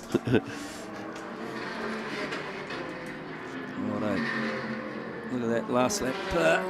Last lap round 8/10. Gardner over Nichols. Yeah, so the gap's out to 15 seconds. So that's blown out from 7 to 10 about 10 minutes ago, out to 15. So Hughes just continuing to extend. That was a 6/10 on that last lap. As we concentrate here on David Rogers and the little 570 McLaren GT4. McLaren have a strong presence in Australia with their GT4 program, and that's a class that's growing over there exponentially. The GT3s are struggling a little bit with numbers. GT4, they're getting into the mid-20s with entries with the GT4 Championship over there. Yeah, have seen some real nice BMWs, all sorts of stuff running over there. It's good to see. Very, very competitive, and there's at least one Australian team testing at Hampton Downs up in Auckland currently. Right on screen, Hugh about to put the dippy Porsche a lap down. Where's it running? 10th. So it's in 10th. Yep, so Hughes lapped everyone to 10th. Okay, wow. It's good effort. Really good effort. Well, it's not like Hugh doesn't know how to do this. He won the New Zealand 1 hour championship all the way back in 2015. Geez, he would have been about 15 then, wouldn't he? He would have been about 15 years of age. He is one of the characters in our sport. I've known Hugh since he was a kid in karts, and him and his dad are some of the most entertaining people in our pit lane. Yeah, I've been round long enough that I've seen Father Gardner racing Honda Civics and things back in production car yes. days. So, the old B&H days. Yeah. Oh, you are showing your age, Nigel. Indeed. Well, I know that as well. What have we got going on here? Aiken, bit of a Porsche battle. Nicholas, we got Skull. No, that's PK actually. PK trying to get through the traffic. There's O'Donnell. That was Chromie down the inside of O'Donnell. So yeah, a little bit of lap traffic for those boys, and is that Billy Riding back there? Yep. Is he still chasing down Chromie? Well, he got him and then fired himself off the track and having to do all that work why again. Chromie. That's why Chromie got back ahead of him. Just ran wide coming out of link. Got that all wrong. I think when he did it yesterday, Billy said he got too much of the curb on the apex of 10, so that obviously unsettled the car and just rotated it. Chromie having to do it the hard way past Aiken there, through the flip-flop to turn number 6. So Gardner, Mickles, Julian, Kelly, Chromie, Brooks, Shelp, Ransley, Derek and Dippy, your top 10. Gardner leading Class 1. Shelp leading Class 2, Kent Quinn leading Class 3 in the GT4 and Organics Porsche GT4. The riding Wolfbrook car flashing its lights, trying to get Grant to get out of the way, but it's Bill's job to get past him in a tidy fashion, which he now does going up into turn 11. But that's cost him a fair bit of time, that wee traffic bits and pieces there behind Chromie. Gaps increased. Good wee battle there between the Cup cars, Kelly, Chromie and Riding. Just trying to see the gaps at a PK to Julian, but that is, 16 odd seconds, so that's not likely to be a factor unless we see the infamous SC board that we've seen a few times before the halfway point of this race. Things have definitely settled down now, and the biggest issue for the drivers out on track is just trying to deal with lap traffic and some of the slower stuff.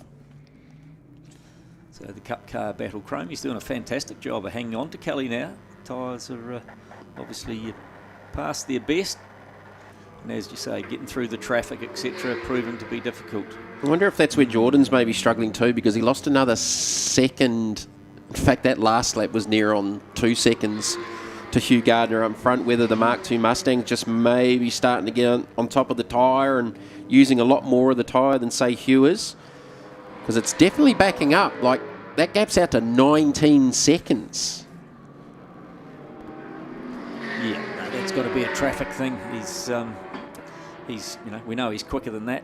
So maybe he's just never in the right place at the right time. But you also have a look at what Julian did that last lap round. Hugh doing a 22.9 and the Audi doing a 25.6. The car's not, the car and driver combination's not that slow, so obviously not getting any favours from the traffic. But that's part of the game. That's what you've got to deal with. 22.9 at this stage of the race. Hugh's fastest was a 22.1, so he's only 8/10 drop off in like 55 minutes. We've got 5 minutes left to go here, so it'll be interesting, depending on who wants to get down to pit lane and interview these guys, what Jordan's feedback will be about it. As you've said, he's just constantly picked up lap traffic, or if it has maybe just hurt the tyres. We've definitely seen him a couple of times get caught up in lap traffic, but not to the extent where he's, they've blown out to 19 seconds. Post the pit stops, yeah. Well, pre-pit stop, he was leading, and he pitted straight off the safety car. Then Hugh followed in a lap later, and all of a sudden that reversed, and Hugh had a 7-second lead. It's just out the corner of my eye. I've just seen the Mackenzie GT4 spin out of turn 4. Here's the Organics example of Kent Quinn. So Kent is currently 11th. Doing a great job for a GT4 car. Full credit to him. Leading Class 3. He had a good run. I'm pretty sure he won the class the last round at Hampton Downs for the GT4 spec cars up there. He'll be happy because it was in the fence late yesterday afternoon here in turn 1. It's not the best place to be. Didn't knock the right front corner off it, but it... Shelp and Ransley having a battle here. What's that for? That is for 7th and 8th. 7th and 8th. Ransley's got in front of the Porsche. They are really battling traffic now. Got the TCR car, got the 4-cylinder Audi hybrid, we'll call it. So that's for Class 2. That's for Class 2, that position change there. Right, they're tripping over a bit of traffic there, but they got their way through without any paint swapped. Full credit to Ransley. So Jaden Ransley on the recovery. So that will be the position change for Class 2. And that puts Ransley up into 7th. Shelp back to 8th. It's called a shot there. That was, Shelp in the 9 there. Yeah, fair amount of traffic around that battle group. 3 minutes left to go. 3 minutes left to go in the second of our 1 hour races here from Euromarque Motorsport Park. That's a mouthful. Last time I was here, it was Mike Perro Motorsport Park. A long time ago. Right, this is the Porsche Cup car battle. Slightly confused. Maybe I haven't... that's riding, looking to go back up the inside of Chromie. No, backed out of it. Couldn't quite get it to stick. Paul Kelly's just up ahead of them. That's actually 4th, 5th and 6th on track. So that is for position with the 3 Porsches. That's a great comeback. Of all the spinners, PK probably lost the most amount of time because it brought out a safety car. Yeah, done a good job. The Brooks riding car, that's had 2 spins, so full credit to them to still be in the hunt. And Chromie, as we said earlier, for a rookie in a Porsche, he's doing a great job. So for that second one that you saw, was it actually a full rotate? It didn't just slide off. It went around? I think it went around. Yeah. Okay. But here's Hugh, cruising. Minute 55 left to go. Couple of laps. Headlights on. Car Wash King, Timaru, Porsche, 991.2 MR. There's a few other points and dots after it. Just call it a Porsche alphabet. That's ridiculous. It's an endurance spec car, wider body, different aero than a cup car. Hugh didn't have the greatest run up in Auckland. He and Nick Chester had a little disputed territory at Hampton Downs, and he didn't finish. But look at the gap blown out to 21 seconds. So Mickles continues to lose time. Yeah, although in saying that, Mickles was actually faster on the last lap, only by a 10th. But clear bit of track. So it's obviously been traffic that he's battling. Hugh's just put himself in the right place, made some pretty authoritative moves when you have seen him There are some awkward places around here. If you get them at the wrong spot, it's going to cost you a lot. So that run from sort of 6, 7 and 8 is probably one of the worst. Yeah, 100%. So Gardner with the headlights on with under a minute left to go. So we'll take the last lap board this time. Yep, hanging that out. And just out of the corner of my eye, I'm watching the Julian Audi slowing down the back straight on the approach to 4 out of 3rd. On the grass is the 84, and I think it's game over. Won't bring out a safety car because we're going to see the last lap board coming out, but that's out of 3rd position. That'll put Paul Kelly potentially up to 3rd, but he's got Nigel Cromie and Bill riding right there with him in the battle for position. That's most disappointing for the Audi. He's done a great job all race. There's a bit of animation going on in the cockpit. He ain't happy. Hope it's not liquid related. All right, so Gardner on the last lap now. Car Wash King Timaru Porsche. He's done an outstanding job considering Julian's jumped him on a couple of restarts. Into 8. So he wasn't leading before the pit stop cycles, but I think something's definitely happened either during the pit stop or Mickles has tripped over someone on the out lap that we haven't been able to see. And Hugh Gardner's just done an outstanding job. Like the last lap was pretty much identical to the 10th, but the gap's out to 21 seconds. Fabulous job by Hugh. He knows what he's doing. He's been around a long time. Kept it clean, kept it calm. Well done to him. So Hugh Gardner will take the checkered flag here at Ruapuna for the opening round of the South Island Endurance Series for our 1 hour class in classes 1, 2 and 3. He will obviously take out class 1. Second should be Mr. Mickles, just coming off the final corner now. Jordan Mickles. I think he'll have some stories to tell at the end of this one. So Mickles in second. And now third. So we've still got PK leading. With Brooks right up and behind him as we go to the board. Was not quite over yet because... traffic as well. There's traffic. Can Riding get a run? They're going to go 3 wide down to the line. PK just. Woo! That was going to end. That could have ended differently. Could have ended in tears. But well done to those guys. That Porsche Cup battle there was pretty good. When you look at Riding coming back from a couple of offs, PK from an off, you got Cromie in his rookie drive. So well done to them. Who else we got running through there? So Gardner, Mickles, Kelly in 3rd, Riding, Brooks 4th, Cromie 5th. Jaden Ramsey, I reckon that's a really good effort to get back up to 6th. Vin Shelp, young fella doing a good job in a Porsche. Gary Derrick, the Dippies in 9th, and another great drive, Kent Quinn, GD4 car, top 10. Pretty sure that's class 3. Steve Scholes in 11th in the Janetta G56. So Scholesy, what class is he running in? Scholesy's running in class 3. So that was 1 and 2 in class 3. Pal Arnott, and that's the first of the TCRs. In the 12th position. So yeah, that was we said it was going to have some entertainment about it. Do you want to go down and do the podiums, Nige? Or do you want me to do it? You can go down. I'll give you a microphone. Go find a cameraman.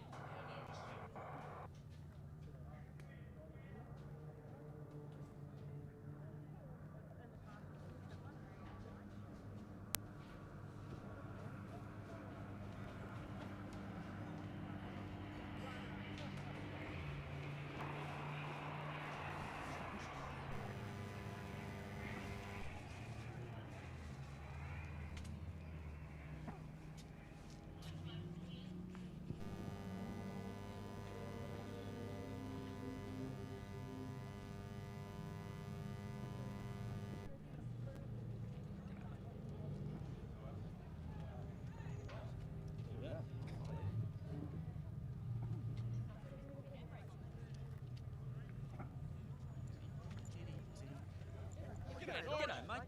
Oh, you on the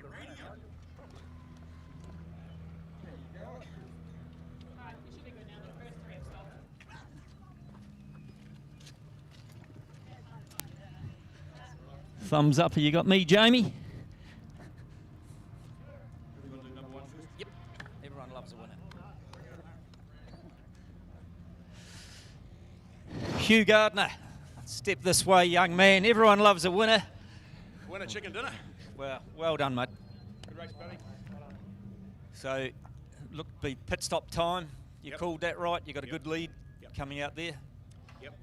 Well, it's just, early in the race, safety car after safety car, and I'm lacking a little bit of straight line against Adam in the out. I don't know what happened to Adam, but he, anyway, once I got in clear air after the pit stop, I was adamant my in-lap and my out-lap had to be perfect, and then it was pretty cruisy. The car was really, really good. Boys did a great job. Great to be here. Fabulous to have you here as usual. And as you said, the car did a good job. The boys did a good job. Yep. So on to the next one for you. Thanks, brother. Let's have a beer tonight, eh?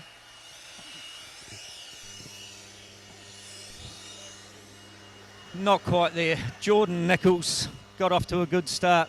What happened?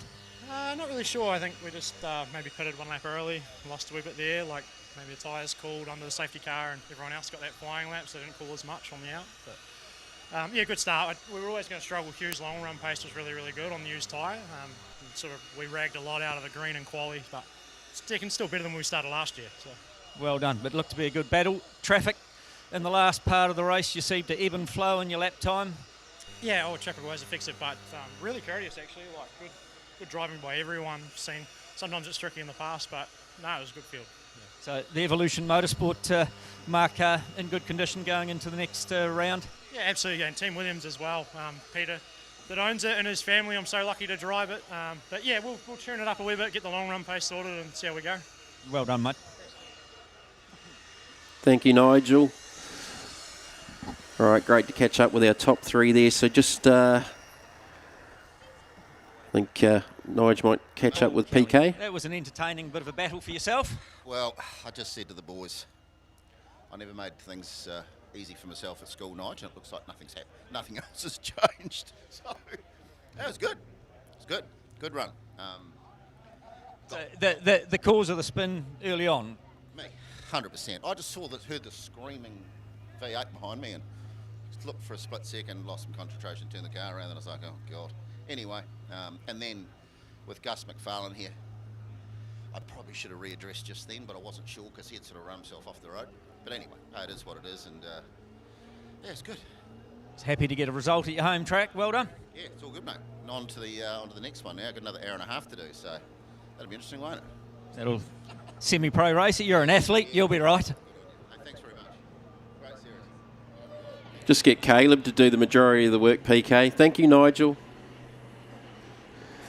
All right, so just confirming those results. Hugh Gardner with the win in the 1 hour from Jordan Mickles, Paul Kelly third.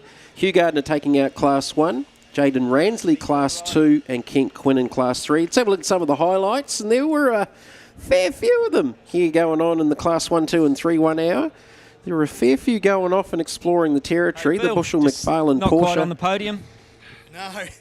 Well, unfortunately, Steve and I, which are more uncommon for Steve than myself, but we both had a spin, which keeps things eventful, but put us behind. And even though we fought our best to come back, the other guys put up a greater fight. And yeah, big thanks to everyone coming out today to watch.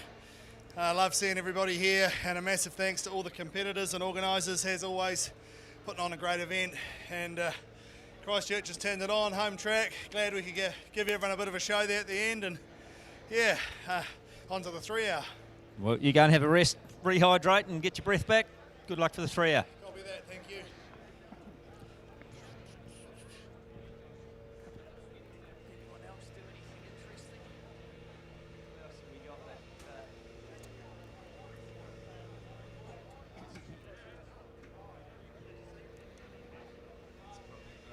All right, so the conclusion of that one, as I said, Kent Quinn taking out Class 3 for the 1 hour for Classes 1, 2 and 3 this weekend, opening round of the South Island Endurance Series, brought to you by McDermid Auto Collective, Link ECU, Bracier Scaffolding and Michelin Motorsport. Going back to some of the highlights from that one, yeah, there's PK. So there's the spin he was referring to that we thought cost him a whole heap of time because it actually brought out the safety car as long as the car was parked up on the grass. But a good recovery for PK to get a podium, and then the safety car certainly helped. There was the contact there between Nigel Cromie and Jaden Ransley. Now, look, they might have a look at that post-race. Initially, it didn't sort of look like there was too much in it. The 997 of Chris Nicholas went exploring as well and ended up backwards, but he got back on track faster and it didn't bring out the safety car. So there was a fair amount going on during this one. He recovered. He wasn't the first of them. There's another shot of him just from the other side of the track with the rotation there on the grass. And in some of the places here with the rain here on Thursday night and Friday morning, it was very, very slippery in some places of the racetrack. So Jordan Mickles, he alluded to just maybe the tyres cooling down a little bit, and look, Nigel picked it. He said his outlap was probably the one that hurt him, and then he started tripping over lap traffic left, right and centre, whereas Hugh was able to clear a lot of that lap traffic a lot more efficiently by the looks of it. So he did a very, very good job. Bill Riding, he was on the comeback, so an early spin and then a second one he had to go, battling here with the McFarlane Bushel Porsche. So it was, I've never seen so much passing in a motor race. There was a whole lot going on over the 1 hour. So the Dippy Mitre 10 Trade Porsche was leading for a little while. Thought they would have got a little bit of a better gain out of it. Here was the Wolfbrook pass on Cromie. So Riding was up into fourth there as Hugh Gardner was doing a fantastic job through traffic. It didn't look like he was picking them up Jamie, in awkward we're just positions. getting organised down here for getting PK in third, Jordan Nichols in second. We need Hugh, the winner. Get in there, get your photos. Photos made are famous. Paul Kelly third in the PK Motor Company Porsche. Got to get ready for the 3 hour now, so he won't be spraying much. Jordan Nichols second, the Evolution Mustang.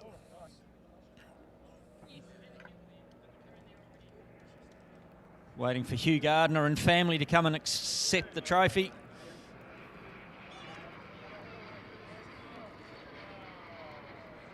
Lewis Lowe, the club president, handing out the trophies. Some very happy young children.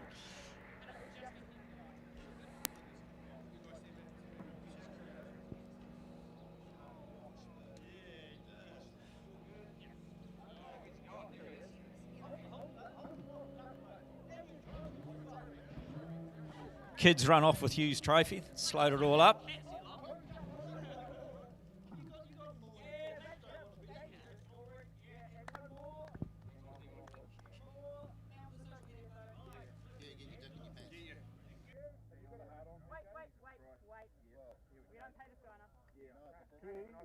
Hugh, turn your trophy around, it's back to front. No, you're good.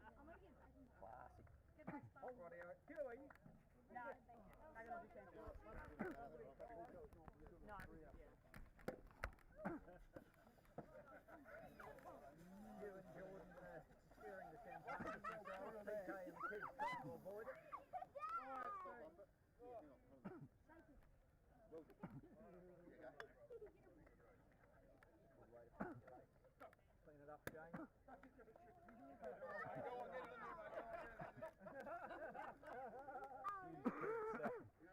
Spraying it over themselves. One car, so if we just get everyone cleared, this is this one area here.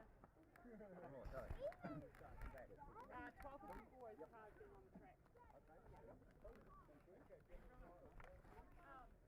Are we doing the other class?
so let's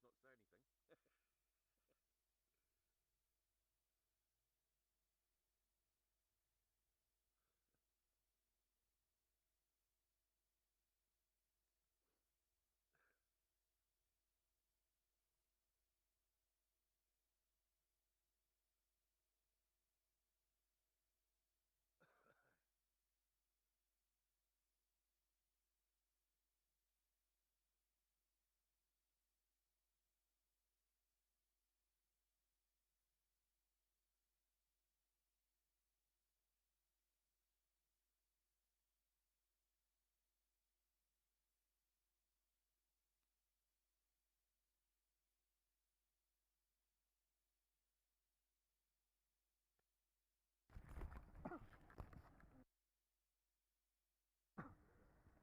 That's because it's wet to close. It is now. And make sure you get that flap open. Oh no, he changed it. He changed it. Oh, and Corey, don't put it on the pit wall. Oh, okay. Sweet. He doesn't want it on pit wall. And don't shut the door.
What's that, sir? You've broken it.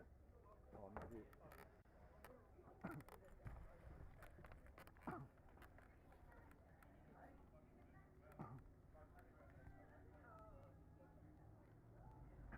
I've got the headset here for you too for when you do the interview.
Welcome back to Euromarque Motorsport Park.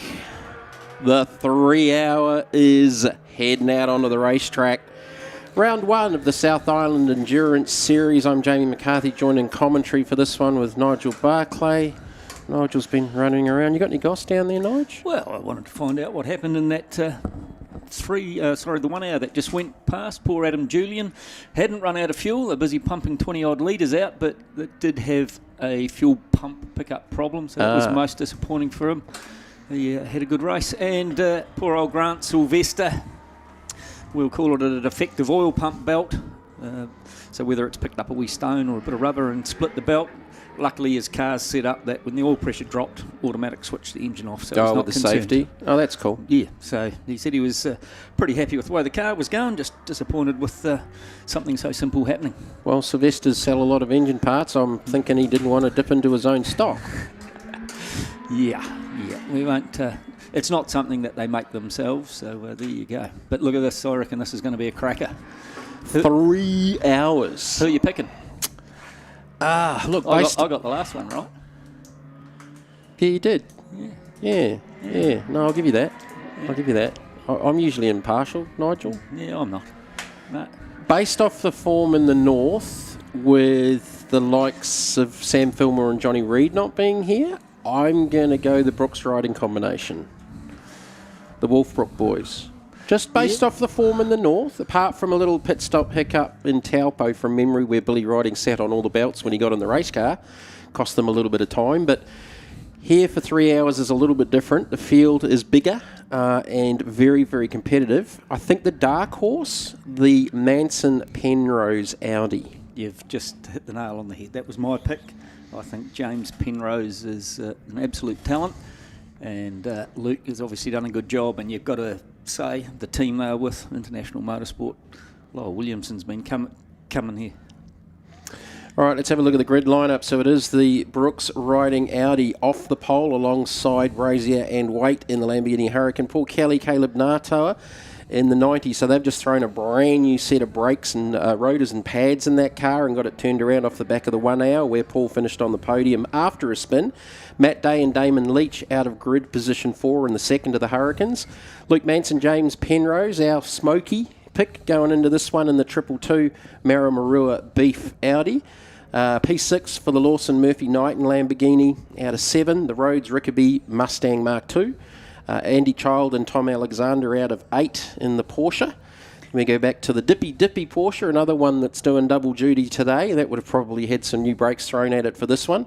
The Cottrell Vidot Porsche, the Moore Giles TCR Volkswagen, and the Cundall Curry Knowles BMW out of grid position 12, and the Wall Hammond Thompson Honda, another car that's very, very busy, having contested the 1 hour a little bit earlier on today. So good looking lineup, very, very good quality field, especially with the GT3 cars. Oh, it looks fabulous, doesn't it? You can't turn your nose up at that as a quality grid. And full credit to the guys at the back in their TCR and their homemade Honda, which is a brilliant little car. And as I say, full credit to them.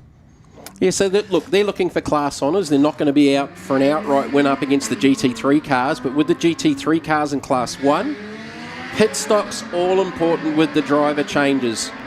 Definitely, I've seen that in the north in the last month or a couple of months or so, where there were a couple of crucial pit stop calls or mistakes in the pit cycle that put them out. A couple of teams have gone off a different strategy. So I spoke to Tom Alexander with the 22 with Andy in the car. Andy's starting, Andy Child. Andy's relatively new to motorsport, but they're hoping to get through on one stop. Now, looking at the Kelly car next to it with Caleb Natoa running out of the same garage, Tom seemed to think that they were probably going to splash and dash. So I think that pace that Natoa is going to drive at, they'll obviously be using more fuel. So, yeah. I think might run dry. That's where Tom was sort of calling it. With the GT3 cars, definitely 2 stops.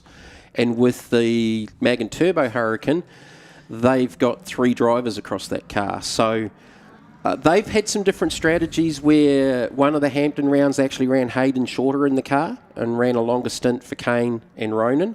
Ronan's obviously the fastest of the 3 of them, and Kane and Hayden are both learning off Ronan, which is a pretty cool thing. And look, I'm seriously impressed with Ronan.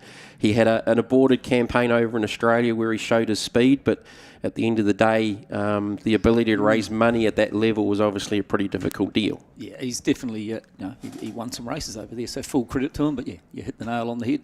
Motor racing's expensive, and unfortunately over there it's even more expensive than here. Talking to him yesterday, apart from the fact that I offered him $1,000 to come up and commentate with us this weekend and get out of the Lambo, he is enjoying his motor racing. All right, he's got no hassles. He doesn't own the car.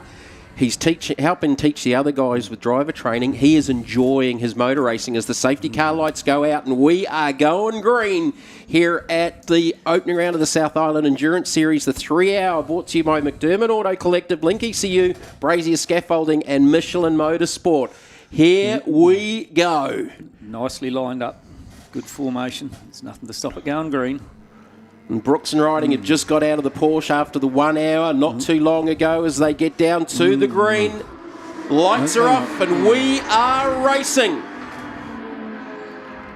Good start, Brooks and Riding. Brazier, 3 wide. Natoa down the inside. Natoa down the inside. Didn't quite get clear of Brazier, but Natoa tried it off the start. And he's hung in there. Well done to him. It's a good effort when you go the Cup Car Aero versus the GT3 cars. These boys are playing for keeps. This is going to be a good race. 3 into 1 down, into 1 doesn't work here at Christchurch, typically? Not typically. the Funny the ITM car hanging on the outside there. Pushed wide. Young Matt Day just kicked up a little bit of dust off the exit. So it is the Wolfbrook Audi Evo 2 R8 out in front. It wasn't a messy start, but they were fanned out across the racetrack and they attempted to go 3 wide down into 1 and 2. No, I think they're all serious about this. They're here to have a motor race. Glenn Brazier would have had the eyes on with Caleb trying to sneak up the inside and take nothing away. Caleb Natoa is probably one of the most underrated motor racing drivers we have here in New Zealand. He's done a bit of racing over in Australia. He's been at Norwell, which you've spent a lot of time at with Paul Morris as well. Spending a lot more time in New Zealand, but kid is definitely fast. Yeah, full credit to him. He knows what he's doing. But the Wolfbrook car got a wee jump on them. He's just going to be eyes out front. Away he goes. Natoa having a look at the inside down there. Oh, give him points for bravery. Little half covered there from Braze, I think, down into 1 and 2. Yeah, just a blink. So, Caleb Natoa, he's doing an outstanding job. He is filling the mirrors of the Brazier Scaffolding Lamborghini Hurricane. Glenn's been super impressive. Watched him up north. He's been really, really strong. The thing that I noticed about Brooks in the Wolfbrook Audi, he's very, very good early on the cold tyre. Is that the experience, all this racing he's been doing in Australia? It's a very important part of being a good racing driver, having confidence in the car, and confidence comes with mileage, so he's just working his way out in front there. Look at that, a 1.9 second gap already. How's the car back and forth? So you've got on debut in South Island Endurance Series in a GT3 car, 16-year-old Matt Day, and at the moment, more than holding his own. I congratulated him on his qualifying effort. And he said, I've still got some speed to find. And I went, seriously? Like, mate, you're 16. Go and give it a red-hot go. The stress level for that team is looking at his mother just earlier and having a chat to her. That's, but yeah, what a good debut. Good on him, It's good to see. Good for the whole category. Good for the sport that these young guys are out there getting the opportunity, doing a good job. As Luke Manson has a dive to the inside, down into 1 into 2. So with the driver combination, with the 222, that should be Luke Manson starting the car. Yep. He qualified. The Mansons, that name, like for me, with karting, very, very strong. I think I commentated one of the young Mansons, might have been Seb, over in Australia with the Rotax Nationals. That was Caleb Natoa just exploring the edge of the track under brakes down into turn number 4. And look at that, cost him a car length or two. Shows just how important it is to make sure you're on line and length every time. And that's the other thing, Nigel, too, is that I've got to learn about these GT3 style cars. The different platforms have different advantages, disadvantages at different parts of the racetracks and even racetracks. So talking to Steve Brooks, he said to me that he thought that probably Hampton Downs was a better track for the R8s than necessarily here. But like at the end of the day, it's about trying to get the tyre to live. And you spoke to Jordan Mickles down there on the grid after the last 1 hour, and he was struggling on tyres. Tyre deg's not so bad here, but if you haven't got the car balance right, it's not ideal at the end of it. And we've got 3 hours for these cars to get through this program. Well, you even look at the cloud cover and the temperature from the 1 hour earlier through to now, so that's going to help them live. So Manson having a crack on the back of Day. Day was having a go at Natoa just before, so as it ebbs and flows, they have a go, they lose back a wee bit. It's going to be experience versus youth. Oh, Day with a big dive down the inside. A little bit of contact there with Natoa. That was a full send. Natoa, can he live there on the inside? Dave's trying to live there on the outside. And he does. Squeezed him up against the curbs. I was literally about to say that, for Dave, if you're on the radio now, you're just like, look, just conserve. Don't do anything silly. And he's absolutely sent that. And he's done a good job. So full credit to him. Doesn't want to be held up. And I think the Cup car will run out of tyre before the Lamborghini. So he wanted to get past. He wants to get on to Brazier. Deb and Martin down there on pit lane. Take a breath. It's all good. It's only a car. It's all good. But, that wasn't a dangerous sin. That was I'm going to back myself and actually get it down there. And he did it whilst being in control. He's got the headlights on, seriously. So Jimmy Hewlett's helping run the team. He's got the two Leach brothers, one driving and one helping on data and driver training. And it's, Brendan Leach is not a bad one to have in the arsenal with the amount of Lamborghini racing he's doing around the planet. Oh, that's a pretty good thing to have in your back pocket, to know he's going to jump in at the pit stop and do a very good job. But yeah, young day. He's mileage versus what Mr. Brazier has done over the years. Well, he's cleared Natoa, and Natoa just runs a little bit wide off of 4. Dave's actually got a run here, and he's closing the gap to Brazier comfortably. So we're at that sort of lap 4 now. So tyre temps probably starting to come up to where they need to be with these harder compound endurance tyres. They do take a little bit to get up to temp. Yeah, you have a look at the lap times there, 3/10 quicker on the last lap over Brazier. So and that included a pass on Natoa. Wow, okay. So he's got some speed. It's good. I would say the team are talking, the Wolfbrook car disappearing out the front 4 and a bit seconds. It's a long gap. Yeah, it's a long race at the same time too. Still a long way to go here. And look, we definitely did see safety cars in the north, even with the smaller field than we've got here this weekend. But young Matt Day just consolidates there now, back in 3rd, Natoa 4th. The thing that impresses me is that the Day's turned the headlights on. 7 minutes into a 3-hour race, I'm coming. Trying to outsight Glenn Brazier, who's done a lot of laps around South Island motor racing circuits and pre-65s and Trans Ams. Wow, that's cool. Well, cool. Yeah, good on him. So what's happening? Manson, I think, starting to eat into the back of the Porsche there of Natoa. It's going to be a tyre life thing between those guys. The Porsche will run out of tyre, I think, before the Audi. You got that Magan Turbo car just sitting there quietly behind, doing nothing silly, just waiting and seeing. Yeah, so that's Hayden Knighton in the car. So Hayden started the Magan Turbo Lamborghini Hurricane. Glenn Brazier is definitely in the Brazier scaffolding entry. Matt Day in the Dale team, so you've got Damon Leach to jump in that car a little bit later on. So we're expecting the GT3s to definitely be doing a 2-stop strategy. I think maybe a couple of the Porsches are going to give the 1-stop thing a crack. There are minimums and maximums, obviously, for the different combinations and things. In the North Island rounds, there was 2 compulsory stops for the GT3s. The Porsches only had to do 1, which gave them a little bit of advantage. But as you alluded to, Nigel, I think they may be a little bit harder on the rear tyre over a longer run, as Hugh Gardner sort of alluded to earlier on with his Porsche versus sort of Jordan Mickles' Mustang. What impressed me with Hugh is how fast that car was still at the end of the race. Oh, yeah, I think he was doing it comfortably. So smooth. We've got traffic already starting to come into play. So that's the Wall, Hammond, Thompson Honda Civic. So Leighton Hammond starting that car. So running in Class 5. So that's an under 2 litre car. They've already contested one of the 1 hours and finished second in the first of our 1 hours earlier on today. So things have just settled now. There's that gap between Brazier and Day is just, what is it, about a second? Yeah, Brazier running a couple of tenths quicker than the Audi out front, so they're hustling along. We'll just see what happens as they get through the next 15 minutes or so. Traffic comes into play again. It's not going to take long for them to be up onto the next lot of cars. So Wolfbrook, Audi with the race lead. So that lap was a 22.1. Let's have a look at Brazier's next lap. 22.7. So that was 6 tenths on that lap. So it's sort of the reverse of previous. Must just be traffic.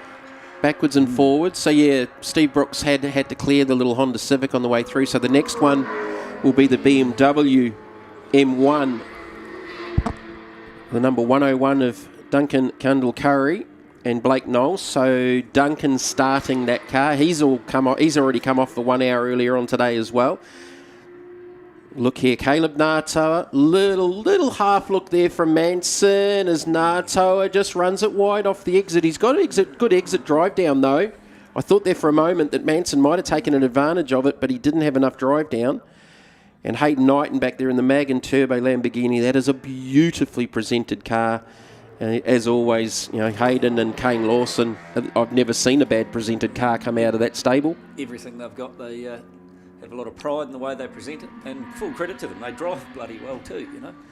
But Natoa's acting as the cork in the bottle here for both Manson and for Hayden, I think. He's making it quite a wide little Porsche. Manson with a little off there. Where was that? That was out of 10? I think that was a little skip out of 10, so that's allowed Hayden Knighton to slip up the inside. That was a fairly long carry on the dirt for Manson to get that settled and back down on the racetrack. So you can't say that they're not trying hard in the early laps. Luke hasn't done an awful lot of racing in the last few months. I think he would have come off the back. I think he contested the GT series and the Summer Series. Yeah, Porsche, didn't he? 992. Pretty sure it was. Yep. So, you know, that was a fair while ago. Here's a replay. Just ran it up the curb, sucked himself wide. So that little join off 4 and he sort of rejoined there, is that a relatively new addition? Has that always been there? No, it's been there for a long time. Has it? Wee Link Road, yep.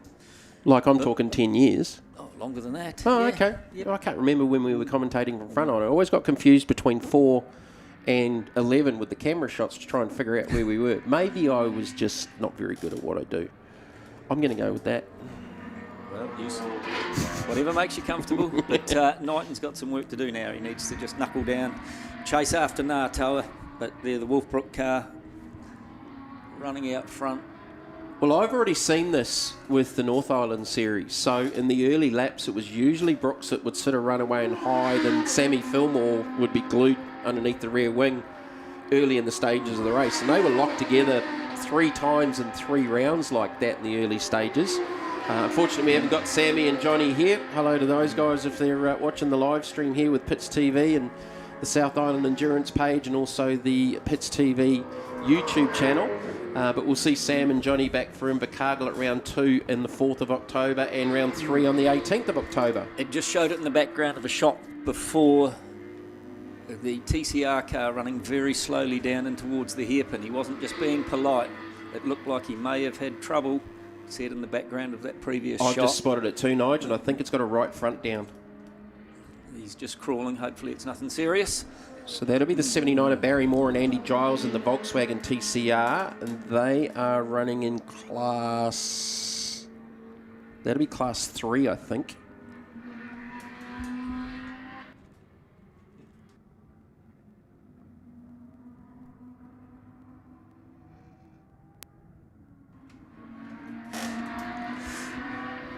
So that is definitely limping around. All right, so Steve Brooks in the Wolfbrook Audi. Lead was over 4 seconds on the last lap. It's out to beyond 5 now. Look at this lap. So he's like cruising around in the mid-22s at the moment.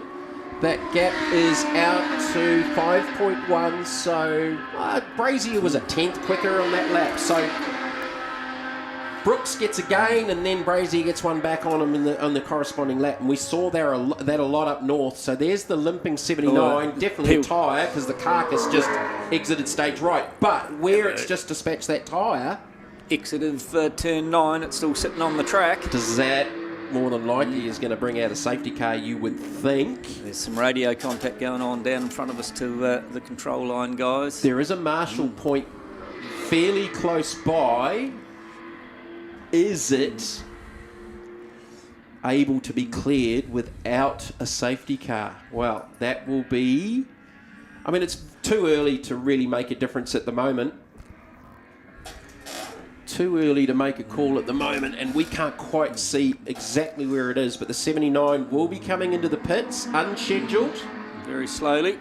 The old VIP structural steel sign doing a good job of blocking it, but to collect that tyre, you're going to have to be a Usain Bolt. So I don't think it's going to be a pick up and run. Yeah, it's only we're 15 minutes into this 3 hour, so there's an awful lot of motor racing left to go. So that's a disappointing start to the 79 team, Barry Moore and Andy Giles. The Volkswagen TCR, it's a long way around, limping. Hopefully it hasn't done too much more damage underneath the right front of that car. Those TCR cars can be very, very fragile, especially with the carbon fibre bodywork on them. Yeah, now splitter dragging on the ground for 3/4 of a lap. It's not the best. Put some fuel in it, hopefully a wheel. Get them back up and running. In the meantime, we go back through the field. We've got a couple of the Porsches running together. That'll be the 22 of Andy Child and the 992 of Martin Dippy in the Mitre 10 Trade Porsche 992 Cup car. Just having a look underneath there. Just checking the brake rotor out, making sure that hadn't been dragging on the ground. Also making sure there was nothing in there that had cut the rim from the inside out to cause the puncture. So yeah, and good on them for having a look. The underbody and sort of that inner liner, if they do, I don't even know if they run those with the TCR style cars. Not a lot of hurry going on there, but no stress. No stress is good. Porsches are still battling away out there on track. All right, so they're just having a chat here. Might be something else going on as well. Don't think it's just that right front. They might have another issue going on down there on the pit lane. All right, safety Yellow car flag. is out.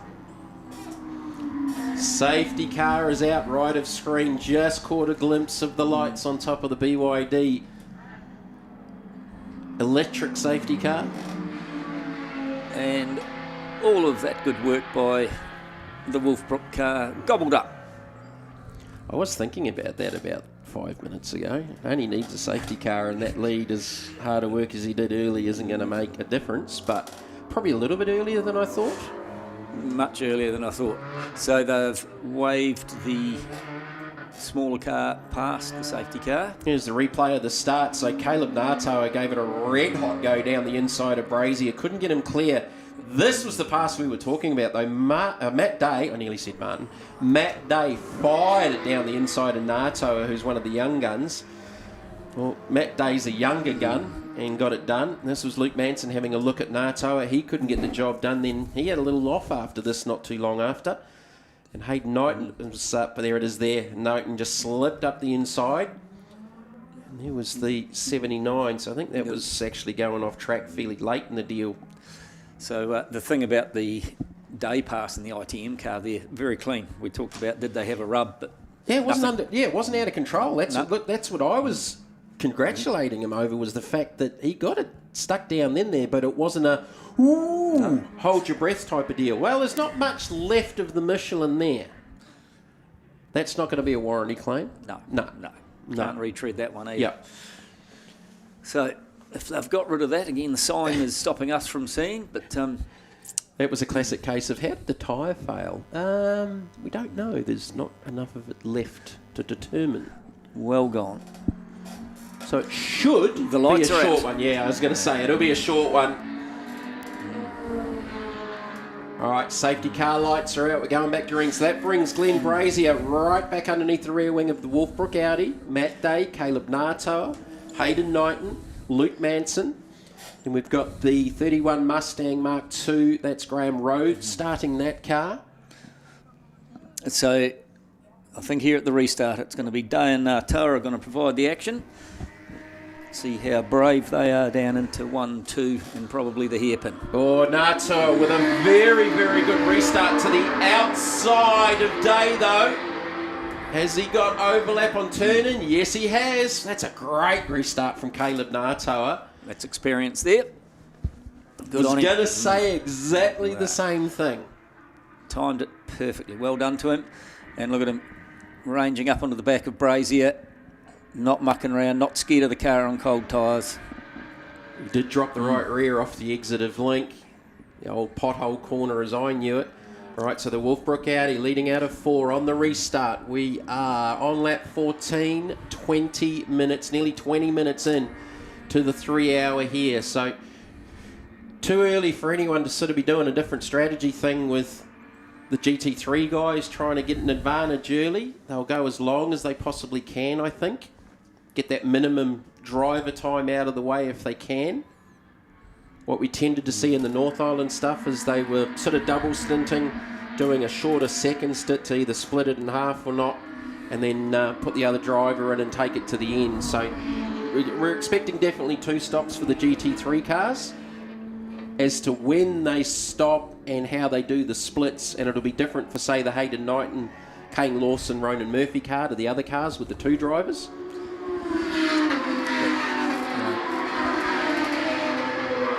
The brazier weight car, I suppose at the end of the day you'd try and get Andrew in as quick as possible for the speed that he carries. Take nothing away from Glenn, though. Oh, no, Glenn's doing a great job, but you just he's been fast up north. I hadn't seen him for a long, long time, and he did some pretty cool stuff in the Trans Am cars.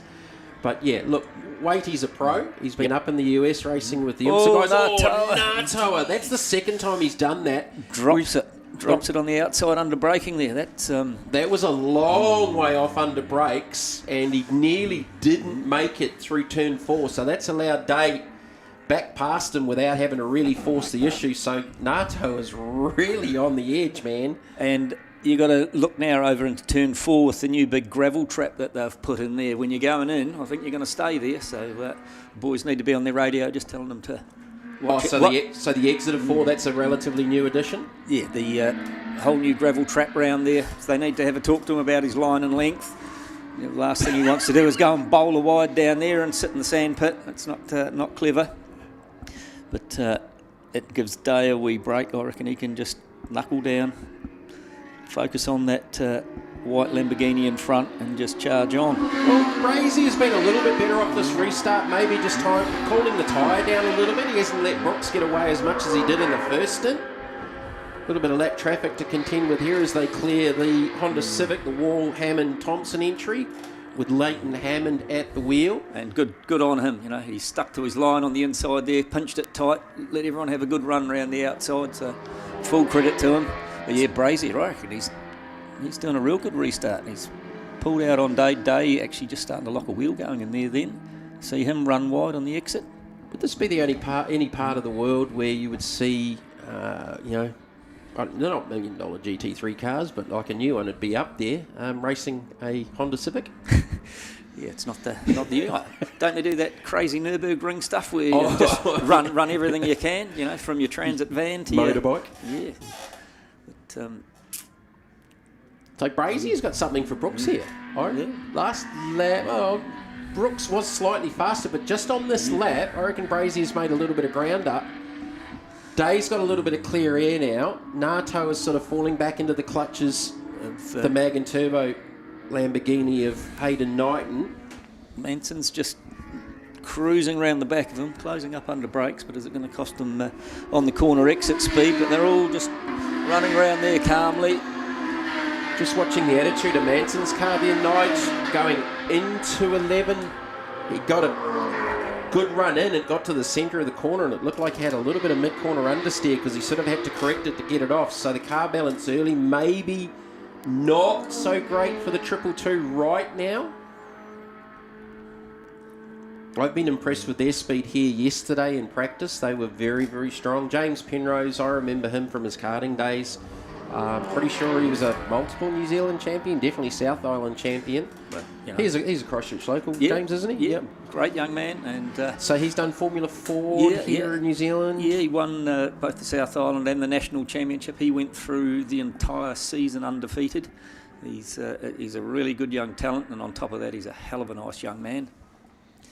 So it's going to be pretty good when they get into the cars after the pit stops, etc. But I'm really impressed with this Natoa. You've got a cup car versus a couple of full-spec GT3 cars, and he's, apart from one little wheel off, just look at him. He's running similar lap times. I reckon it's pretty impressive.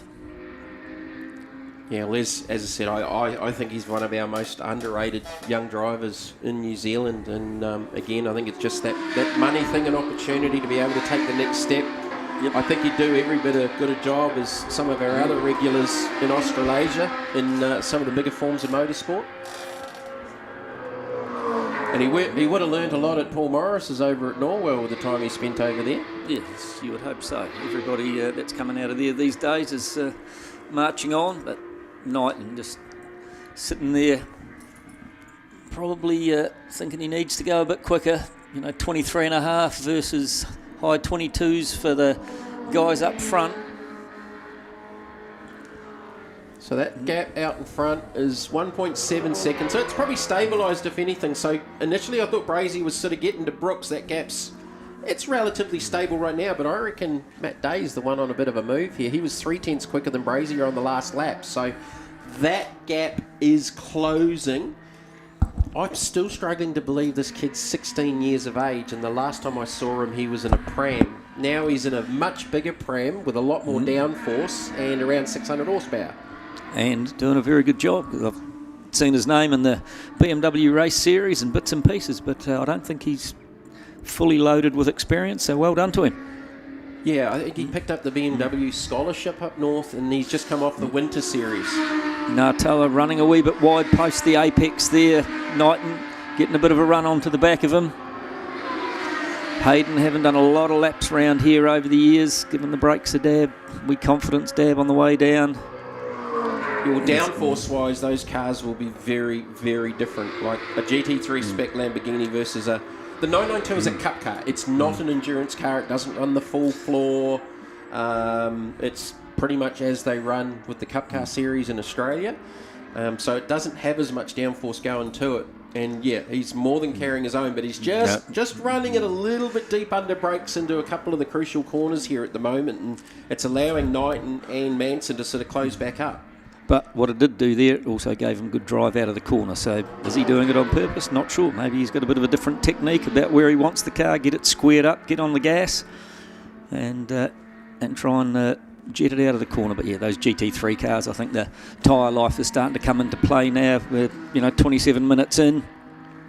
It's going to play its part shortly. You see Knighton, entry into every corner. He needs to think about it a little bit more. And time has run. He's closing up, but then losing out on the exit. But that's something he'll work his way through. Every time Hayden's got in the car, he's learnt and he's gone faster from what I saw with the 3 North Island rounds. The boys hadn't done a lot of laps in that car because they'd only sort of recently arrived from the Asian series. They had a few little niggly issues here yesterday where at one stage they weren't getting full throttle, so they changed the throttle bodies in the engine bay. And they were having some electrical issues as well. They actually changed the steering wheel in the car late yesterday afternoon, and it sort of sorted everything. So I said, which one was the fix? We think. So they had a couple of different things going on. And the fact that they hadn't made any major changes after the North Island rounds is just because race cars. Yep, exactly. All right, going back here. Andy Child in the number 22 machine up against now. Who started the 992? Martin Dippy. Starting the 992 Mitre 10 Trade 992 Cup car. I talked to them earlier after the 1 hour, and they did admit that their pit stop might not be the fastest. He called his brother old, which I thought was a bit rude, but... Is that where they lost the tyre? I thought they would have made it by going longer and they weren't sort of getting into too much traffic. I thought they would have made a better gain out of where they ended up when they come out of that pit stop cycle. So they spent a little bit more time in pit lane. Yeah, he said they. We did explain that. We did talk about their penance for not actually doing too much driver change practice because they said it hurts. So it's bitten them on the bum there. But we're still watching this Ngātaua Knighton battle, and Caleb looks to be better in the faster sections of the track, where downforce isn't so critical. So the Porsche not being as high downforce, maybe a little bit of an advantage in a straight line, but when they get to the tighter and twisty stuff, the Lambo and the Audi definitely make some gains. I'm thinking it might be youth versus body age and experience. So the bloke in the Porsche there, young Ngātaua, it's not his. He's he's driving it as hard as he can, but yeah, Hayden getting a run out of the carousel there for him, but just all in the wrong places, can't actually convert it into a good clean pass. Yeah, and you got to make it stick, and that's why we were impressed with the move that Matt Day made on Caleb a little bit earlier on, because he committed and made it stick. There was a little bit of contact just sort of off the exit, but there was nothing really in it. It was more Rubbins racing, but yeah, it's like we saw a similar occurrence in the North Island rounds a couple of months ago where Max Fedot and Brock Gilchrist was in with the IMS team. They were both very, very quick, and they were initially able to sort of hold their own against the GT3 cars, and then I think they just fell off the rear tyre and started backing up through the field a little bit, but both Max and Brock were seriously quick up north. So Brook's just controlling it out front. You see the gaps blown out half a second now. Yeah, it was 1.8 probably 3 or 4 laps ago, so he's just eked out. Brazier was half a tenth quicker in that last lap, so it's just sort of seesawing. The thing I love about watching these GT3 cars, and the first time I sort of saw it was at Pukekohe, was the progression of acceleration, especially when you watch them on a long straight, and the things you can see them progressively get faster as they go through. It's such a cool thing to watch. It's hard to explain, but you've sort of got to see these things live in a straight line to see them. And the sight as well as the sound, you know, I've just... the V10s. Yeah, it's just brilliant. It's fabulous. It's what racing cars should be. So I was able to do when Tony Quinn opened Highlands and the GT3 series come over from Australia, and what fields we saw back then. So we're going back 10 years or so. Was it 10 years? Yeah, it'll be 10 years. The crowds and all that, but seeing those cars down there and just the noise, the best sounding car ever was Quinny's DBR Aston Martin, the V12. Yeah, oh, brilliant. My goodness gracious me. It's still in the museum down at Islands. Yeah, fabulous, these GT3 cars. Even the 6 Hour they did a few years ago, great field and good racing. You know, the track lends itself to some pretty good...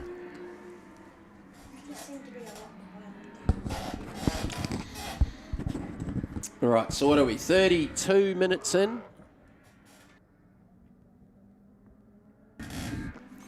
32 minutes down, so any movement down on pit lane. There's not too much going on down there at the moment, so you would expect them to split it up into 3. Have they got enough fuel range to go an hour? You would think... Well, they're going to have to. You got 3. If you're going to, depending on what you want to do with the driver splits, and if you want driver B in a little bit longer or whatever. Glenn tends to go a little bit longer on his runs. He was probably one of the longest. Think he went... I didn't bring my notes from up north with me, but he was definitely in the 50-minute range in first stints from memory. He was one of the longest sort of runners. The Mag and Turbo car tended to be one of the earlier stoppers. They were on a little bit of a different cycle with the 3 drivers across the 2. So, well, coming up the 33, 34-minute mark, we might go for a walk shortly down into pit lane and get ourselves ready and see see if we can see if anyone's doing anything. Ask the question of a couple of the strategists of where they're going to go, and we'll report back. All right, we've already seen one of the Mark II cars earlier on in the 1 hour race previously. This is another one of the Mark cars out of Australia. This is Graham Rhodes and Paul Rickaby.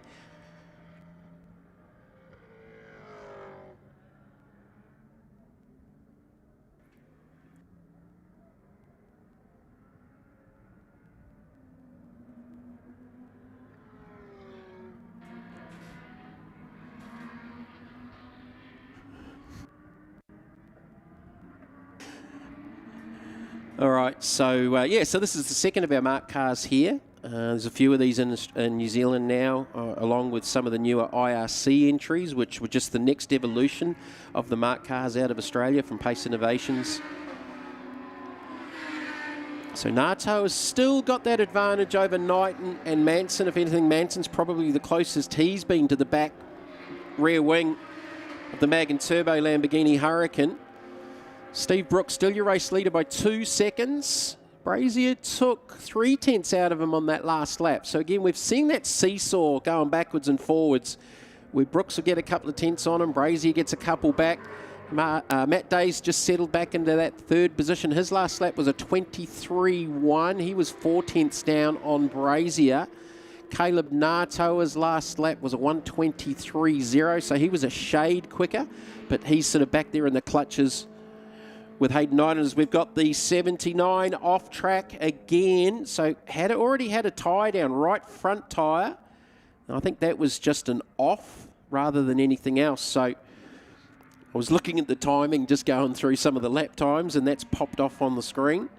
So an eventful start for Barry Moore and Andy Giles in the TCR Volkswagen. Look and see if that's able to continue. It looks to be going pretty slowly in the background. Has that maybe done another puncher? It's going very, very slowly over the backside of the circuit, so that may be back on pit lane very, very shortly. So we are 35 and a half minutes into this 3 hour, the opening round of the South Island Endurance Series here at Euromarque Motorsport Park, presented by McDermid Auto Collective, Link ECU, Brazier Scaffolding and Michelin Motorsport. Steve Brooks leads in the Wolfbrook Audi by 2.3 seconds, so he just put another couple of tenths on Brazier on that lap. So Brooks was a couple of tenths quicker 2 laps ago. Brazier got him back by a couple. It is another right front down. Right front down on the number 79. So is that maybe a too much camber issue? Is it running the curbs too hard somewhere? Because that has absolutely destroyed another right front. And it's going to do exactly the same thing as Hayden Knighton actually picked it up. And it's going to be in the centre of the track off the exit of turn number 4. So that's, you would think, is going to bring out another safety car. Do we see some pit stops now with the safety car at 36 minutes, approaching 37 minutes? Will there be someone in? Because we're going to see a safety car. That tyre, not in the middle of the track, just off to the right off the exit. And yes, safety car is dispatched on pit lane. Yellow's on. So what's going to happen here? We're going to keep an eye out here because the leaders have just gone through. So the safety car will pick up Brooks. Jamie down here in pit lane, the International Motorsport team, standing there with fuel rig in hand, spike in hand, a whole bunch of people. Yeah, Boys are picking up rattle guns. Natoa is on pit lane, Nigel. Caleb Natoa is the first to pit. So lap 27. Fuel only by the looks. Fire extinguishing man there with the Paul Kelly car. All right, so definitely fuel on. No driver change, Nige? No, definitely not. All right, so that'll be a little bit off strategy. So Caleb Natoa coming out of pit lane. Rest of the field behind the safety car, so nobody else is pitted. Where's the TCR Volkswagen?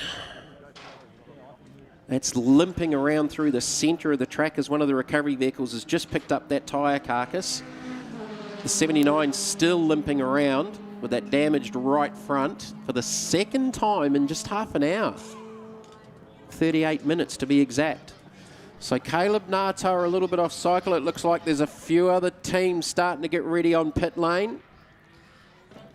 Definitely that'll be the 79 team. I think the Marshall Motorsport guys are lined up for the first of their stops. I don't know which of the team cars it'll be, but it looks like there'll be another one, at least another couple on pit lane very, very shortly. So some of these GT cars are going to take their stops. We've just seen it from Caleb Natoa. Jamie, if you can hear me, it's the ITM cars set up to go and the Brazier Scaffolding 34 car. All their stuff's out in lane. Used tyres for the ITM car and a full set of greens for the Brazier Scaffolding car. Thank you, Nige. All right, that explains that. So now the problem here is they're going to get bottled up behind the Volkswagen crawling down pit lane. Oh, he's done the right thing and actually moved over. That's good sense. I don't know if you can see that, Nige, but the Volkswagen's actually pulled over. Yeah, that was a good bit of sportsmanship. So this battle that was going on behind the leaders, the ITM car and the Brazier car into stop. We're down at James Marshall Motorsport. New tyres going in, fuel. A jack hasn't gone up properly on the ITM car. They're physically having to lift the car off the ground. That doesn't help, but still plenty of fuel going in. Brazier's got one side done, they're busy doing the other. The ITM car has just jumped Brazier in the pit, so even with its problem they've got going, Brazier stalled it.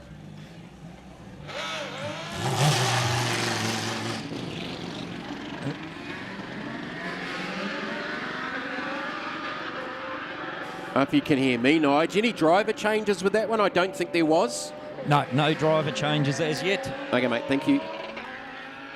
All right, so 4 cars with stops, fuel only and tyres.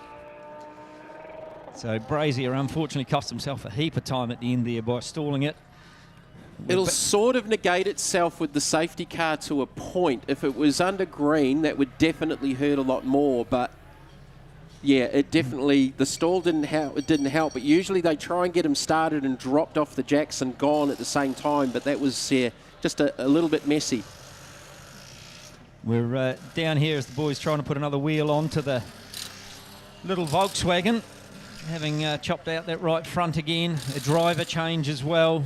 Giles getting into the car, but now they're having some wheel nut issues. So Nigel, I was sort of with 2 of them gone in sort of 38 minutes, maybe a camber, like a setup issue with the front of the car, or is it maybe clambered off some of the curbs around here a little bit too hard? I don't know if anyone from the team can sort of maybe allude to that. We'll let them get their pit stop done and then we'll try and find out, but they're having great difficulty getting a wheel on right now. Well, the risk you run by doing what they've done already twice is either bending or breaking a wheel stud, or the pegs that they locate on. So we're back to green, race conditions, safety car off. So Brazier wasn't quite on the back of the queue, but he's just heading down into 1 as the rest of them are coming off link over the backside of the circuit now. Wolfbrook, Audi leads, did not pit. So the Mag and Turbo cars on pit lane as well, Nigel.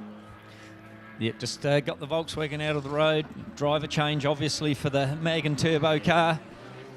So that should be Kane Lawson getting in.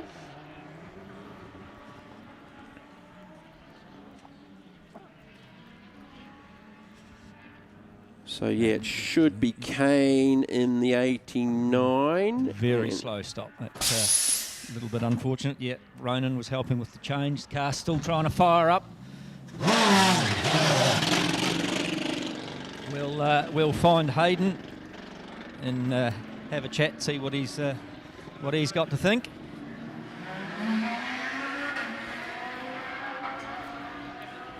Hey mate, I know you're a bit puffed after a stint like that. You going all right? Yeah, I think so. I was just really trying to stay with that fast first pack, really. Yeah, but I got a couple of shunts up the rear and I was battling out there a wee bit. Yeah.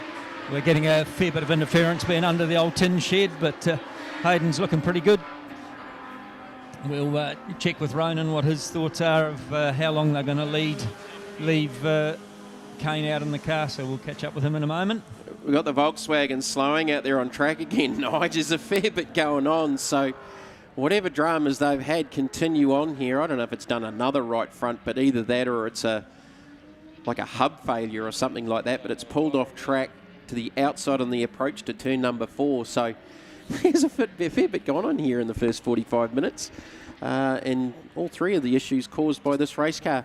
I would say that is, looking at the angle of that right front wheel, that there is probably a hub issue, or maybe even the wheel's not even attached properly. They were having some dramas trying to get the thing on there, so yeah, not a good start for the 79 machine. So it's still the Wolfbrook Audi out in front. Now chased by the Rhodes and Rickaby Mustang 2. Back down to you on pit lane, Nige. Ronan, bit of a slow stop, but you've got to march forward from there. What's the strategy for the rest of the race for you? Yeah, we're a bit out of sequence now with the strategy there, Nige. But no, look, hey, the car's got pace. Hayden did a great job in his stint. Yeah, hey, it's a long race. We've already seen multiple safety cars, so I think if we get another safety car at some stage, that'll really help us and sort of put us back onto that same strategy. So at least Kane's got some laps to some fresh air and can try and do some fast laps out there by himself, and we'll see what the car's got, and then hopefully it'll all be good for when we get in later in the race. Fabulous, mate. Hope it goes well. Nige, I'm just thinking with them pitting on the green, it was probably more than likely a traffic situation with all of those cars coming out of the same pit. No, it looked to be a bit of a slow with the belts and driver change bits and pieces, just glancing as we came back down. One of those things that's pretty difficult. I suppose they're tight-packed little cars. Yeah, well, I thought the Porsches were tight. The Lamborghini, the cockpit area is a lot smaller. All right, thank you, mate. All right, back to the action. So just we got the Steve Brooks Audi, and off the last restart, he's cleared out. But we've got the Rickaby Rhodes Mustang Mark II in the second position with Caleb Nato. Now, Nato has been the big winner out of this as he fires down the inside of the Mark II down into turn number 11, because they have taken a pit stop for fuel and more than likely tyres. So that's a good gain for them as the Volkswagen's back on pit lane.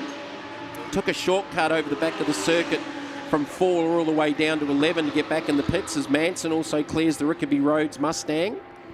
And Matt Day as well down the inside too. So Day's the other one that's made a gain here. So they're off sequence to the likes of... no, Manson's pitted too. So yeah, Manson has pitted. They stopped on 28 for fuel and tyres as well. So far the stoppers have been Caleb Natoa, Matt Day, Glenn Brazier, Luke Manson, and Hayden Knighton. Knighton's is the only one with a driver change, handing over to Kane Lawson on lap 29. What I was sort of alluding to with Nige is I thought the fact that the Magan Turbo Lambo stopped on green flag conditions because they couldn't stop at the same time as the other two Lamborghinis, having pitted out of the same bunker. So it would have been a bit of a traffic jam if they tried to pit all three in there at the same time, which is where I was sort of going with why they stopped on the green, because if anything, that probably hurts them a little bit more, not being able to do it with the safety car, as we're having a look now at actually the left front of the Volkswagen as well. So yeah, Jamie, they seem to be right in the depths of what's going on. They're not on the outer hub. They seem to be right at the end of the axle. TCR cars can be a little bit fragile on the drive shafts and CVs. We'll ask Andy, the driver, what's going on. We've had a few tyres delaminate, and I think it's now done a drive shaft. I think Barry done it. I think I didn't get out of the pits. All right, blame the other co-driver. So that would be disappointing for the lads of having some tyre issues, but now having a deeper mechanical issue with a left front axle or CV. It's not a good start for the M Developments team. Yeah, that can be a bit of a weak point with the TCR package, being a front-wheel drive and how hard they drive. But if you're bouncing off the curves and that especially, which you can do here at Ruapuna, so with all the front wheel issues they've had, that could be an issue. So, where are we? Steve Brooks with a 7-second lead over Caleb Natoa. This battle group here, second, third and fourth with Luke Manson and Matt Day. So Natoa and Manson have both jumped Day in that pit stop cycle. So this is where we talked about earlier about the pit stops being so important and not losing time on pit lane, because it's so competitive. You lose that amount of time, it's so hard to make up. The 100 has made a stop. I'm thinking that's going to be probably a driver change. So either Chris Wall or David Thompson's just jumped into that. That was on lap 32. See if I can figure out who's in the car. So if the driver's light's on, it should be David Thompson in the car. So I'll keep an eye out for that. So Steve Brooks, your race leader. From Caleb Natoa, Luke Manson, Matt Day, second, third and fourth on screen there. And we go back to Glenn Razier, just in the back of shot under brakes into turn number 4. Then it's the Rhodes, Rickaby Mustang, but I just caught a glimpse of the Rickaby Mustang slowing there through the infield. He's sort of back up to pace now, so I wonder if that was maybe a turn it off, reset and go again issue, because it was definitely slowing. And I can't see the last lap time because my laps has just dropped down.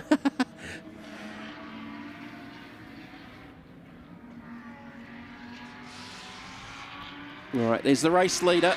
Steve Brooks have not taken their first pit stop yet. Nice Saturday afternoon drive for Brooksy in the Wolfbrook Audi. Steve Brooks, who hasn't done his stop, because he might be next. I reckon they won't be too far away. Sort of getting to that 50-minute mark, and we've seen Glenn Brazier go to 50 minutes plus in the North Island round, so they'll be sort of getting towards probably their fuel limit, depending on how much they started with. So we keep an eye on the Wolfbrook number 888 Audi R8 Evo 2.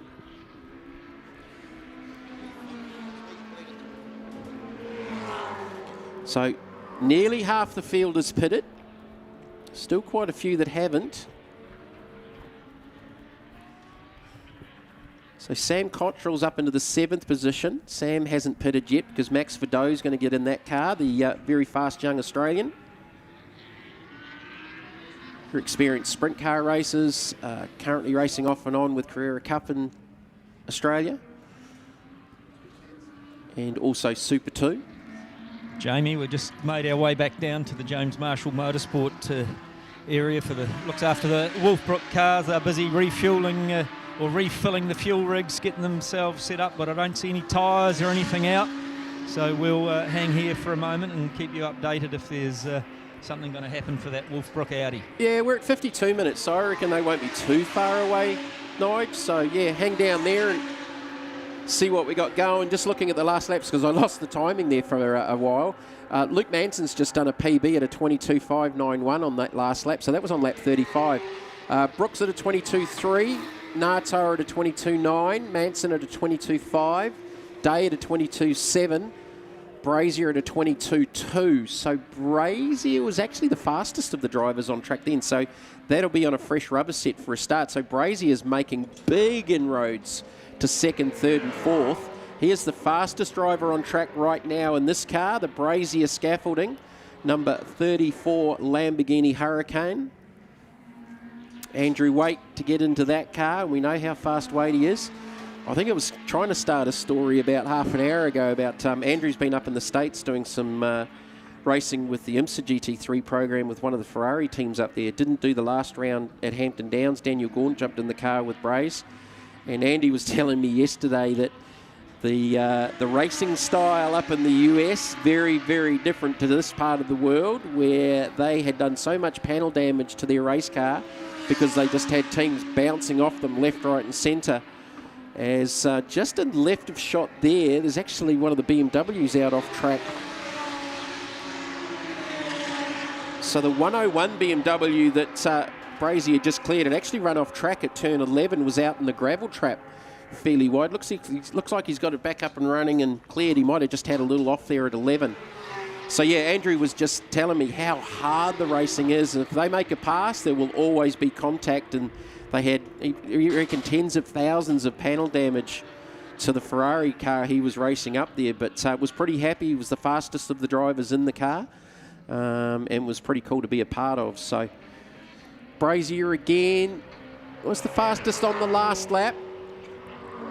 Brooks is extending out to 8 seconds with the race lead as we concentrate here on the wonderful Lamborghini Huracan GT3. And you can hear that on the shot. That is just a beautiful sounding race car. Running a slightly different exit to the exhausts this weekend here at Ruapuna. If you have a look at the rear of the car there, they're actually exiting to the left of the car, or the infield here at Ruapuna, because they do have to conform to noise restrictions. I'm assuming it's 95 decibels, but unlike Hampton Downs, definitely the Porsches, a lot of the Porsches also running a 7. So they've just done a little tip extension to the exhaust setups on these cars to run them towards the infield. So they're not so noisy to the outside and the noise restrictions here at Christchurch. So Caleb Natoa is still in that second position. You're loving it. Luke Manson. I've been commentating Seb too much in Australia. Matt Day in fourth. Matt makes a nice pass there on Luke. That's another nice pass. I think Matt's made more passes so far this afternoon than just about anybody. So Matt Day up into the third position. And for the third time today, he latches onto the back of Caleb Natoa. So he went past him once with a beautiful pass down into 4. Caleb sort of ran deep in there and allowed Matt to get by him the second time. And now Matt Day latches himself underneath the rear wing of the Paul Kelly Commercial 992 GT3. Jamie, we're still wandering around down pit lane here, having a look, see if any of the co-drivers and things are getting ready, but none of them seem to be. Still in their civvies. Andrew Waite with his shiny white shoes. DJ 48 looking pretty relaxed. DJ 48.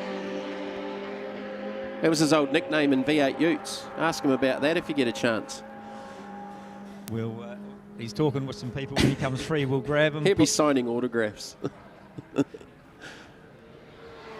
But not a lot of action going down here. Everyone just running through the race. Paul Kelly casually relaxing, so we'll hang fire. Bill Riding looks like he's got his yoga mat out so he can do a bit of stretching and what have you, so we'll see what happens. Yeah, they must be a fair way away. We're at 56 minutes, Nige, so they're going to go fairly long on this run because they've already gone past us again. Matt Day is the one to watch, though. He's closed back up to Caleb Natoa. He just put a nice pass on Luke Manson down at turn number 4. So as I said, I reckon he's passed more cars just about today so far than anybody else in this 3-hour race, and he's right up underneath the rear wing of Natoa again for the third time today, and he's got the headlights back on. So the Wolfbrook Audi heading down towards turn 11. No sign of a pit stop yet for them because Nigel's telling me that nobody's doing anything down there in pit lane at the moment. This is the battle on screen that we're watching for second, third and fourth. Matt Day's the big mover again. So they definitely took fuel and tyres. Again, let's just take a little step back. This kid is just 16 years of age. Luke Manson's come off a full summer series in the Porsche with the GT series. Caleb Natoa, well, look, Caleb hasn't probably done a whole lot of motor racing, but he's been racing Formula Pacifics amongst other things. We know he's very, very quick. He spent a lot of time in Australia at Norwell. Helping out Paul Morris. That's where I've seen him a couple of times. I can remember going back many, many years. I was commentating Caleb as a kid. Just really, really hard to believe with some of these youngsters coming through the ranks, and now they're racing fully fledged GT cars, which is way, way cool. Very, very cool. Steve Brooks with a 9.5 second advantage. So he's driving away from this group. Brazier's charge to them has just slowed up a touch. Last lap was a 22.6. He wasn't the fastest on track then. Brooks actually was. But he is slowly gaining on this group. Second, third, fourth and fifth. Sixth is Andy Child. Andy's doing a fantastic job. Look, they haven't pitted. They were going to try and split the race into 50%, so you would expect the white 22 to go probably an hour and a half or close enough to it, and then Tom Alexander gets in the car, or to at least Andy's maximum in the car if that was the case. So they're looking to do a one-stop, and Andy's doing a really good job. His last lap was a 25.1, best lap's been a 24.0. Relatively inexperienced, hasn't done a lot of motor racing, debuted at the second or third round of the North Island series in this car. It's a brand new race car. Beautifully presented as we continue on with this battle with Natoa, Day, Manson, and now Brazier right up on them. Brooks's last lap was a 22.6. Brazier, 22.6. Two fastest cars on track. So Brazier's got to this group. Now can he start making passes? So 6 cars have taken stops, well 7 effectively with the 79, as we got the Rhodes Rickaby Mustang on pit lane, lap number 41. Isn't that a fabulous car, Jamie? Hey, you called it earlier that you thought you saw the car slow and it's driven straight into the garage. We'll make our way down and see if we can find out what's going on, because it's not the place to be during the race. No, it's not a good look when it drives straight in the shed. I thought it was going to be for a pit stop, but obviously not that, Nige. Still got the engine on it. They've just switched her off. So what I thought, Nige, when I saw it slow and then got back up to speed about 30 seconds later, that he's done like a reset, turned it off, turned it on again, and tried to reset it maybe. Unless it's got another issue. Busy putting the spike on, trying to get it up off the ground. We'll let them work out what's going on before we interrupt them too much.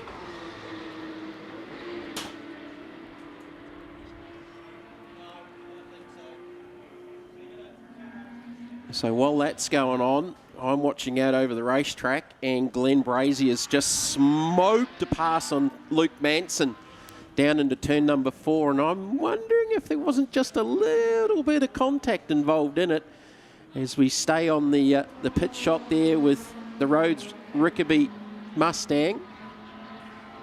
So they actually finished second overall in the South Island Endurance Series last year to the Brooks Riding Audi. Right, initial report, Jamie, on the Rhodes Rickaby Mark Mustang there is some flickering oil pressure. So hopefully it's not actually physically mechanical. It's hopefully a sensor or something. But at the moment they've just got laptops plugged in and doing what they do to try and find out what's going on.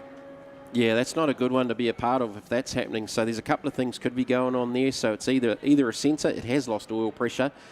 If it's flickering potentially, so they have like a safe setting, Nige, which you'd probably know better than I do with these cars. So I'm just having a look at a replay here made of Brazier from a long way back, and he went full commit. Oh yeah, there was contact there, but there was nothing in it. He was very, very narrow on the dirty line under brakes into 4, and if anything, I reckon Luke Manson might have just opened the wheel up a little bit. He saw him coming and did the smart thing and opened the wheel up to avoid any more contact, because there was a touch, but it was very, very light. I thought I'd seen the touch live here out of the commentary window, but yeah, so that just showed that replay of that pass. So that moves Brazier up into the 4th position, Manson back to 5th. Outright pace right now. Look, nobody's got anything for Steve Brooks. 122.3 the last race. Matt Day, second fastest on the track. He dropped back down to the 22s with a 22.8. So yeah, there's like a safety they can set into the electronics as to lows and highs, minimums, maximums for oil pressure, temperatures and things like that. If it gets to a certain point, it'll set the car off into either a safety mode or a limp mode. If it gets to that point, and occasionally it can be done wrong and the setups haven't been done correctly where it's too low or too high. Too high is usually a really, really bad thing. But too low and you can get away with it. But those Mark Mustangs, like the Mark 1s and the IRC cars, they're like a spec LS3 based engine. Well, they're LS3 or LS7, I can't remember. They're an LS based engine across all of those categories around the 550 mark. Nigel down in the pits, and you've got a very important guest. I'm just going to refer to her as El Presidente. Well, I'm not even going to worry about that. I'm just looking at a nervous mum. Yeah, it seemed like a really good idea to put my 16-year-old in a GT3 car. He's doing a great job. You'd be pretty happy with the way he's running at the moment. Oh, absolutely. You couldn't ask for better, right? You know, he's not done a lot of lap times. People have said that, but he's living proof that the sim actually works for training. And I'm just really watching him on the back of Caleb going behind you there, which is making me quite nervous. Very good. We'll hope it continues to run. Have you got do you know what the team are doing strategy-wise? No, they're keeping me in the dark, which is quite a good place to be, quite frankly. I like being a mushroom. Okay, well done. Hope it continues going well for you today. Thanks, Nige. Now, I refer to Deb as El Presidente. So Deb Day is the boss of Motorsport New Zealand. So I got to know Deb back in Auckland with the Motorsport Club. So up north, the Motorsport Club So they provide all of the volunteers and train volunteers and everything for all the motorsport events and all sorts of different things up there. And having been in Australia for a while, and what is done here in New Zealand and has been done in New Zealand for many, many years, the way they run race meetings, with the advent of the Motorsport Club and Deb, they do an unbelievable job. Back down Nigel on pit lane with Bill riding, and if you're interviewing him, he ain't getting into a race car. Bill, we want to find out what the strategy is.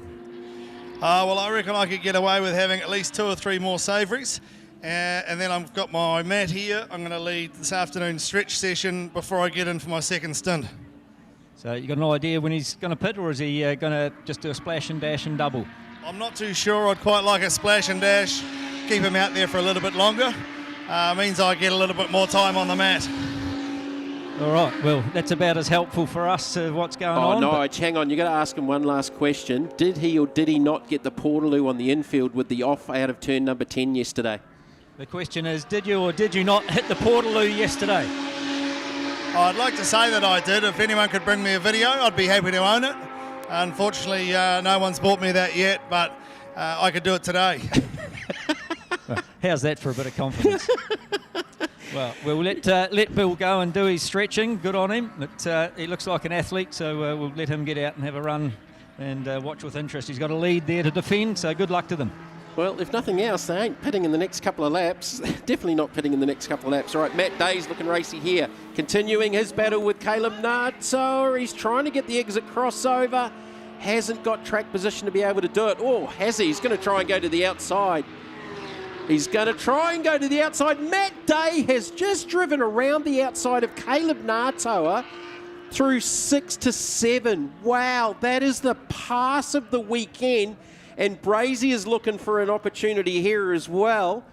Well, shall we go back down to pit lane? Andrew Waite, he's looking on. There's a pretty good battle on the racetrack with the boss chasing down Natoa. But Nigel, Matt Day has just made the pass of the weekend around the outside of Caleb Natoa at 6. It's fabulous to see these young guys having a go. We've got Andrew here. He's busy watching the boss. What's your thoughts going on in the race so far? It's been quite a cool race, actually, seeing it all pan out the way it's been going with a few safety cars and everything. It's certainly changed things up, and yeah, Glenn's doing a fantastic job out there. He's been really quick all weekend, and he's been working on getting quicker and quicker, and he's showing that today, which is fantastic. So good to see. You guys are all looking relaxed, still in your civvies, so obviously Glenn's staying out there for a while. Yeah, he's got to do the full hour 50 before I get in, so it's still a little while away. So I'm just hanging out at the moment, watching some car racing. It's a bit of fun. The first person that's actually been able to tell us some form of strategy, so an hour and 50 for Glenn. That's going to test his fitness. All right, Andrew, go and have a good run later on. Thank you very much. Yeah, good to catch up with Andrew. Yeah, so because I've got old too, Nigel, I couldn't remember how long that Braze went up north, but it was an hour 50, not 50 minutes. I was well off. So Glenn tends to do the longer part of the stint, and Andrew gets in and does the easy part at the end. So yeah, actually went an hour 50 up north. So that car's still got the better part of the 42 minutes with Glenn in the car. So that's why some of those guys, and I think Brooksy and them might be doing a similar strategy to get Bill in the car a little bit later. So the race lead is 888 Steve Brooks. Matt Day's now moved up into second. And the gap has extended, so Brooks definitely gaining an advantage with all of the cars behind battling 15.5 seconds, 15.7 seconds. So Steve Brooks definitely with a big advantage here as we're at an hour and 8 minutes, so we've still got 1:51 to go. So look for that stop for the Brazier Lamborghini to be around that hour 50 mark. I forgot all about that from up north. It was 2 months ago. I can't remember what I did yesterday, let alone 2 months ago. So this is the best battle on the racetrack. Matt Day, Caleb Natoa, Glenn Brazier, Luke Manson. He's just sort of laying back there, not overstressing the car, but while these four are sort of tying each other up, it's allowing Brooksy to get away. Brooksy's still in the 22s. That last lap was a 22.3. He's only 4 tenths off his best at a 21.9. So this is lap 48. And Steve Brooks is the only driver in the 22s. So we've got 11 cars still out there in pit lane. The Rhodes Rickaby Mustang with some suspected oil pressure issues, and the Moore Giles Volkswagen with potentially either a broken drive shaft or a CV joint in the front end of that Volkswagen Golf TCR. So Day now just starting to get a little bit of an extension. Last lap was a 23.2. Brooks bombs in a 22.2. So he's only 3/10 off his best lap earlier on in the race. Have not made a stop yet. So that's on the same tyre set that he started. A few of those behind him have gone onto fresh tyres and fuel. So definitely the fuel burn in his advantage, taking a lot of weight out of the race car. But that leads 16 seconds.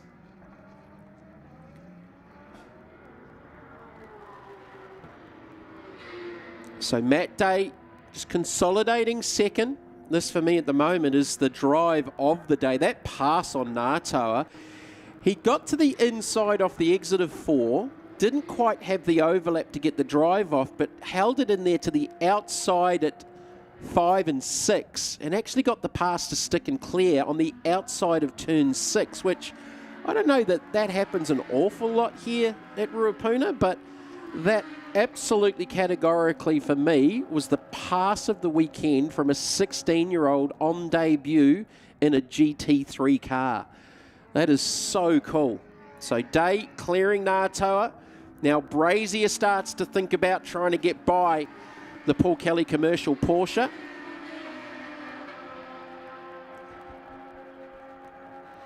As they clear the number 100 Honda Civic.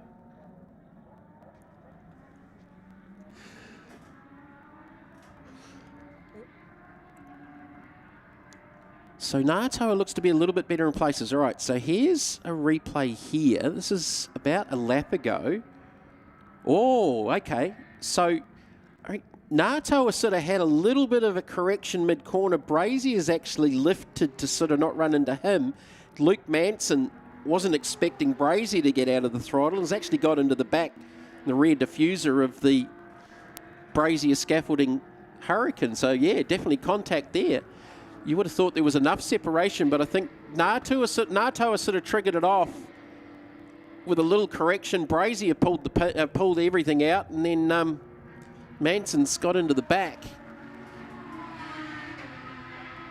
So down that, so the rear diffuser's all carbon fibre down there as we go back to the 22 of Andy Child. Now, Andy's in the 6th position.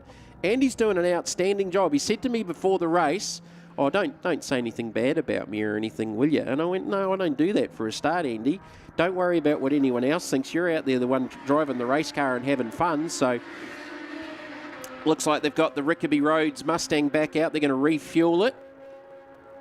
Take an opportunity to throw some fuel in it. Nigel, I don't know if they've done a driver change down there at the same time, but hopefully they look like they may have those issues sorted out. See if Nigel can get an update on that one. But definitely back out on the pit lane and throwing some fuel at it. So Steve Brooks, 22.4 the last lap. Gaps back out to 17.7. It was down to 16 seconds. So in the last 2 or 3 laps, he's eked back out another 1.7 seconds as the Rickaby Rhodes Mustang continues to be refueled. So you saw the fuel coming back up. So it's run the fuel tank out of air. That's the overflow as it's pushed it back up the return line. So that's definitely full. Not too sure what size the fuel cells are in those Mark Mustangs. They're probably around the 100-litre mark. All right, see if they can continue on and salvage something out of the day as they head back down pit lane. And we go back to the race leader, Steve Brooks. 22.3. That car is so consistent. Brooksy is driving it beautifully. He'll just be in robot mode. Does a lot of laps around Christchurch. This is their home track, as Bill Riding was alluding to earlier on, as Billy's doing his yoga down there in the pits in the meantime. So like Brazier, you might expect Brooksy here to go long, and maybe get to that hour 50. You would think the Audis and the Lambos would have similar fuel because they are a similar engine package with the V10s. We saw some different strategies up north where typically the Brooksy boys were maybe a little bit earlier in the cycle, but they may be going long like Brazier around that hour 50 mark which is pretty much the driver maximum. Oh, the Mustang's slowing again. It may not have sorted out what the issue was. Jamie, I've just been talking to one of the mechanics on the team, and they did say it's got a temperature-related oil pressure problem. So you saw him go out and instantly go slow. The old white flag started flying. He seems to have picked up pace again, but you would think that it's not going to last if it has got an actual physical oil pressure issue. Yeah, an oil pressure thing's one issue, but if you get a temperature-related oil pressure issue, that's two things. And there's so many electronics and bits and pieces in these race cars. It definitely looks like it's coming back up to speed now. So, again, it just might have been that reset thing that I talked about a little bit earlier on. But anyway, we'll keep an eye on that. So we're at an hour 15, an hour and 3/4 left to go. Fastest lap of the race, 21.919 by Steve Brooks earlier on in the race. That last lap for Brooks was a 22.1. So that car has very, very good balance. It's only got better as the fuel load has gone off, and he's now approaching his fastest lap of the race on lap 52. So that car is very, very good. We did see that car certainly feature up in the North Island rounds. In the end, didn't quite have enough for Sam Fillmore and Johnny Reid. And Johnny Reid is competitive as ever. It'd be good to see them back for the second and third rounds at Teretonga and Highlands on the 4th and 18th of October.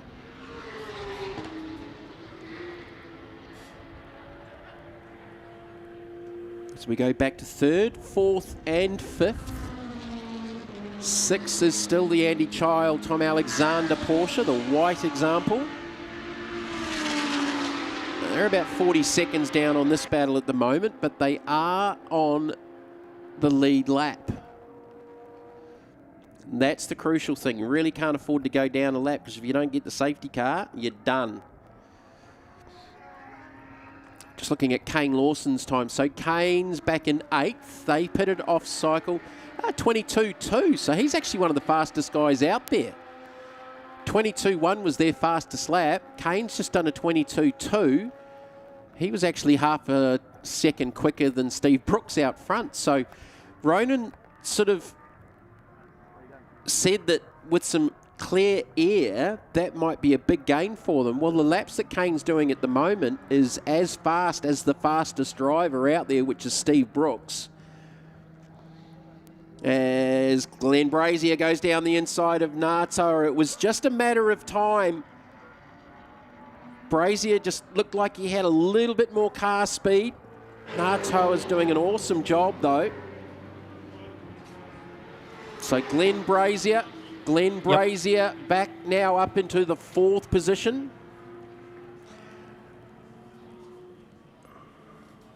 Nigel back down on a very, very, well, it's sort of busy and not so busy pit lane. So we're down here with Caleb Natoa's team owner, Paul Kelly. Hats off to you for giving the young fella a drive. Yeah, no, he's a good lad, eh? And look, to be honest, I didn't really know what he had done to a certain degree. Obviously, I knew he can drive a car. But I tell you what, he's blown my expectations out the door. He's a serious talent, there's no doubt about that. And he's a good lad, he's shows a lot of maturity too, you know, it's good. Well, a bit of pressure on you, because look at the lap times he's doing, the traffic he's running in. You're going to run him long? Yeah, we'll run him as long as we can, and yeah, there won't be any pressure on me, because I'll just get in and drive it, and I'll drive it the way I can, and that's all I can do, you know. Nigel, they can do one stop or two. The question is, one stop or two? Well, we've already had a splash, so maybe two. Look, I'm not sure. I'm just going to get in the thing, drive it, see how we go. I think the team, mate, they think they can get through with just this one stop, but don't know. Okay. Thanks, Paul. Well done for giving a young fella a go. Yeah, no, it's good. It's really good to do, actually, and it's going to be really interesting when Rick Armstrong brings his son out, Marcus, straight from IndyCars, and you match those two up. Yeah, because he's just not far ahead of the other people that are here. He's absolutely whopped a lot of them. Really, really impressive. It is. All right. Good luck for the rest of the afternoon, Paul. Cheers, mate. Thanks. Yeah, you sort of answered my question because I forgot about the splash and dash earlier on. So they have actually taken a fuel stop. So he was actually the first car to stop on lap 27 where they fueled it. So, yeah, they'll be a little bit off strategy. I spoke to Tom Alexander with the 22 car and he said that they thought that they would definitely have to do 2 stops with a little bit of a splash and dash. So technically that first stop was that. So that would actually answer that question. So that's cool. So, look, I didn't know that PK didn't know a lot about Caleb Natoa. So, yeah, big ups to PK for putting Caleb in the car because, man, he's more than held his own. And I think he'll be enjoying the fight out there because, look, it's not quite a gun to a knife to a gunfight. But it's the Cup cars aren't as efficient and as fast necessarily as the full-spec GT3 cars. But he is more than holding his own out there, and he's got the elbows up. And look, knowing Caleb briefly like I do, he'll be enjoying the fight more than anything else. And I think PK's probably enjoying watching him at the same time. So going back to Kane Lawson, he's just done a PB at a 21.9, and he's actually only 5/100 slower than the fastest lap of the race set by Steve Brooks. So Kane Lawson charging through the field. They have taken a stop. It was off cycle on the green, so I think it cost them some track time, but he is more than making up that time now with outright pace and is definitely the fastest driver on track right now. There were 4 of them in the 21s and 22s on that last lap. Brooks, Day, Brazier and Lawson in the 21s back in the 7th position. So Kane Lawson is one to watch here in the Mag and Turbo Lamborghini Huracan.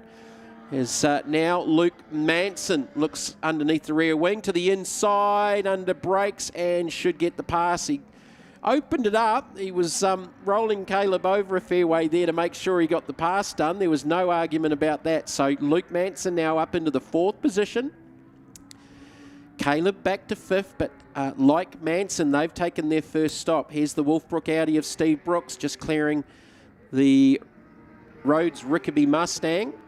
Now that's got the driver's light on, so that should be Paul Rickaby in the car now. I could definitely see that.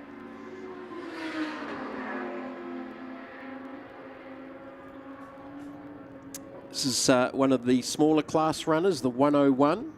Duncan Cundall-Curry and Blake Knowles. Duncan should still be in that car. I don't believe they've made a pit stop yet. They'll probably go 50-50 with that and try and make it a one-stopper with that car maybe. So Brooksy's last lap was a 23.2. 22.7 for Day, 23.1 for Brazier, 23.3 for Manson. Lawson at 22.3, so Lawson's still the fastest on track. Matt Day was second fastest on that last lap. So we're at 1 hour and 22 minutes. Approaching the halfway mark. And Jamie, just to interrupt, we've got the James Marshall Motorsport boys jumping out into pit lane. Bill's got his helmet on, thumbs up. And there's tyres going out. Set of greens. So it's the Wolfbrook boys. With a 21-second lead, Nige. 21 seconds. And the Wolfbrook Audi is on pit lane. Here we go, race leader. Start of lap number 58. So this will be a driver change, fuel, tyres. And you would expect Brooksy to probably go to the end. Well, they haven't stopped. So does Brooksy do a double, Riding do a double stint? Which is the opposite of what they talked about earlier. Yeah. Left front's on, nice and quick. These guys have done a bit of practice. He didn't sit on the belts that time, did he? 4 tyres on. Fuel going in. They're still doing the driver change. Got a person in there doing radio, belts, window net. Fuel still going, so the driver changes look like it's gone pretty good. Doors shut, and they're still putting fuel, so well done to them for that. Yeah, that didn't quite go to plan up at Taupo Motorsport Park at round 1 of the North Island Series, so that looked like a nice stop.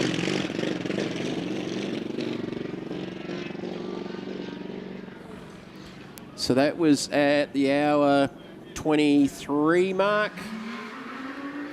All right, so Billy's going to probably do like a 1.5 stint run. That'll be in for at least one more fuel stop, you would think. All right, so new race leader and 16-year-old leads the South Island Endurance round number 1 here at Ruapuna. As Brazier just dropped a wheel off the exit. That was out of 10, not for the first time this weekend. That corner's caught a few out. So there's first and second on track. Day and Brazier. Lamborghinis 1 and 2. Steve Brooksville riding Audi has just pitted, and it looked like a pretty nice stop. Have a look at the outlap and see how much time. So we should be able to pick it up. Let's drop them back to 5th. So it was 2:30.268. So 2:30.268. So I can compare that to some of the other driver change stops a little bit later on to see how much time they've lost or made up in pit lane. So the in-lap, the stop, and the out-lap at the control line was 2.5 minutes. So Matt Day is your race leader. Should be some more pit stops not too far away. We heard from Andrew Waite, they're going to go an hour 50, so another 25 minutes for Glenn Brazier in the Lamborghini running second. He's probably made some gains on Matt Day just in the last couple of laps here. Jamie just walking up and down pit lane. There's a set of green tyres going out for the 22 car at Mackenzie Motorsport. And there's wheels and tyres getting organised at the Mitre 10 trade team. Yeah, so the 22, Nigel, they were going to go 50-50, so that was at 1.5 hours. So they might be able to make that work. We're at 1 hour and 26 now. Be close. You would think the dippy Porsche will be doing the same, trying to get to halfway. Alan, of course, would like Marty to run longer. We're also just having a look at IMS, although they're looking pretty casual. There's no wheels or anything laid out for the Manson Penrose car. Yeah, they might be doing that longer strategy like Brazier going to hour 50. But Matt Day leads this motor race. Brazier's looking racy. He's riding behind him now within a couple of car lengths. Back in third is Luke Manson, James Penrose, with Penrose to get in the car. The Marua Beef Audi R8 Evo 2. Oh, we got contact. Not on screen, but we've got the Mustang and the Cottrell Porsche have just got together at turn 6. So that's Sam Cottrell in the Rod and Gun Porsche 992 Cup car and the Rhodes Rickaby Mustang Mark II, which has not been able to restart from what I can see. As we go back to the leaders, it has just restarted now, so back on track, no safety car. But there was contact, Cottrell and the Mark II Mustang. Cottrell was running in the 9th position. He was sort of in a battle there with the Mitre 10 Porsche with the Dippy boys. So the 22's on pit lane now, Nige. It's in pit lane. Tom Alexander's getting in. Green tyres. We know Tom is a fast young driver as well. Out of Auckland, spends a lot of time with Kenny Smith. Nice, tidy, controlled pit stop. No panic. Mackenzie team out of Auckland, I think they do a bit of practice. Now the Sam Cottrell Porsche's on pit lane too, mate. They've just had contact with the Mark II Mustang. See if you can see any damage that comes past. Nothing on the right-hand side of the car. Here's a replay of the clash. So Cottrell's gone down the inside of the Mustang. Door closes, so left front to right rear. The Mustang rotates. Cottrell's down on the grass. Didn't actually go around as Alexander goes out. And that out lap. Just wait for that to come across on the scoring. Look, I thought Andy Childs done an awesome job. You know, he hasn't done a lot of motor racing. He said to me before the race, don't say anything rude about me, and he's done an unbelievable job. I think he pitted out of the 6th position. So Jamie just down here, the 912 Cotterell car's got a bit of damage around the left front.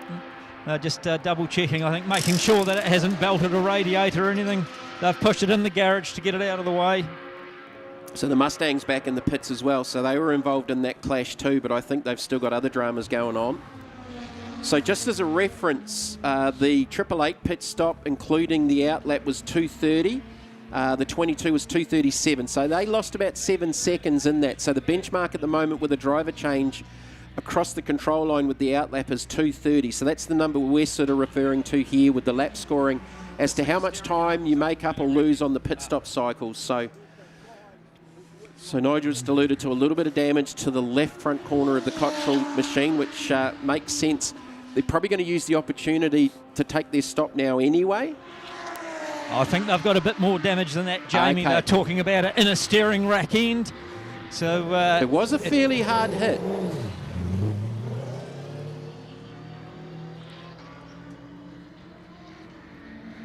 So a little bit disappointing for the Cotterell boys. It's not a easy fix, get under there, but they'll sort it out hopefully. All right, well, the 100's back out on track, so that's a second stop for them, but that was definitely unscheduled. Oh, safety car. Hang on. Safety car. What are we looking for?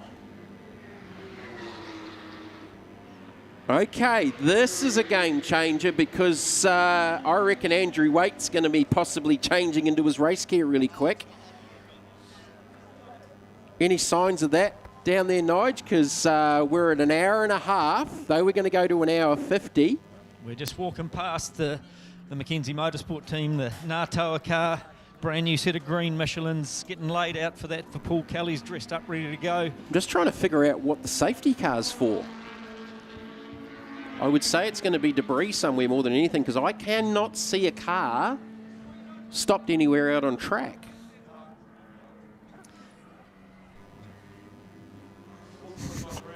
Right, we're walking past the Marshall Motorsport. Ronan Murphy's standing there. He's got his crash helmet in his hand, not on his head. Yeah, PK has as well, mate. PK's going to make a stop. Yeah, he's got his new tyres out. The BMW is coming in down the end here with, I think it's going to be Blake Knowles jumps into that in the 101 car. So does Matt Day and Glenn Brazier pit? I think it might be a relatively short safety car because I reckon it's for something on the racetrack. Because I can't actually see if anyone's out there. So one of the recovery vehicles over there by a flag point. Driver change going on there. So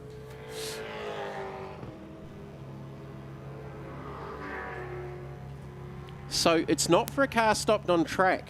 It is. Yeah, so just looking at it, there may be something from that contact between the Mark II Mustang and the Cottrell Porsche actually in the centre of the track. So it's not going to be a real long one. The lights are still on. They'll go at least one more lap, but I reckon you're going to see a little bit of activity on pit lane very, very shortly. So there's confirmation of that. There was a piece of something on the track at turn number 6 after that contact between the Rhodes Rickaby Mustang and the Cottrell Vidot Porsche. Jamie, right, staying out on track. The Wolfbrook team have got their stop board out on track, 88 number on it, and you'll see the Audis just come into pit lane. Oh, splash and dash. There's no wheels and tyres. I reckon they're going to fuel it to the end. So the Dippy Porsche and the Kelly Porsche have both pitted at the same time. So just a splash and dash, you reckon, Nige? Yep, no tyres, nothing else going on. We'll just stay out of the road. It's a quick one. And it's good to go already. Well, see if you can find out if that's enough to get them to the end. That could be a major advantage. Ho, ho, ho, ho. Is that going to get you to the end? Yeah, Jamie just asked the question of Hayden Morris, and he said, yeah, that's going to run them to the end in the Wolfbrook Audi. Yeah, it was Hayden that told me the Portaloo story last night. Okay, so PK, so their second stop, so that's a driver change, PK getting in the car, so lap 65. There's some slight issue, the car wouldn't start, but... well, PK forgot to turn how to turn it on. No, somebody had to dive in and do something, so making their way out. We'll let young Caleb catch his breath before we go and annoy him, and we'll find... He did an outstanding job. I've got to give it to him, man. That young man did a very, very good job, and it wasn't quite like taking a knife to a gunfight, but it wasn't far away with a GT3 Cup car up against the might of the Aero GT3s. Yeah, 100% Jamie, but we'll let him get his breath back. He's having a chat with the team out the back, and he's laughing, so that's a good sign. We'll also at some stage catch up with Steve Brooks, see how he's feeling about the whole thing. That's a very, very cool, very, very good call. Lights are out on the safety car. They would have made that call pretty quickly, and I think, look, it would have been in the mix to make that call if they got a safety car, because they obviously figured out that all they needed was a quick splash, and rather do it on a safety car than on a green. So that is a massive advantage for the 888 because they've made their 2 stops, and that should get it home. So Brazier still has to pit, Matt Day still has to pit, so does Luke Manson, and they're the first 3 on the track. So the other one that comes into play here is Kane Lawson, who was one of the fastest drivers on track previous to that safety car. Oh, that's busy down there at 1 and 2. Off the restart, Tom Alexander, you know he's going to be racy. He's on brand new rubber. He's in a current generation 992 Cup car. Oh, a little brake lock up there to the inside of Luke Manson. They're still side by side. And here comes the Wolfbrook Audi making it a 3-wide run down into turn 4. And Bill Riding picks up the pair of them in one foul swoop. So, order at the moment. Matt Day, Glenn Brazier, Luke Manson, Kane Lawson, Bill Riding, Paul Kelly, Tom Alexander. Then the 2 Dippy boys in the Mitre 10 trade Porsche 992. But there are stops to come for some of the leaders. So this race will change significantly in the next 14 minutes. Matt Day, 16 years of age, leading the motor race from Glenn Brazier, who probably can't remember when he last raced at the age of 16. Not saying that he's more experienced, put it that way. It's been great catching up with Glenn over the last few months back here in New Zealand. So Kane Lawson back up into 3rd. So again, they're off cycle, but they only need to make one more stop and put Ronan Murphy in the car. And we know Ronan is super, super fast and really enjoying his motor racing.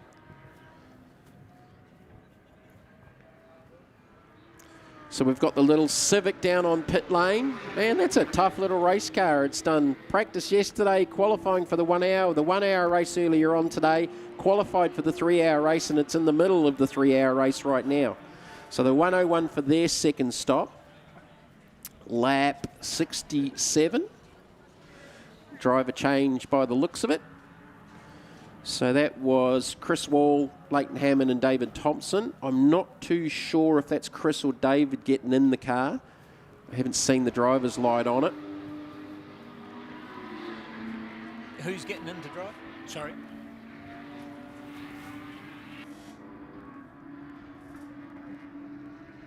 It'll either be Chris or David because Leighton started. Confirming, Jamie, it's David getting in the DOE Honda. So that was Chris Wall doing the second stint. Cool, thank you, Nige. Motorsport New Zealand officials down here having a look, making sure the belts are done right. So it's good to see that everything's being checked and done properly. All right, the top 6 pretty much nose to tail off this restart. So you got Matt Day, Glenn Brazier, Kane Lawson. So Lamborghini Hurricanes 1, 2 and 3. But the car in 4th is the one to watch because they've made all of their stops and they think they can get to the end with that splash and dash on that last safety car. Bill Riding's in the car. Matt Day has to pit, Brazier has to pit, Lawson has to pit. Well, Matt Day's co-driver here, he's suited up. He's not booted up yet, but he's there starting to do the nervous dance. Yeah, well, they're sort of 11 minutes away from that 1 hour 50 that Brazier is going to, so they might be similar. They'll try and pit at a different time, so again, none of the 2 of the Marshall cars aren't pitting together. I just can't believe how good a job young Matt has done in that car all day so far. Like, we're an hour and 40 into this race at 16 years of age, and he hasn't been out of the top 3 or 4. Oh, Kane Lawson had a sneaky half look up the inside of Brazier at 11. Lawson's looking real racy. So Lawson running third. Last lap's 22.7 for Day, 22.9 for Brazier, 22.7 for Lawson.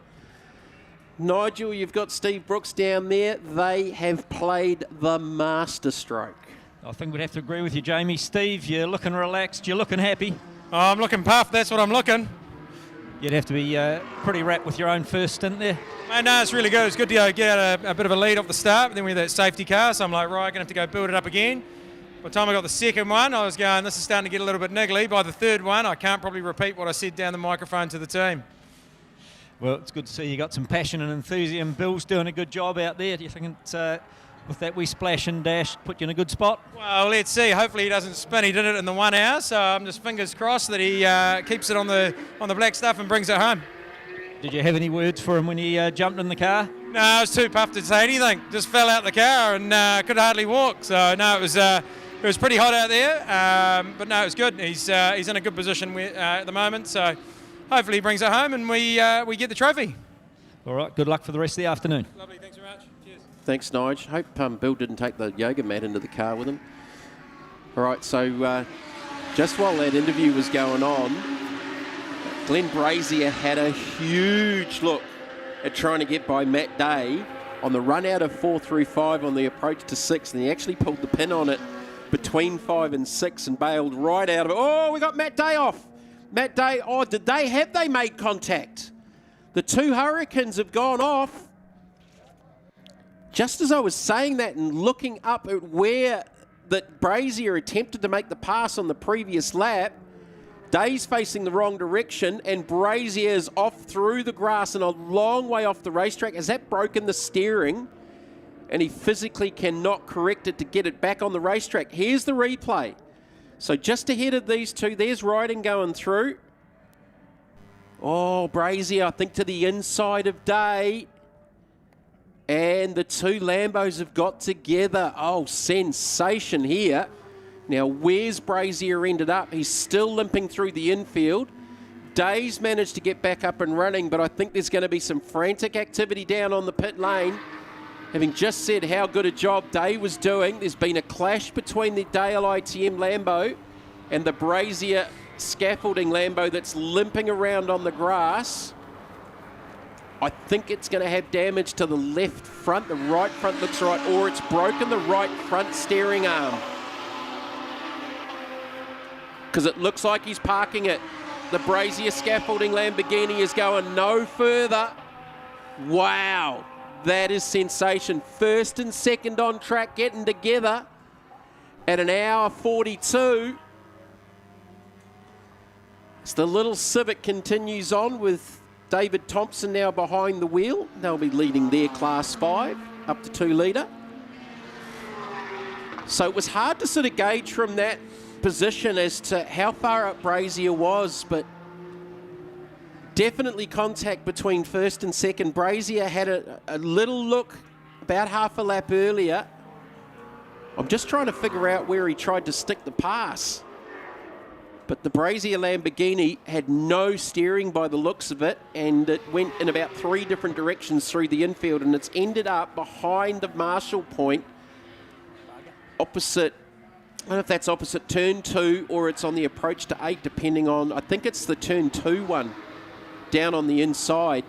And I don't think it's going any further because I would say it's broken the steering. Wow. There's some sensation in the opening round of the South Island Endurance Series here at Ruapuna. Euromarque Motorsport Park, brought to you this weekend by McDermid Auto Collective, Link ECU, Brazier Scaffolding and Michelin Motorsport. So no safety car because Brazier's parked up behind the Marshall point. It is on the other side, the outside on the approach to 2. So where are we at with positions? Kane Lawson is now the leader of the motor race in the Mag and Turbo. Pertek Lamborghini Hurricane with Ronan Murphy yet to get in this car, and that shouldn't be too far away. Bill riding up into second with a stop they don't have to make. They believe with that splash and dash they've got enough to run to the end. Tom Alexander's just done his best lap of the race at a 22.8. He's up into the 6th position. And Andy, if you're listening down there in the pits, mate, I thought you did an awesome job. Don't discredit yourself for anything you did in that stint. That was very, very well done. So 3rd is the Luke Manson, James Penrose Audi R8 with a stop to make. 4th, the recovering Matt Day and Damon Leach with a stop to make. So Ronan Murphy's suited up and helmeted up. I think he's been suited up and helmeted up for about 10 minutes. It was Hayden Knight and just having a chat to him there, I think. I don't know why Hayden's got his headgear on. I think you'll find, Jamie, that Hayden might be doing the driver assist. So he has to have the... Yeah, okay. Yeah, Kane can jump out of the car and get out of the way, and then you've got a clear and hopefully relatively fresh helper to get the young man in. So, Nige, has there been any discussion down there between the Dale team and the Brazier team?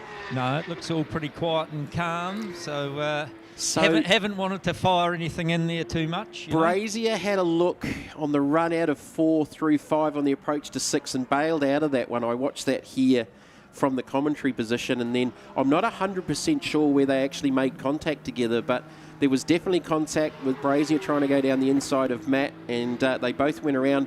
I'm pretty sure it's broken the steering on the Brazier scaffolding Lamborghini. Well, the ITM team are getting themselves organised as well. So helmet going on, young Mr. Leach. Well, I think Matt's a bit fired up because he's just done the fastest lap of the race at a 1:21.86. Wow. So one more lap. I think he's just coming past now onto the front straight. So Kane Lawson, your race leader there. Bill riding. Then you got Tom Alexander. So Alexander's back in 6th. There's your 3rd place car of Luke Manson. Oh, Kane Lawson's just done the fastest lap of the race at a 1:21.855. So Matt Day had it briefly, and Kane's just eclipsed that by 100th. So Kane Lawson, they've got a very, very good race car in the race lead, still with a stop to make, but they could be at least looking for a podium. A safety car would make their day because Bill Riding doesn't have to pit, we believe. Lawson definitely does. Day definitely does, and there's some movement down there in the Dale ITM pit area with Marshall Motorsport. Yeah, Jamie. And Manson does as well. Sorry, Nige. Just talking to the James Marshall Motorsport team. They're about 3 minutes away from pitting.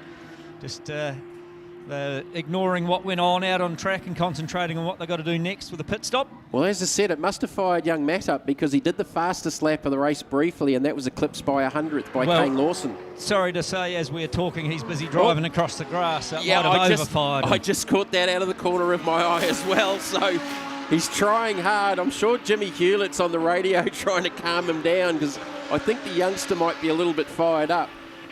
So, yeah, I think he got that. That was out of 10, I think. Looked to be between 9 and 10. Just took to the grass there. Jeez, there's a bit going on. Oh, I love this stuff. You only need 2 good cars for a motor race, mate. Oh, I tell you about it. We sort of had that, that going on up north with the North Island series.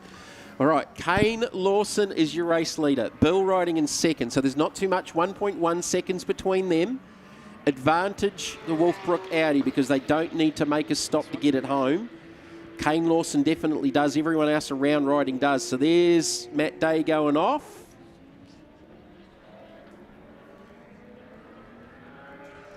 Was that actually out of 9, maybe, rather? Yeah, okay, so yeah, so it was 9 to 10.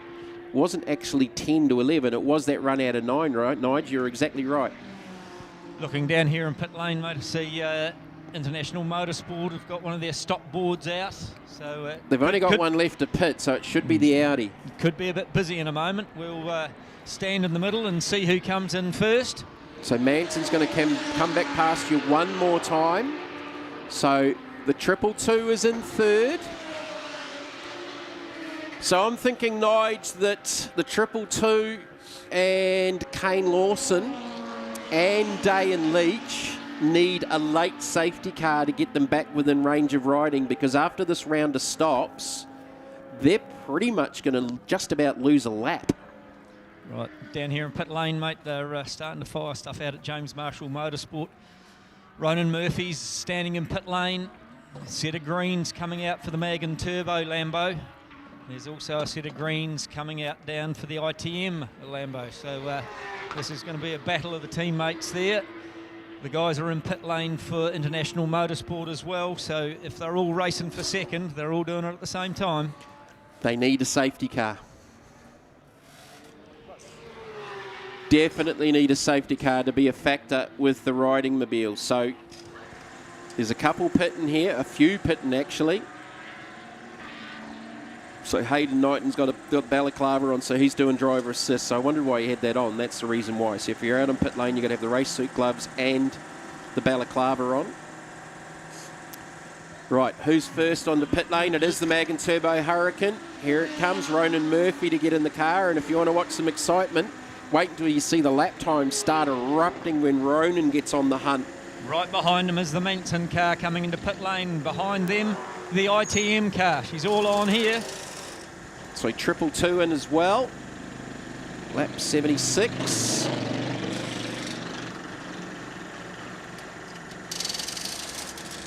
So they did that hour 50 thing that the Brazier boys and Andrew Wake were talking about. So they should get home. Right, the Magan Turbo car. Wheels are on, all four done. Hands are up. The window net is going in. Doors shut, fuel's off, they're going. That was a pretty good stop. You can't complain about that one. Little bit slow getting out, but like I've got 230 as a reference with the outlap, so we'll see how that translates. But that looked pretty good, Nige. Well, the Manson car's still sitting up on jacks, just gone down. It's about to go. The ITM car having a much slower stop. It's down. Yeah, they've lost some time in the pit stop, definitely. See Damon Leach getting in the car, back on the pit lane they go. I'm just looking for the Kane Lawson outlap time. So 2:30 should have been the benchmark from the 888 with their driver change.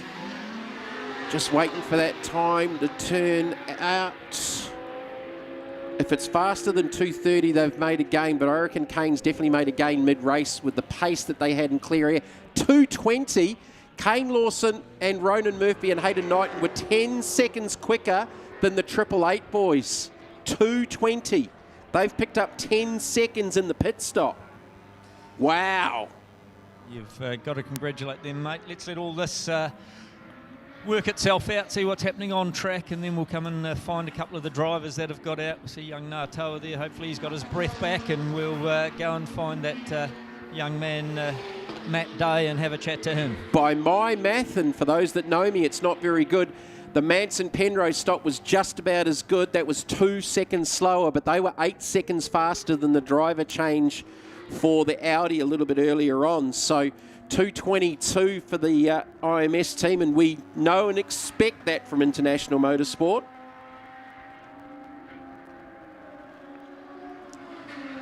Who was the other one that pitted around them? So 2:32 for the Day and Leach example. So they lost 12 seconds to the 89.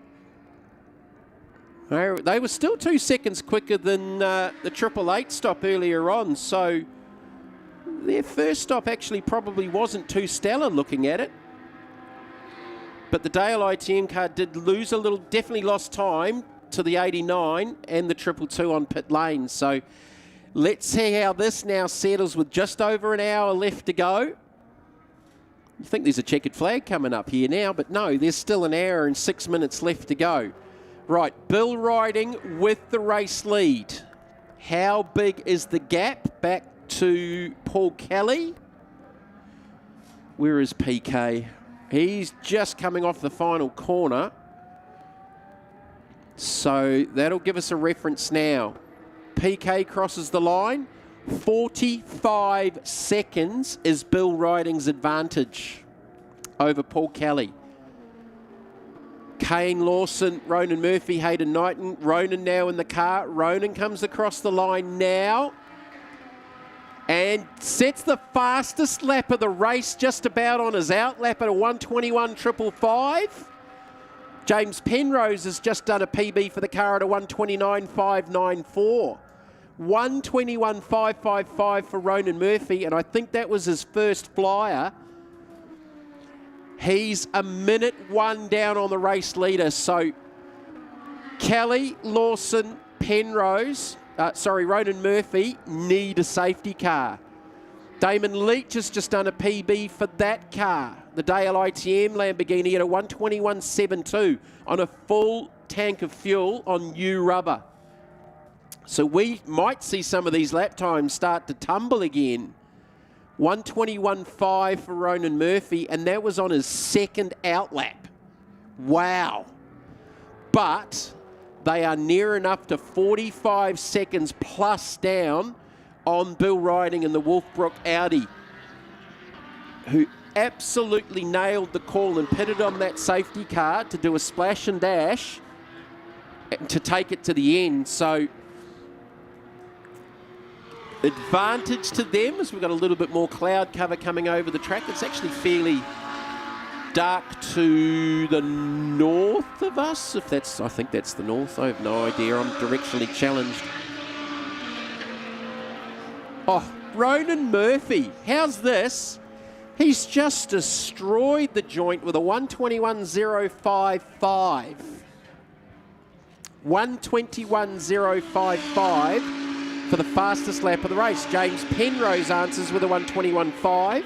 Damon Leach with a 1:21.6.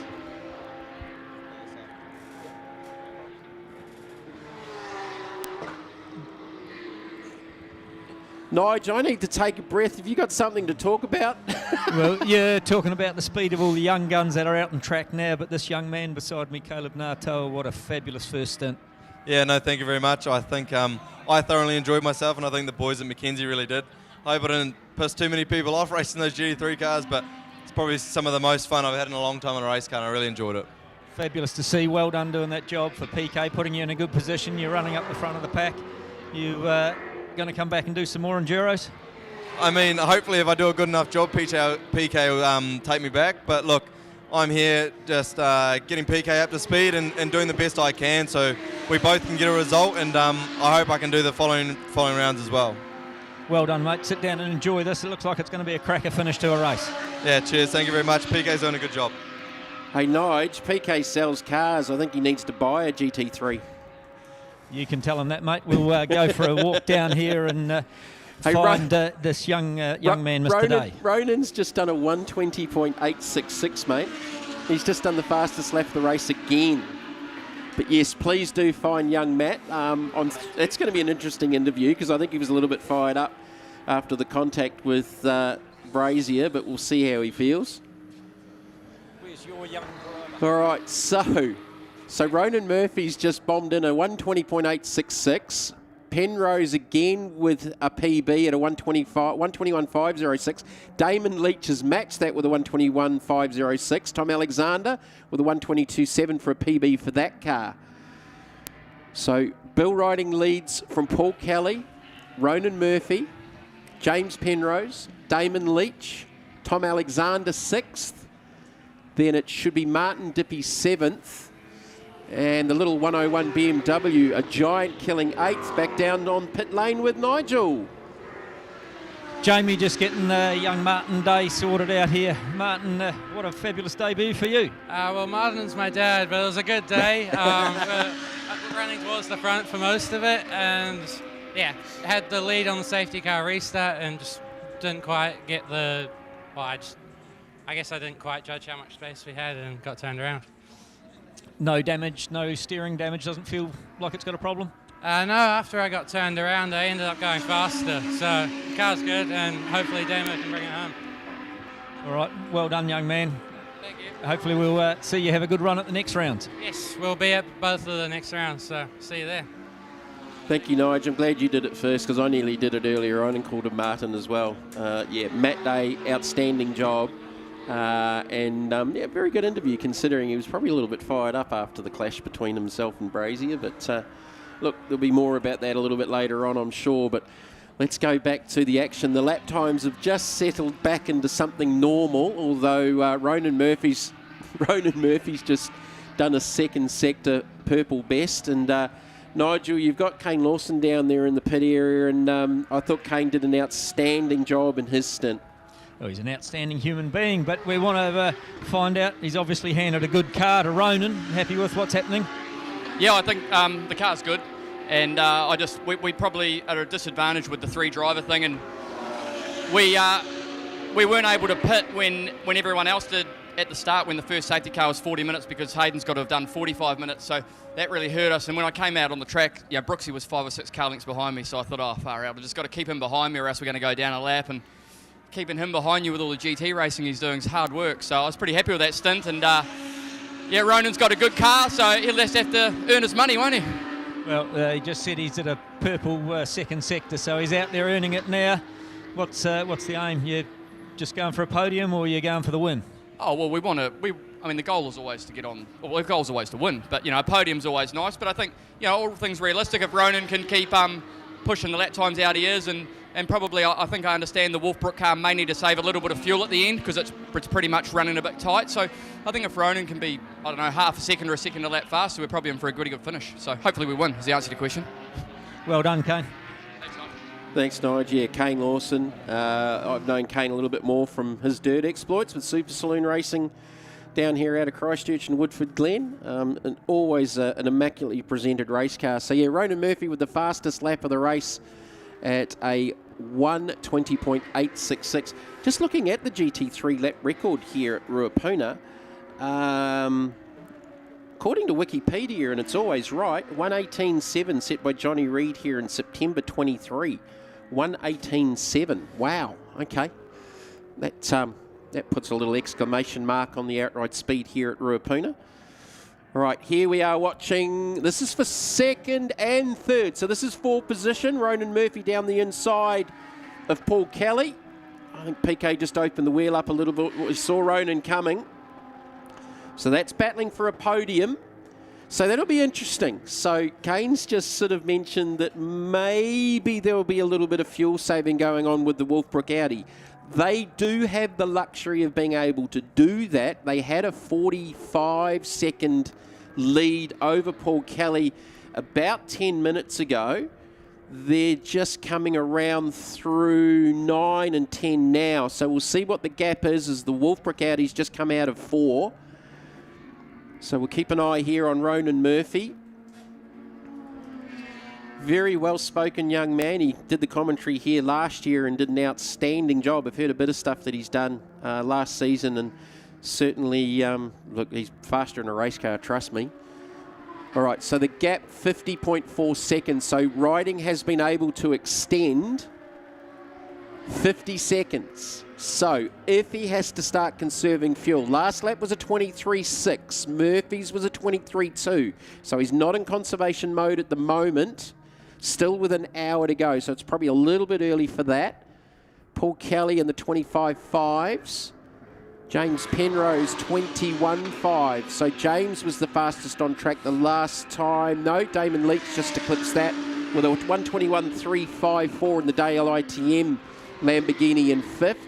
Then it's Tom Alexander in 6th. So riding, Murphy, Kelly, 1, 2 and 3.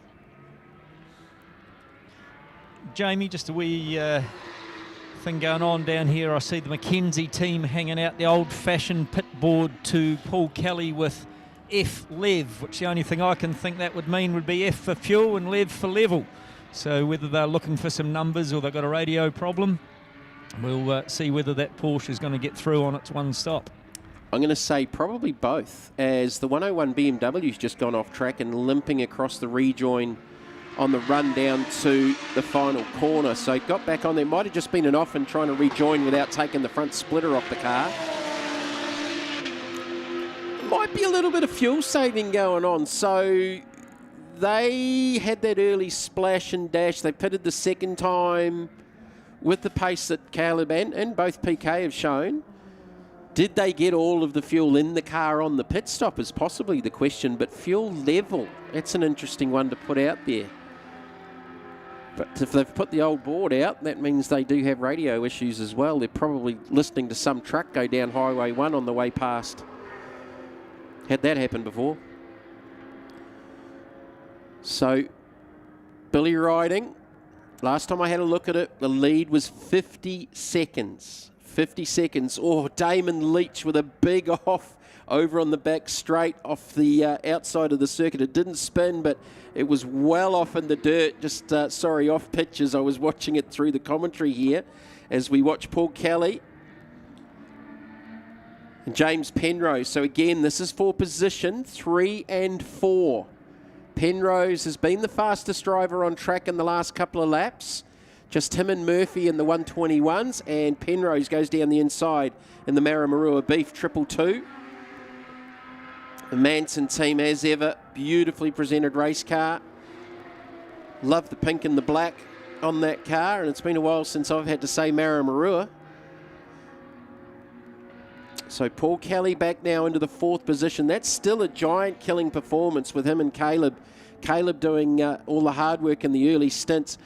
And I said earlier on in the commentary, I thought if nothing else, Caleb with the elbows up would be having a whale of a time just enjoying the battles he was having out there on the racetrack. And I don't think there'll be too much grumbling out there from everybody else because that was just good, hard racing. So I'm glad he sort of confirmed that in the interview with Nigel Barclay down there on pit lane, that he really enjoyed the battles he was having out there around Ruapuna Park, because that was the cool thing to hear.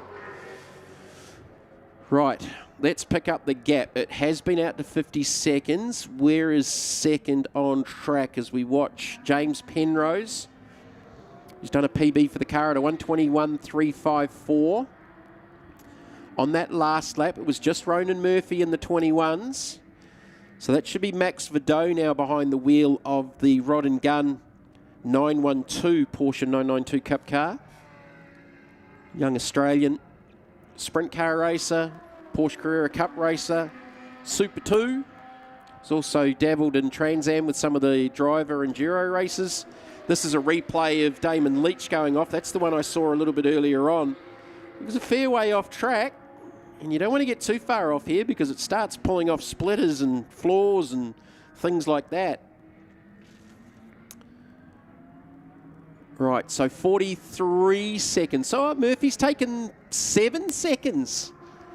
So Billy settled back into the 24-1s in the last lap. There might have been a little bit of lap traffic. He's just cleared the Honda Civic. So riding across the line now. Last lap was a 24-1. That was a 23-0. So I would say there was probably a back marker on the previous lap. So the lap was 43. So Ronan had made up 7 seconds, probably in the last 5 or 6 minutes.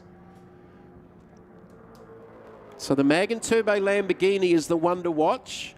Bill Riding's got the ability, if he needs to save some fuel, he's got a 43-second advantage to be able to do it. But we've still got 52 minutes left to go in this first 3 hour of the South Island Endurance Series for 2025. Here's Ronan Murphy, still the only driver. Oh no, James Penrose was back in the 21s on the last lap. 2 drivers in the 21s. Murphy, 41.9. So again, gained 21.4 versus a 23 flat for Riding. So took about a second and a half out of that lap. So the gap's down to 41.9. I think Kane Lawson knows what he's talking about. They're all pitted out of the same stables, so the cool thing being down there in the Marshall Motorsport camp is listening to all the everyone winding each other up across the different pits. Damon Leach goes through. He's still in the 121s. He's a minute 12 out of the race lead, so some of these guys definitely need a safety car to get back onto the equation, but if Riding has to go into a little bit of conservation mode, it could be well and truly game on here with 50-odd minutes left to go. Like a second a lap, that's definitely doable. Definitely doable. I thought the Mag and Turbo Lambo might have just got hurt a little bit by pitting off sequence, but it wasn't so much about pitting all the cars at the same time in the Marshall Motorsport pit area. As Kane said, it was actually Hayden hadn't done his minimum laps. So they couldn't pit him and get him out of the car. If they had pitted and left him in the car, they would have had to have made an extra stop. So that's how that theory works out. Down to 39.9, 121.2 versus a 123.2. 2 seconds on that lap. Oh, this is game on. This is game on.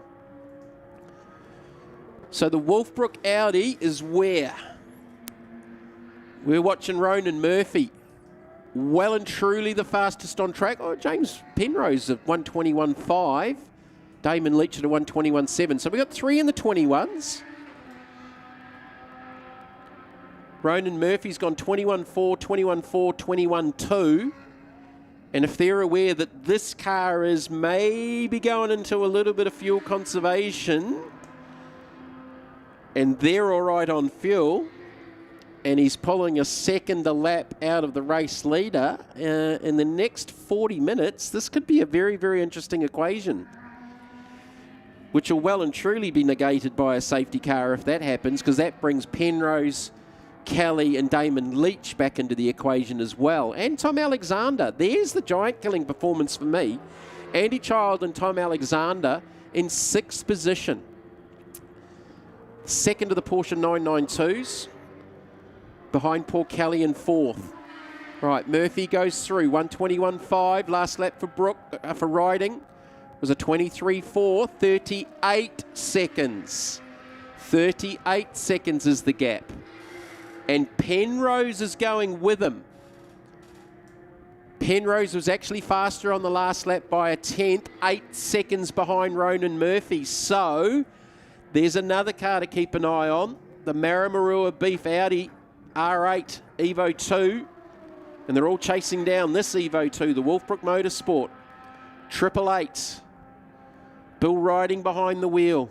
Steve Brooks did an outstanding job. So consistent. The car very, very well balanced. He was able to lap sort of within 2 or 3 tenths every lap. Right, I think Billy might have got the hurry up because he's just done a 22.9.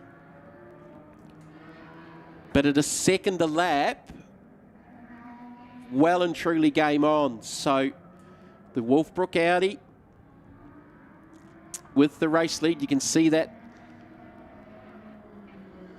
Just that covering cloud just starting to lower there in the north. Definitely a lot darker here at the racetrack, which takes a little bit of UV out of the track, which probably also explains why we're seeing some of these times plummeting. 37 seconds. So that's probably the least amount of gain that Ronan's made over the last couple of laps.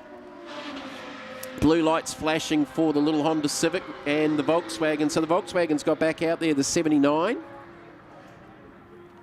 So we've got 12 cars on track, just one car not out there and stopped on track, and that was the Brazier Hurricane. Don't know where they ended up parking it, and if it's still over there parked up behind the marshalling point at 2. So the 79 Moore and Giles Volkswagen TCR's back out there on track. They are 62 laps down on the leader, so that drive shaft change and whatever else they had going on took a little while in the pits. But the two for me to watch, we've already seen the Mag and Turbo Lamborghini. This is the other car to watch because James Penrose is pretty much, if not just on the same times as Ronan Murphy, actually going a little bit faster. He was 3 tenths quicker on that last lap, gap down to 7.8 seconds. So there's a couple of different gaps that we're looking at here across the field. Back out of the pits and continuing on is the 31 Mark II Mustang. Graham Rhodes and Paul Rickaby. I think Paul's behind the wheel now as James Penrose is clearing some lap traffic down the inside. Yeah, so Ronan Murphy was 3 tenths slower than Penrose on that last lap, 36.2. 23.1 for riding, 22.3 for Murphy. So down to 36 seconds. And the gap stabilised back to Penrose at 7.7 between himself and Murphy.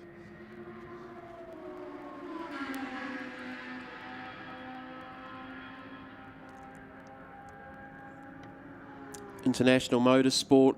As ever, beautifully presented cars. Good to see Luke Manson and James Penrose out with us this weekend. They didn't contest the North Island Series. The sister ship, Sam Fillmore and Johnny Reid, did and dominated the proceedings up there. Missing this round, but we'll be back for round 2 and 3 at Teretonga Park and Highlands on the 4th of October and the 18th of October.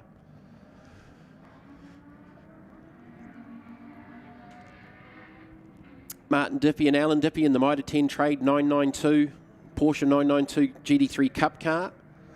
Where are they running? They are in the 7th position, so the 3rd of the 992 cars. They'll be pretty happy with that. That's a good effort.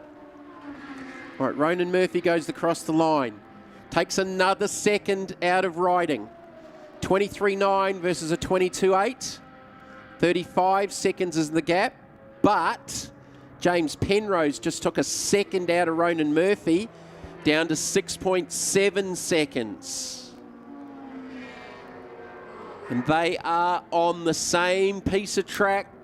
Penrose out of link. Ronan Murphy into 4.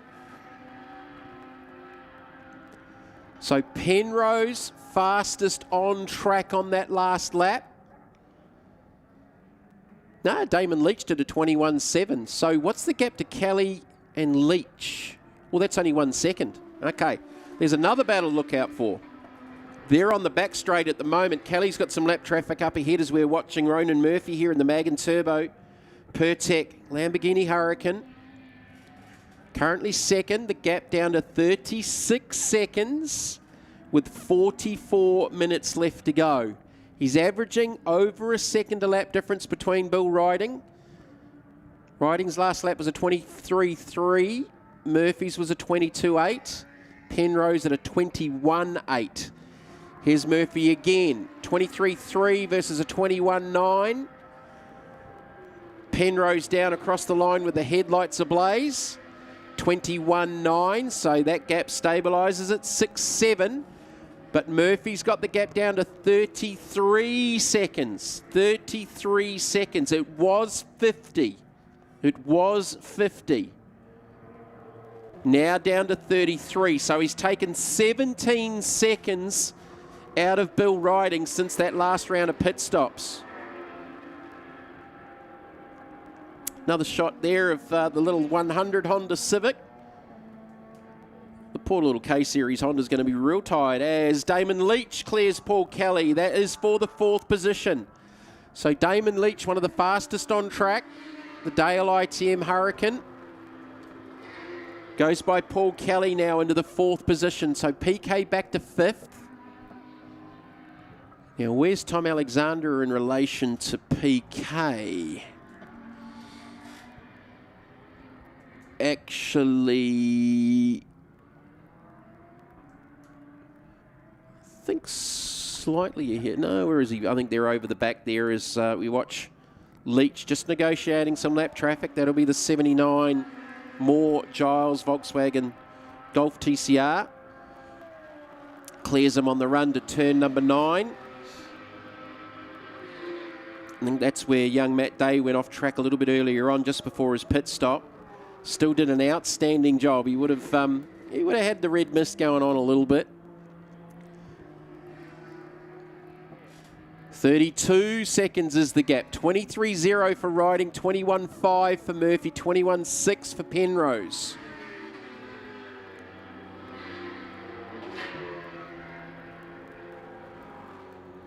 So the gap's down to 32. So Murphy took another second out of the race leader with 41.5 minutes left to go in this 3 hour.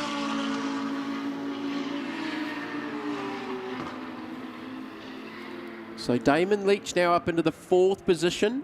Remembering the Dale ITM did have a slight off after contact with Glenn Brazier that saw the Brazier Lamborghini, we believe, with broken front steering, parked up on the track and going no further. So they're the only car that's a DNF at the moment. That was on lap 69. Here's Ronan Murphy. So 22.9 Riding again, just quickened up. 21.3 for Murphy. 30 seconds. 30 seconds is the difference with 40 minutes to go. Still a lot of life left in this race. It's getting a little bit darker here this afternoon. What time are we? We're at about 25 past 4. Just coming up to 2 hours 20 in the race. Still Ronan Murphy with the fastest lap of the race at a 1:20.866, which he did on a fresh tyre on a full fuel load. Whereas before that last round of stops, those guys were setting their fastest laps on a lighter fuel load on a used tyre.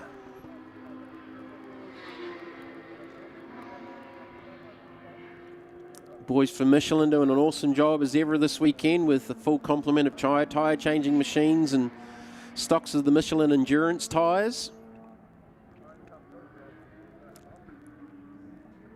Right, so Brooks has gone through. That last lap was a 23.1, so he dipped back down into the 22s. Back down onto the front straight comes Murphy. 21.4. 28 seconds is the gap. 28.4 is the gap. 28 seconds. Penrose was a 21.6, so he lost 2 tenths. So Murphy to Penrose, 7.4 seconds. That was down to 6.7. So James has just backed up a touch. Ronan's got him covered at the moment, but they're both eating into the lead of Bill Riding. So we watch the 101. Chasing down Paul Kelly. So Paul's just cleared the 101 in lap traffic. I think I saw Paul just slightly running off track trying to negotiate the 101 through the infield. So Paul Kelly and Caleb Nato are in the 5th position. First of the 992 Cup cars.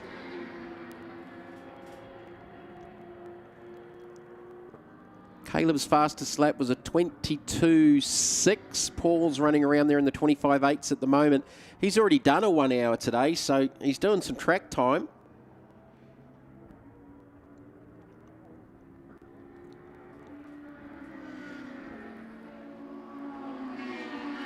Murphy comes across the line, gaps down to 27, took another second out of him. 23.0 versus a 21.5, 21.5 for Penrose. So Penrose and Murphy sort of identical lap times for them, and they're both taking a second a lap out of Bill Riding.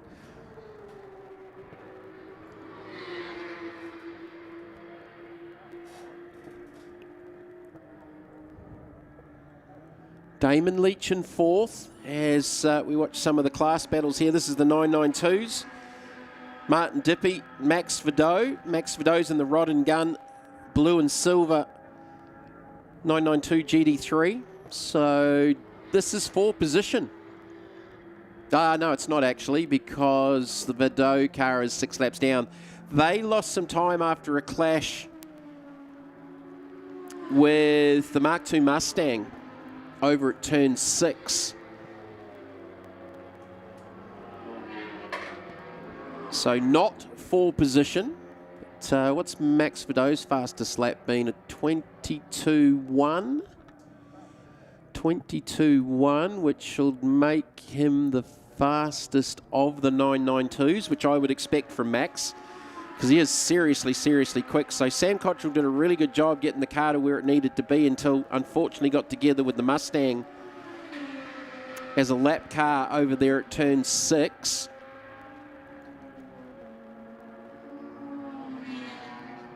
So as I said earlier, I got to know Max over in Australia. Sort of a couple of years ago, did the TA2 endurance race up in Darwin. My first time up in, actually second time in Darwin, but first time with the TA2. Spent about 18 months commentating with the high-tech series and the TA2 muscle car series, which is, look, just getting stronger and stronger over there in Australia with Trans Am, and TA2 have actually purchased Trans Am. They're the same cars, just 2 different series. The TA2 program effectively is the feeder series into Trans Am. I know a lot of the guys over there, you talk to Scott Pye and Elliot Barber talking about with the super license rules allowing the Trans Am guys to get into that, because a lot of those young drivers are looking at getting into supercars. And as we've seen with some of the other development drivers getting up into Super 2 and co-driving like Jared Hughes, who did a good job for Erebus at the Sandown Bend 400 or 500 or whatever it was. It's an interesting call. I'm looking forward to TA2 here in New Zealand with a 20-plus grid going forward for the new season, which will be outstanding. They're going to be a cool car to watch with big fields. It would have been fun watching them down this part of the world with the Trans-Tasman Challenge last year, a couple of years ago. All right, the 101, they're in the 9th position, so these boys are doing a good job.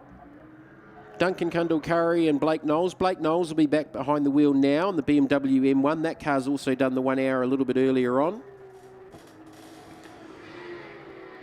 So what's the gap down to now? 23 seconds.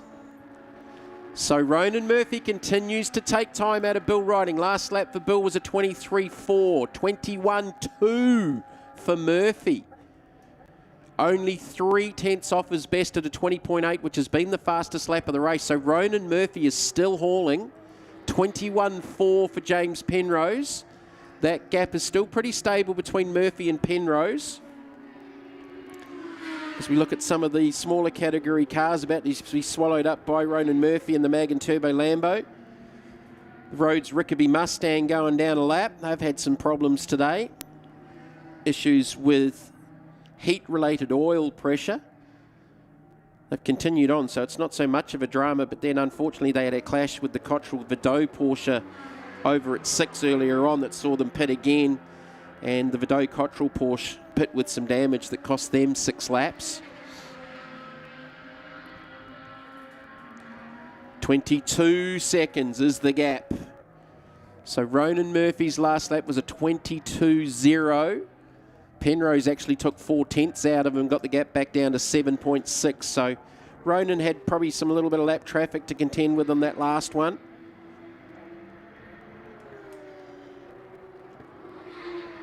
Getting the power down out of turn number 4.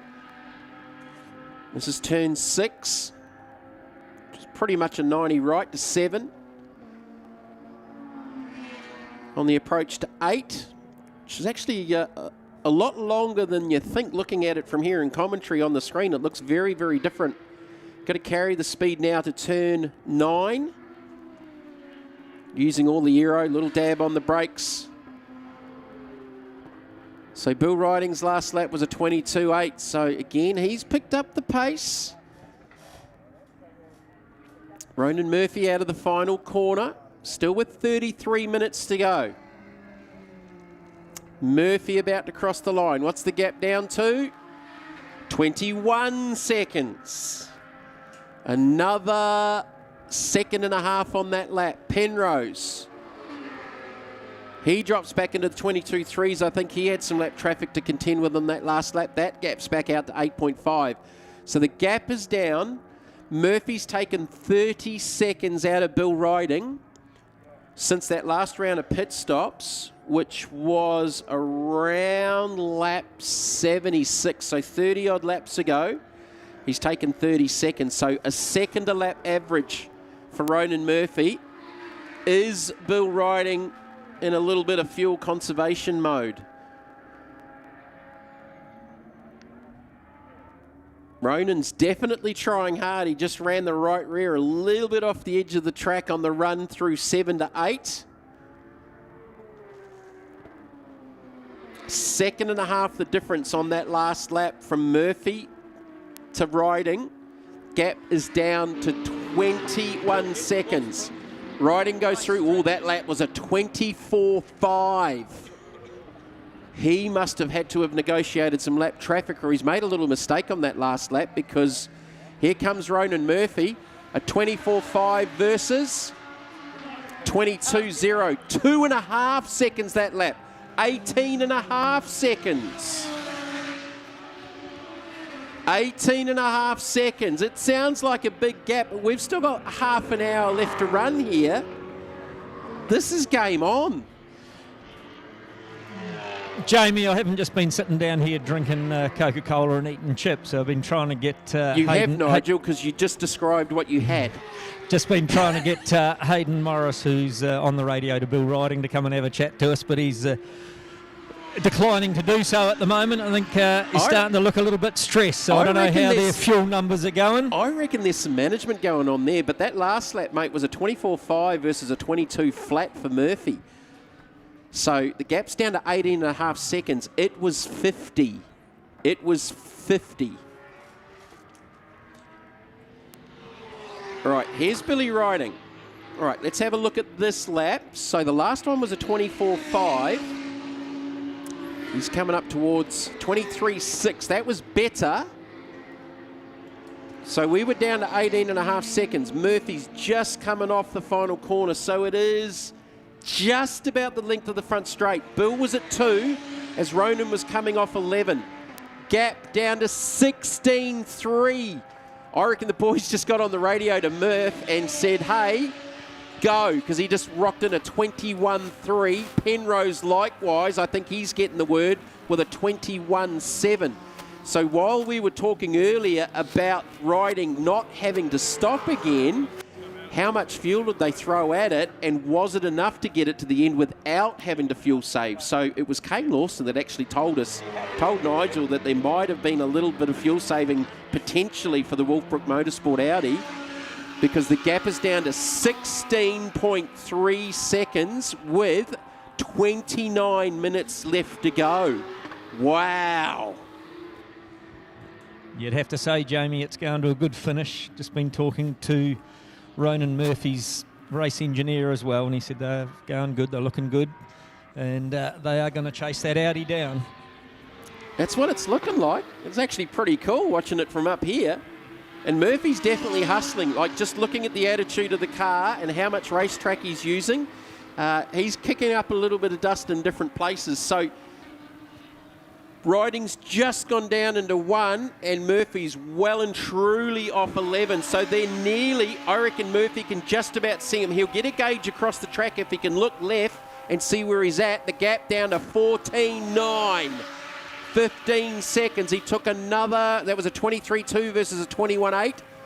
So again, for as much as they can say to Bill, hey, hurry up, but we've got to save fuel, he's got a couple of things going on there.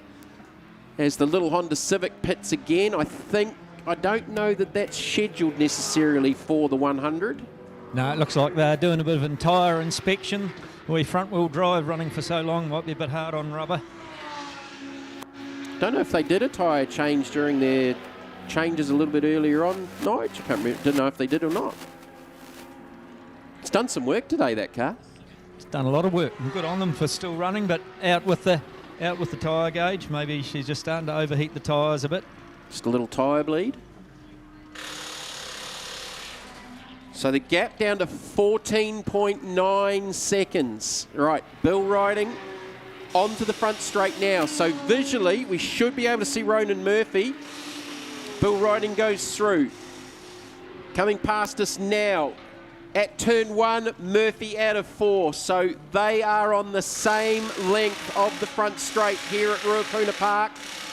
22.9 for riding. 21.6, 1.3 seconds. 13.5 seconds is the gap. As I said, I'm not good at mathematics, but it's pretty easy to count this one down. And now Ronan Murphy can visually see Bill riding on the same piece of racetrack. So now they're looking at each other straight across now, across the run from 4 and the approach to 4. As we go back to the Mustang Mark II, they've had an eventful day. Spectacular looking race car as Max Vidot clears the 101 BMW driven by Blake Knowles. Pretty sure I can remember commentating Blake in karts going way, way back. So fastest lap of for the Damon Leach car at a 121.6. Fastest lap of the race at 120.866 by Ronan Murphy. And he's the only driver that's managed to get into the 120 so far. Here is Damon Leach. Oh, he struggled to get that stop, just negotiating lap traffic. Got in very, very deep to 4, and you saw the little chirp on the front brakes. Didn't so much lock it up. Pretty sure these cars are ABS, but certainly struggled to get it stopped, and he was fairly deep, and it actually slid a little bit up the racetrack got it gathered back up, but I think you'll see a little bit of a time bleed in lap time on that last lap. Last lap was a 21.6 for Damon. We'll keep an eye on that with the Dale ITM Lamborghini. It was a relatively late entry into this weekend, but fantastic to have the team here. And we might have found an upcoming young star in young Matt Day, because he just did an outstanding job in his stint. We know how fast Damon has been for so many years, and while he hasn't done a lot of racing, he does more laps than probably anyone in the country with his driver training and rides down at Highlands Motorsport Park. Not a bad full-time job to have, which is one that Andrew Waite had there at one stage. Unfortunately for Andrew, he is not going to get behind the wheel of the Brazier Lamborghini. He's had a troubled start to the weekend. Lost luggage on the flight down to Christchurch yesterday. There was a bit of panic going on in the camp. All right, so here's riding out of turn number 11. He's got Paul Kelly he's chasing down at the moment. Ronan's just coming into 11. So it's not even 3/4 the length of the front straight now. So riding's lap was 23.6. Murphy, 21.4, 9.4 seconds. Wow. So Murphy has taken 40 seconds out of Bill Riding's race lead. Billy just dropped a wheel off the exit. You can see that little cloud of dust off the exit of Pothole, as I know it. Now Link, ECUs. Actually watched that documentary produced by David Turner on the plane over here for the North Island Series, Series 2, with the Kiwis in motorsport. Didn't realise they were so big. Certainly didn't know that Harry Dobson was so big with the Dobson business. Kelford Cams and, yeah, just some amazing New Zealand businesses, and especially down this part of the world. Definitely a very, very serious motorsport hub. All right, now Riding's got some lap traffic just up ahead of this car. Murphy can definitely see him now. That gap is going to be less than 9 seconds because Riding has caught Paul Kelly, goes up the inside, clears PK, but he just caught him at an awkward run from 9 to 10 and out of 10. So Riding goes through 124.3. Here is Ronan Murphy, 21.7, gaps down to 6.7. We still have 23 minutes left to go. No wonder there's a little bit of stress in the Wolfbrook camp.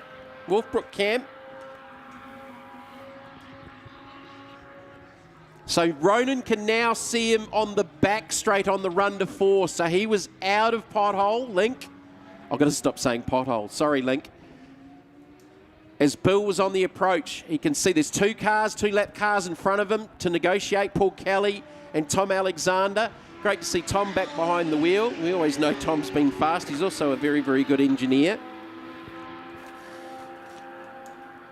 So the gap down to 6.7 seconds. Murphy and Leach, the only one in the 21s on that last lap. James Penrose at a 22.1.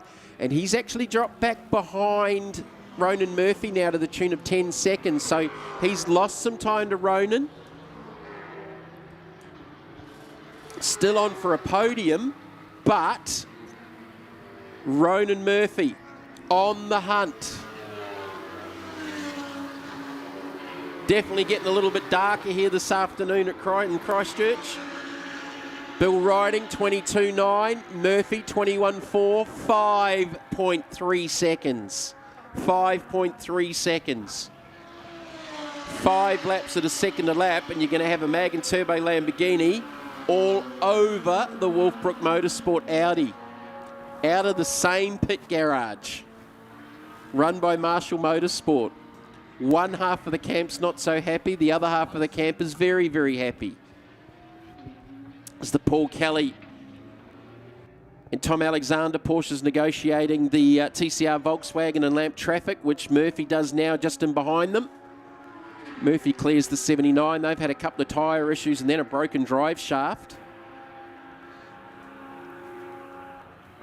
Brought out 2 safety cars with 2 tyre carcasses plonked in the middle of the racetrack. So most of the leaders have got headlights on. So Riding through 10. Murphy through 10. The gap was 6.7. Murphy still with 2 Porsches ahead of him. Riding out of turn 11 with 20 minutes left to go. Riding's lap at 23.3. Drop back into the 23s. Ronan Murphy at 22.3. 4.2 seconds. Took a second out of him. 4.2 seconds. So let's stop talking about time increments now, because they're pretty much going to be on the same piece of racetrack shortly.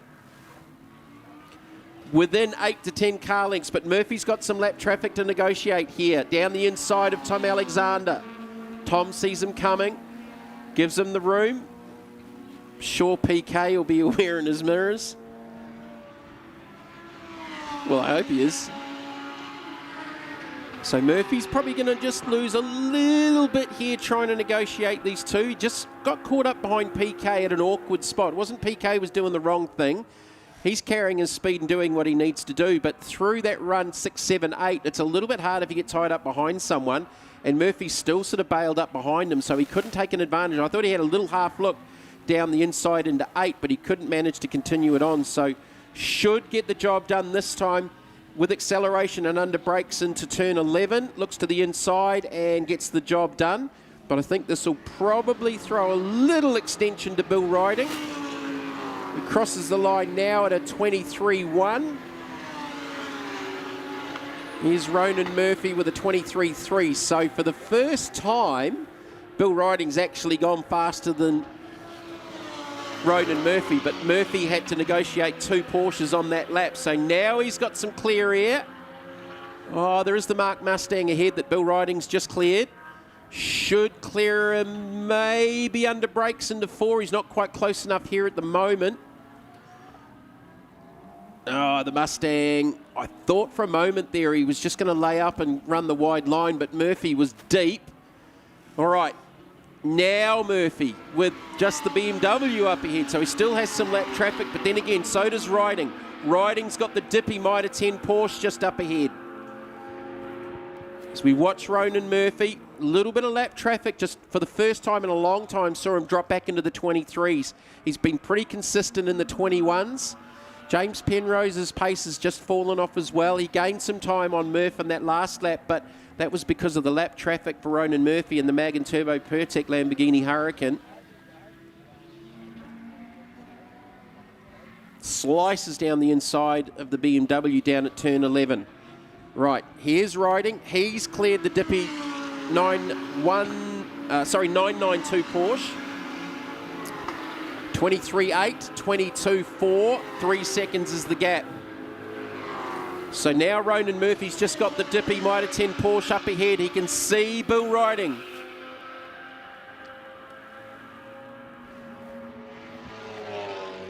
Jamie, down in pit lane, it's almost a mirror image of what's going on out in the race, watching the face of the race engineers. There's a bit of fingernail biting going on. Looking down at their tablets and things, looking at lap times, looking up.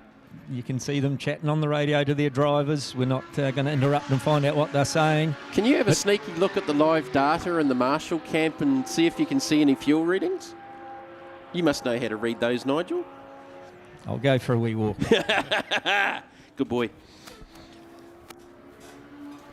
But this is well and truly game on as Murphy clears the Mitre 10 trade, Porsche 992. He is within the same corner of the Wolfbrook Audi. So the two teams are pitted out of the same pit bunker, but they're about, I think there's 3 or 4 cars separation between them. This is with 16 minutes to go. 2.2 seconds. Ronan Murphy has made 48 seconds since lap 76. We're on lap 114. 114 complete. So Bill Riding, Ronan Murphy, James Penrose, Damon Leach, Tom Alexander, Paul Kelly. So Tom Alexander actually has got back. He has gotten around Paul Kelly for 5th. Well done, Tom and Andy. That's a huge performance. That's the leading 992 Cup car. So Tom Alexander's last lap was a 24.0. And the best has been a 22.9. So Tom Alexander up into the 5th position. That's a massive performance because Andy has not done a lot of motor racing. He debuted up at Hampton Downs, I think, at the final round in a brand new race car for him.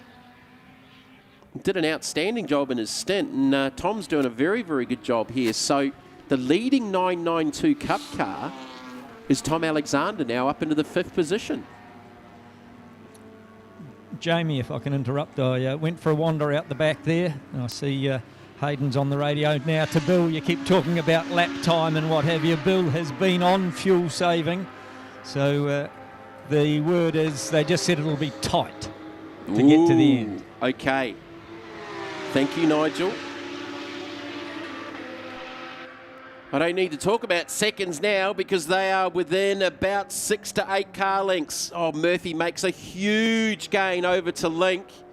Closes it up even more. So Bill riding, Ronan Murphy in the same picture. This is the race for the win. So they're still talking about Bill riding even being tight to not have to maybe make a splash and dash. But Ronan Murphy has got the pace. Now, I'm not 100% sure how they are for fuel. They went pretty long.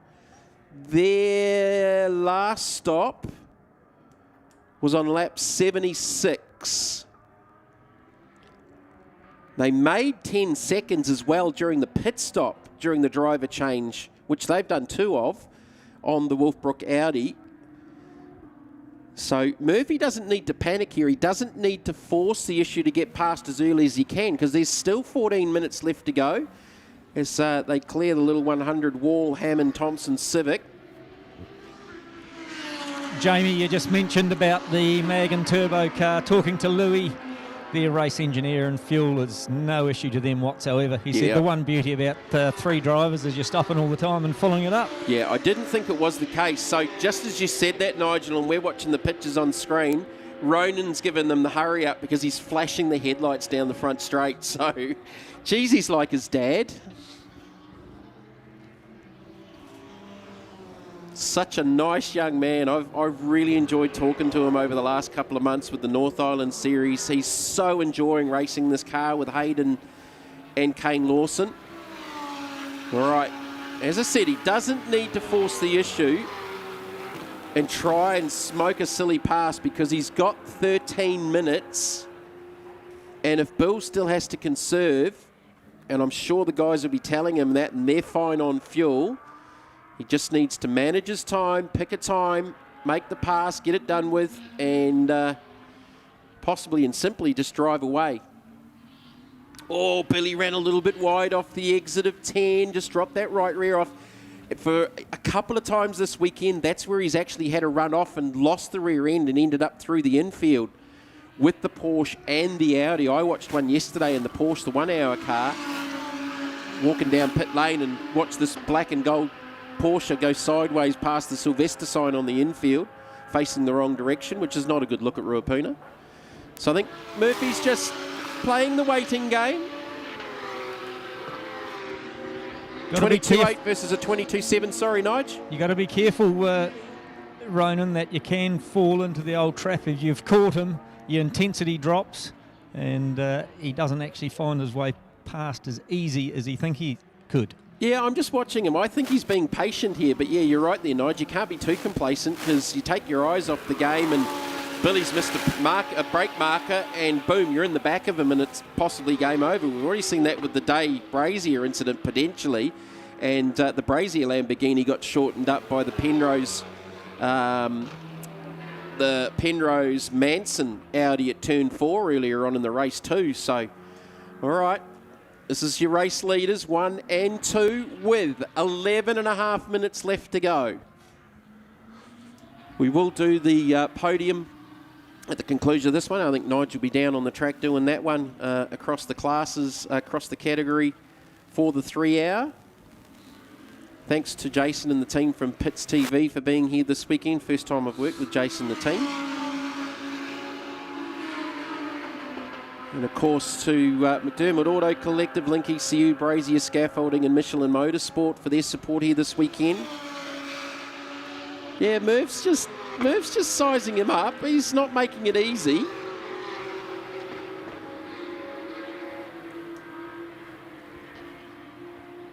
Absolutely categorically, Bill knows he's there. I think Jamie, credit where credit's due. Bill is doing an absolutely fantastic job. He's running his line, he's running his length, and I think Ronan's going to have to work for this. Yeah, Billy did have a little moment out of 10 just on the last lap, but yeah, look, I think Ronan's just biding his time. He doesn't need to panic. But yeah, look, Billy's doing an outstanding job, as Bill does. This is what Bill does. He does a good job. But he knows he's got the Mag Turbo Lamborghini well and truly filling his mirrors. So on the last lap, this is where Billy just dropped the right rear off. He was struggling with a little bit of turn-in. Not so bad that time. Anyway, we have well and truly got a race on our hands. Now, if these two slow each other up too much, they'll allow James Penrose to close the gap with about 10 minutes left to go here. So what's the gap back to Penrose? 10.8 seconds. So they've dropped back into the 22s. Oh, Billy's gone 22.9. Ronan 22.8. Penrose 22.3. That gap's back down to 10 seconds. 22.2 for Penrose. So Penrose took another 0.6 out of them on that last lap. So I think Billy's been given the message to speed it up a little bit and let's just see how we go. Like, if we keep conserving and doing what we're doing, Ronan's just going to smoke past you and see how we go on fuel. If it runs out of fuel, that's what's going to happen. But they've both got to be careful because James Penrose is within 10 seconds with 9 minutes left to go here in the Maramarua Beef 222 Audi R8 Evo 2. Late stop going on here, Jamie. The Mark Mustang is making its way into pit lane. They have got the stop board out in the lane, so hopefully it's not going to the garage. You'll soon see if it's fuel or something like that, but they've sort of been off cycle and off strategy most of the afternoon with issues. So fuel? Yeah, 100% fuel nozzle going in, nothing else happening. Little splash and dash for the Mark Mustang, Graham Rhodes and Paul Rickaby. Bill Riding continues to lead. Just a little splash and dash. Nothing dramatic other than a bit of driver error stalling there. Thank you, Nige. All right, so it's still Bill Riding. As the Rickaby Rhodes Mustang comes back out of pit lane below me. Ronan Murphy just settled into second. I'm just watching this and wondering what's going on. Oh, Murphy ran it in a little bit deep there. Ran it in very, very deep. So less than half a second is the gap, but James Penrose is mowing them down. I think he'll run out of laps. He'll run out of laps, but will Riding run out of fuel? And Ronan's just playing the waiting game, but the longer he waits now with 7 minutes left to go, which is going to be what? We're at 100 on lap 121 now. 7 minutes, 122, 4, maybe 5 laps. It's actually not that much time to try and get to him. Maybe Ronan's just got off the tyre now and he's used it all up trying to get to him. He's still flashing his headlights. Well, you could have hit the nail on the head there, used up the tyre, and you've also got to remember when you're up under the wing of the car in front with these cars, is he getting a heap of aero wash? Is the balance gone? Just watching it run into one there, Nigel, I thought it had a little bit of turn and understeer, so you're exactly right. There's probably a little bit of aero wash going on there too, but he had to have used the tyre up pretty significantly on that run. So we go back to the 4th place, Damon Leach. Tom Alexander in 5th.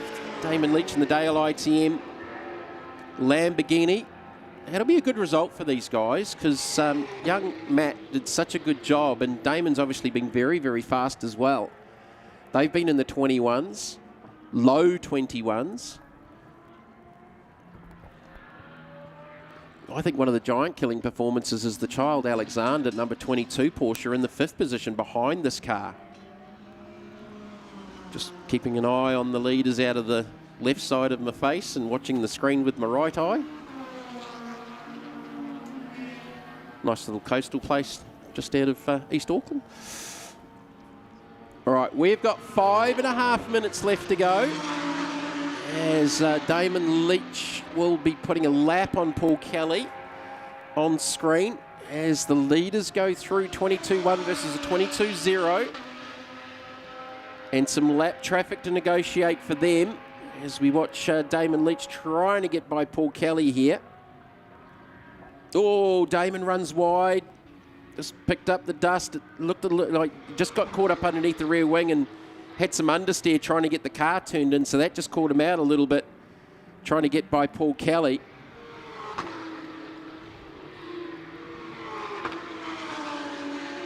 So I'm intrigued as to what's going on out front because Bill Riding still leads the race. Ronan Murphy hasn't been able to get to him and clear him. And we have 4 minutes 45 left to go. We're inside the last 5 minutes. 3 laps at most. Lap traffic for the leaders. Just clear the little Honda Civic. Murph had to take a little hesitation there.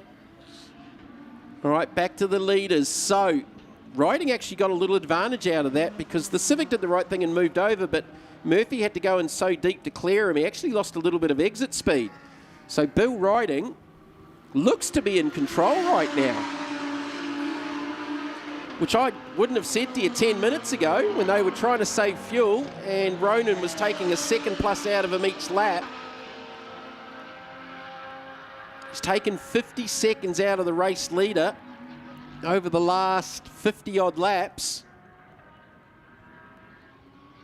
And Murph is going to start running out of time here. We're down inside 4 minutes.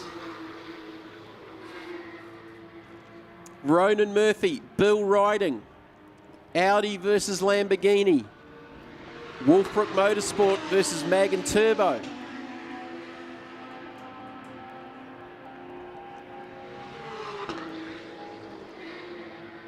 (23.1) versus a 23.3. So again, Riding actually extended and put a couple of tenths on him on that last lap.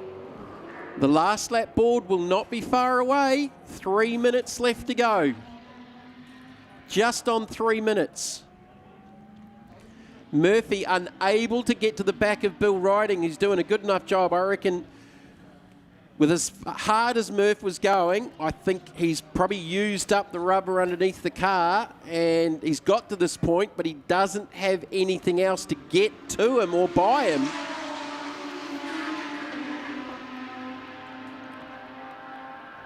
Two and 3/4 minutes.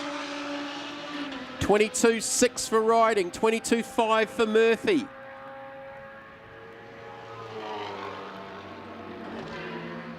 And Nigel was right. Like, Bill Riding is doing an unbelievable job to hang on. He's been conserving fuel. He's been, the boys would have been on the radio to him saying, Murph is coming, Murph is coming. Don't panic. Don't panic. If they think they're really, really tight on fuel, I reckon they're not telling him. They're just telling him to conserve, unless he's got it all on the dash and knows exactly where it's at.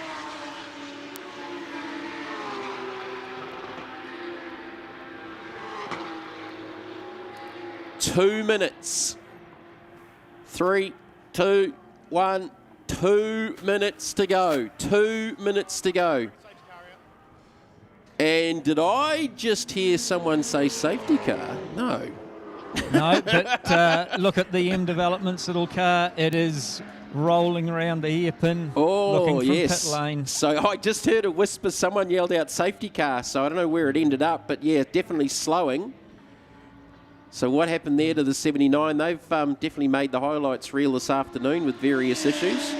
So that was down at turn number 4. I just heard safety car in the cans and went, oh no, seriously? 1 minute 22 to go. It's still Bill Riding in control. Murphy, unable to get by him. And Jamie, pit lane, Mackenzie Motorsport have got a fuel rig loaded up. The man standing in the lane, so we'll see which car that could be aiming for. Tom Alexander potentially, who goes by them again. The last lap board's not too far away. That would be cruel if it's the Alexander car because they're 5th. That's been a massive performance from Andy Child and Tom Alexander. I reckon that's match of the day stuff for them. And Bill Riding at the moment, not making a mistake to try and hold off a charging Ronan Murphy. 30 seconds. 30 seconds. Last lap board, I'm seeing the checkered started to go up there. I think it's the last lap board should be first. So 18 seconds to go. Will they get to the stripe one more time? I think the last lap board's going to go out now. It does. One more lap to go. Well, can Greg Murphy get to Bill Riding? Bill Riding's done an unbelievable job since Murph got to him. The Wolfbrook team are jumping up and down to my right here in race control. There's some nervous energy going on there. So this is definitely not over, but Bill's done an unbelievable job to not fall under pressure from Ronan Murphy. Murphy looking for the big dive under brakes. Riding had to cover up the inside, and he did. He was very, very narrow on the approach. Just a couple of car lengths in it. Murphy unable to get the job done, probably at the biggest opportunity for passing here at Ruapuna. There's going to be nothing going through here on the run through to 8. I wouldn't think so, and he's not close enough trying to carry speed. As Nigel said about the aero wash and probably using the tyre up, I think that is the conclusion. Bill Riding using all of the racetrack off the exit to try and get through. Murphy within a car length. Murphy within a car length. This part of the track's been the bogey spot for Bill during the day. Murphy had a close look up underneath the rear wing. It lost a little bit of exit speed getting out. He's not close enough. It'd have to be a massive dive into the last corner. Bill Riding, I think he's done enough here. Bill Riding's going to hold on. It's got to the line, not running out of fuel. Murphy hasn't got to him. Bill Riding and the Wolfbrook Motorsport take out the 3-hour round 1 here in Christchurch. The Wolfbrook team have gone off. And down in the pits, Nigel, I'm thinking there's some Wolfbrook team members that have just started breathing again after about 10 minutes. Yeah, you can see the relief on Steve Brooks' face. He is absolutely wrapped, as are the team. Well done to him. We've got Steve with us now. Steve, that's an awesome result. Oh, mate, absolutely fantastic. I tell you, like with that pit stop, we did a little splash and dash. There wasn't enough to go in, so we had to tell Bill to do a bit of a fuel save. He's never fuel saved before, so he didn't really understand it. We're like, go slower, go slower. He goes, but there's cars behind me. And then we're like, well, we're trying to calculate in the back, working out all the numbers like we're mathematicians. And then just said, well, look, just hammer down, let's go. See what happens. Hang on. And I think we've probably got about 300 mils left. So let's see if it actually gets back to the podium or it dies out there. Well done, mate. We'll see you up there. Cheers. Wow, what a result. Bill Riding taking the win from Kane Lawson, Ronan Murphy and Hayden Knight. And it was a valiant charge. I think it is going to make it back to the pit. So if it is on fumes, it's done very, very well. Speaks good volumes for the fuel economy for a V10 Audi R8. So, Steve Brooks, Bill Riding with the victory. Kane Lawson, Ronan Murphy, Hayden Knight in second. Luke Manson, James Penrose third in the Maramarua Beef International Motorsport Audi R8 Evo 2. Fourth, Matt Day and Damon Leach in the Dale ITM Lamborghini Hurricane. Fifth, and this is the performance of the day for me, Andy Child and Tom Alexander in the number 22 Porsche 992 Cup car. And Andy hasn't done a lot of motor racing. We know Tom Alexander's fast, but that is a giant killing performance for fifth and first 992 GT3 Cup car home. So that is a fantastic effort. Paul Kelly, Caleb Nartoa in sixth, Martin Dippy, Alan Dippy in seventh, Sam Cottrell, Max Vidot in eighth, Duncan Cundall Curry and Blake Knowles in ninth, and they'll take out class 4. The Rhodes Rickaby Mustang in 10th. They've had some dramas today, 109 laps versus 127 for the winner. Then we go back to the Wall Hammond Honda Civic. They'll take out Class 5. And DNFs for the Brazier Andrew Waite, Brazier Scaffolding GT3 Lamborghini. And I think in the end, the number 79 Moore Giles Volkswagen may not have made it home. So what a fantastic race. You can see Ronan down there with Bill riding. They're congratulating each other. But, yeah, that one was a nail-biter, and that's what endurance racing should be about. So that's a fantastic opener for the South Island Endurance Series opening here at the Euromarque Motorsport Park in Christchurch. Thank you to McDermid Auto Collective, Link ECU, Brazier Scaffolding, Michelin Motorsport. We'll catch all the interviews and podium presentations here very, very shortly. If we get a chance, we'll have a look at some highlights. And look, thanks to Jason and his team from Pits TV. First time I've worked with the guys and girls, and did an outstanding job, and hopefully enjoyed the coverage on Pits TV, the YouTube channel and Facebook page, and the South Island Endurance Facebook page as well. So that was a pretty cool motor race. Looking forward to the next round, round 2 at Teretonga Park in Invercargill. And just for the teams out there, we're waiting for Nigel to catch up with everyone. We'll just let Bill have a wee rest and a drink, eh? Ask him if did he take the yoga mat into the car with him? Well, he has already said it was all down to the yoga. Bill, awesome drive, well done. Thank you kindly. Well, it worked out in the end, didn't it? A couple of savouries and a few stretches at half time, and we came home with the win. I think we're smelling on the, we're running on the smell of an oily rag, but yeah, big thanks to all the team for all the feedback. Massive thanks to this guy here, Stephen Brooks. Without him, none of it would happen. Nerdic, Kate and all their team, James Marshall Motorsport, all the boys, we love you. Roscoe for the barbecue, fantastic. All the family and friends who came out here to watch us and support us today. We love you all. Thank you very much. Well done, mate. Right, where's our second place man, Ronan Murphy?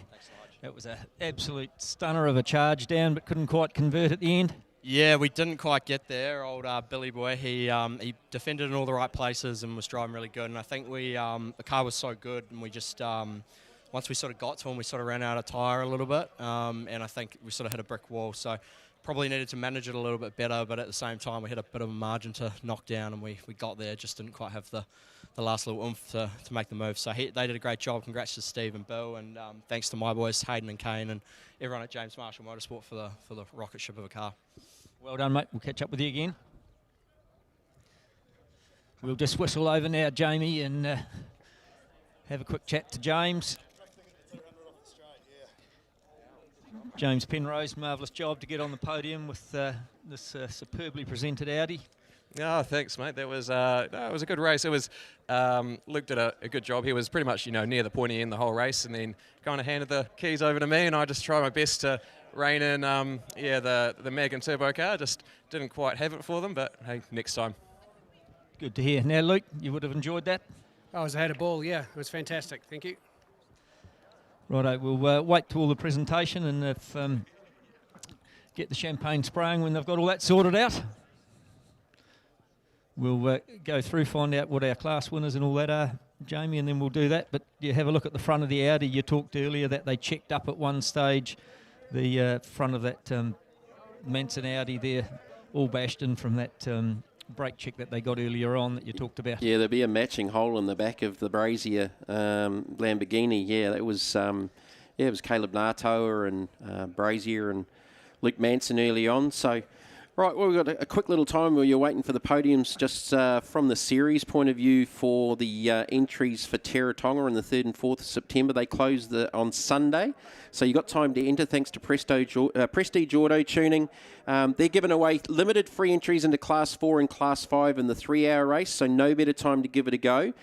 Get hold of Kate Bartlett and the team at SIERDC ASAP to not miss out. So limited free entries Class 4 and Class 5 for the 3-hour for Teretonga for the 4th of October, but the entries closing that'll be on Sunday. So No, very cool. That was a very, very cool motor race, and thank you having me over for being a part of it. Hopefully we can get back for Invercargill. What else have we got to talk about? We've got the podiums coming up here very, very shortly.